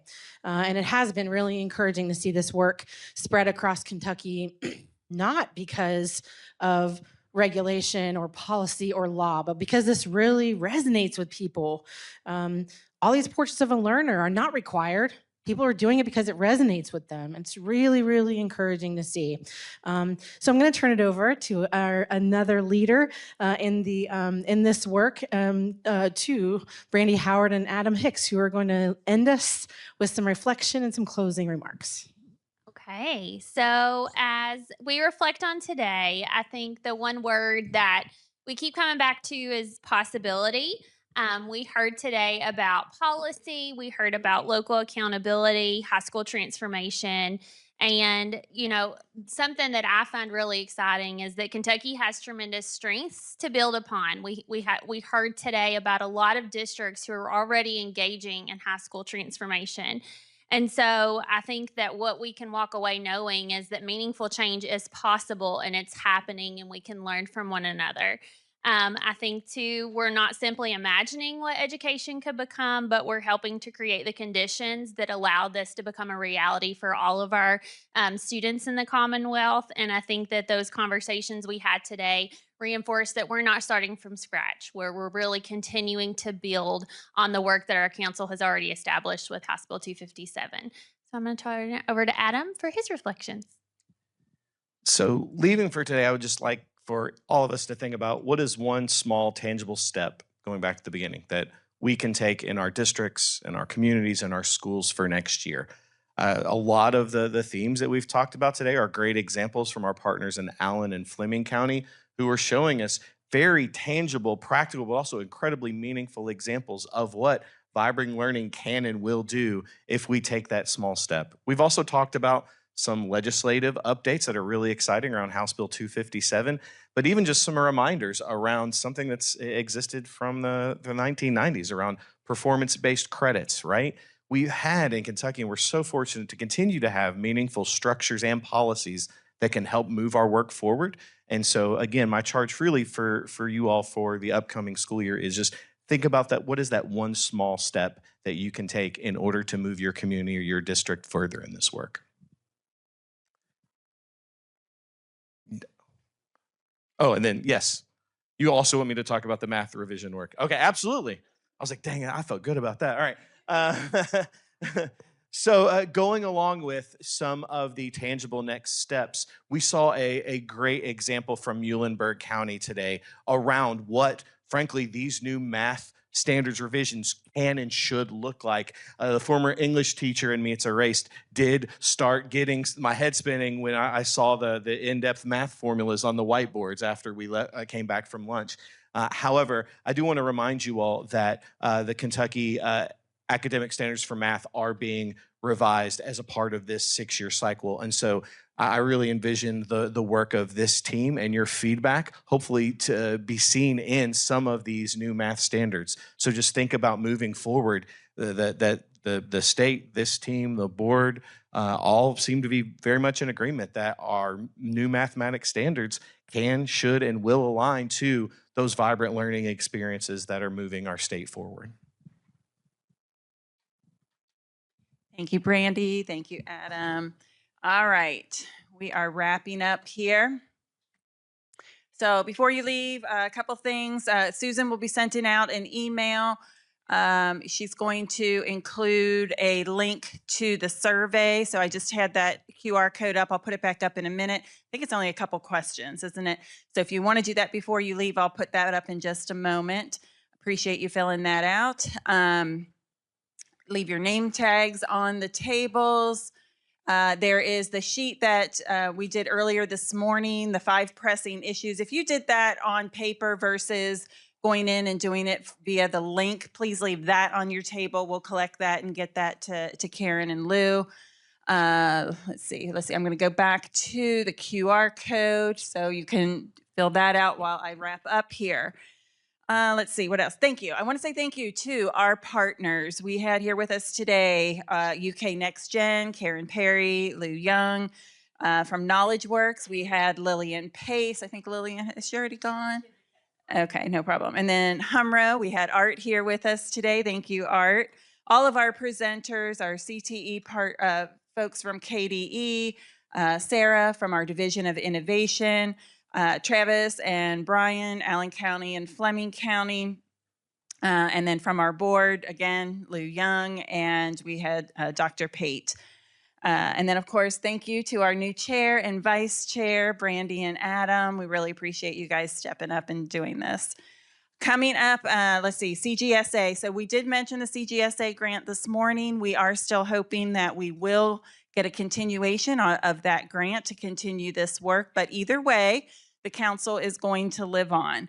And we are hoping with the grant that we will meet 4 times a year, 2 in person and 2 virtual. So I don't think we'll know for sure if we get that until September. But we will let you know the plans as soon as we know the plans. Worst case scenario, we won't meet again until probably January, but we're hoping to have another convening again, at least virtually this fall. And that is all I have. Anything further, Dr. Fletcher? I missed it, Dr. Pate. One more short story as we close. I want to talk about very quickly the turning point in my career. I was, and some of you have heard this before, but I was one of those bulldog testing, turn it around, make sure that you come in and we were guilty of, and I was hired twice in my career, once to be a turnaround principal in a PLA school, at a middle school, actually the middle school I attended. Then I was hired to be a turnaround principal at the high school that I attended. Then the neighboring district, after we had some success, asked me to be a superintendent to do a turnaround process there. So I was well versed in what it took to make sure you met the test scores. That's what my career was. That was, quote unquote, how Robbie Fletcher was being successful, and that's how our students were being successful. I'm embarrassed to tell you that we were doing things in middle school to take kids out of their art class, out of their music class, to make sure they had extra reading and mathematics. As a matter of fact, I can remember early on, UK Next Gen came and when I went to Lawrence County, we were meeting with our kids, and our kids would come in and really put on a show and talk about how great their core classes were, but they really shined when they talked about their CTE classes because it was relevant. So as I went through my career and I got into being a superintendent, in our second year, we met all the state goals. We put banners up and down Bulldog Lane. We met the goal. We put banners on the side of schools. We're a proficient district. We did all of this. And I had a person to come in probably about 3 days into all of our celebrating and just so thankful that we met the test scores. And again, don't get me wrong, the foundations of math and reading are very important. So please don't take out here and think that I don't believe that I do. But I had a person to come in my office said, all this is great, Dr. Fletcher, but are we relevant? I said, you're fired. But I was mad. Think about a decade of trying to meet test goals. And someone came in and was basically raining on my parade all of a sudden. Seriously, we had a parade up and down Bulldog Lane of meeting test scores. It was less than 3 weeks later, I had a young man by the name of KUWL Ross came in. He was a senior, good kid, just, never got in any trouble, just went about his business. He said, I need you to sign out the dropout form. I said, Colin, why, Mr. Ross, why are you dropping out? I said, you're a great kid. I mean, I went through all the things about how happy to have him. He said, and his words were this, you don't offer what I need. I can drop out now and go get my GED and get on a pathway that's going to help me to make more money than any teacher in this district. But I need to do that now. Training starts next week. It was sobering. And he was right. We weren't relevant. We didn't offer what he needed. So that's when we changed our perspective. It started with one student who looked at me, who, again, I'd been at ball games. He was a football player. I helped him off football fields. I've been around him, but he looked at me and said, you're not relevant. Your school system's not relevant. So from that point on, relevant became our goal. How can we make sure that every student had the personalized learning pathway to get them where they needed to be? We wanted them to be able to dream. We wanted them to be able to persist, and we wanted them to be successful. That was a big part of our profile of a learner in our work. So from about 2016 on, we changed. Robbie Fletcher changed, because I can promise you, no one's going to look at our list of students and say, these are the kids that scored the 34, 35, 36, but they are going to say this: that student became one of the best welders, or that student went into medical school, or that student, and they graduated from this school, all because of the changes that were made. So it was a real eye-opening. I mean, don't get me wrong. I believe that students have to have the foundational skills for mathematics and reading in order to do vibrant learning. But still yet, how do we make sure that that's relevant for them?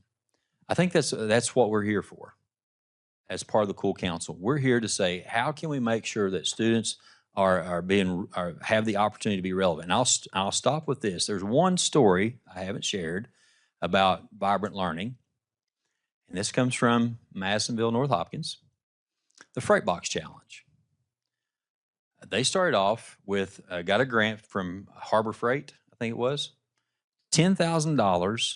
And, you know, these 40-foot long freight boxes that, you know, you see come across on barges and things of that nature. They got one of those, and they took that and actually framed the inside and designed a medical office.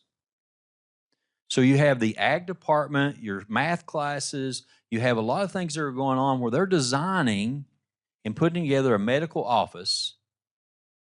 That medical office was finished. And do you know where that medical office is now? In Liberia, Africa.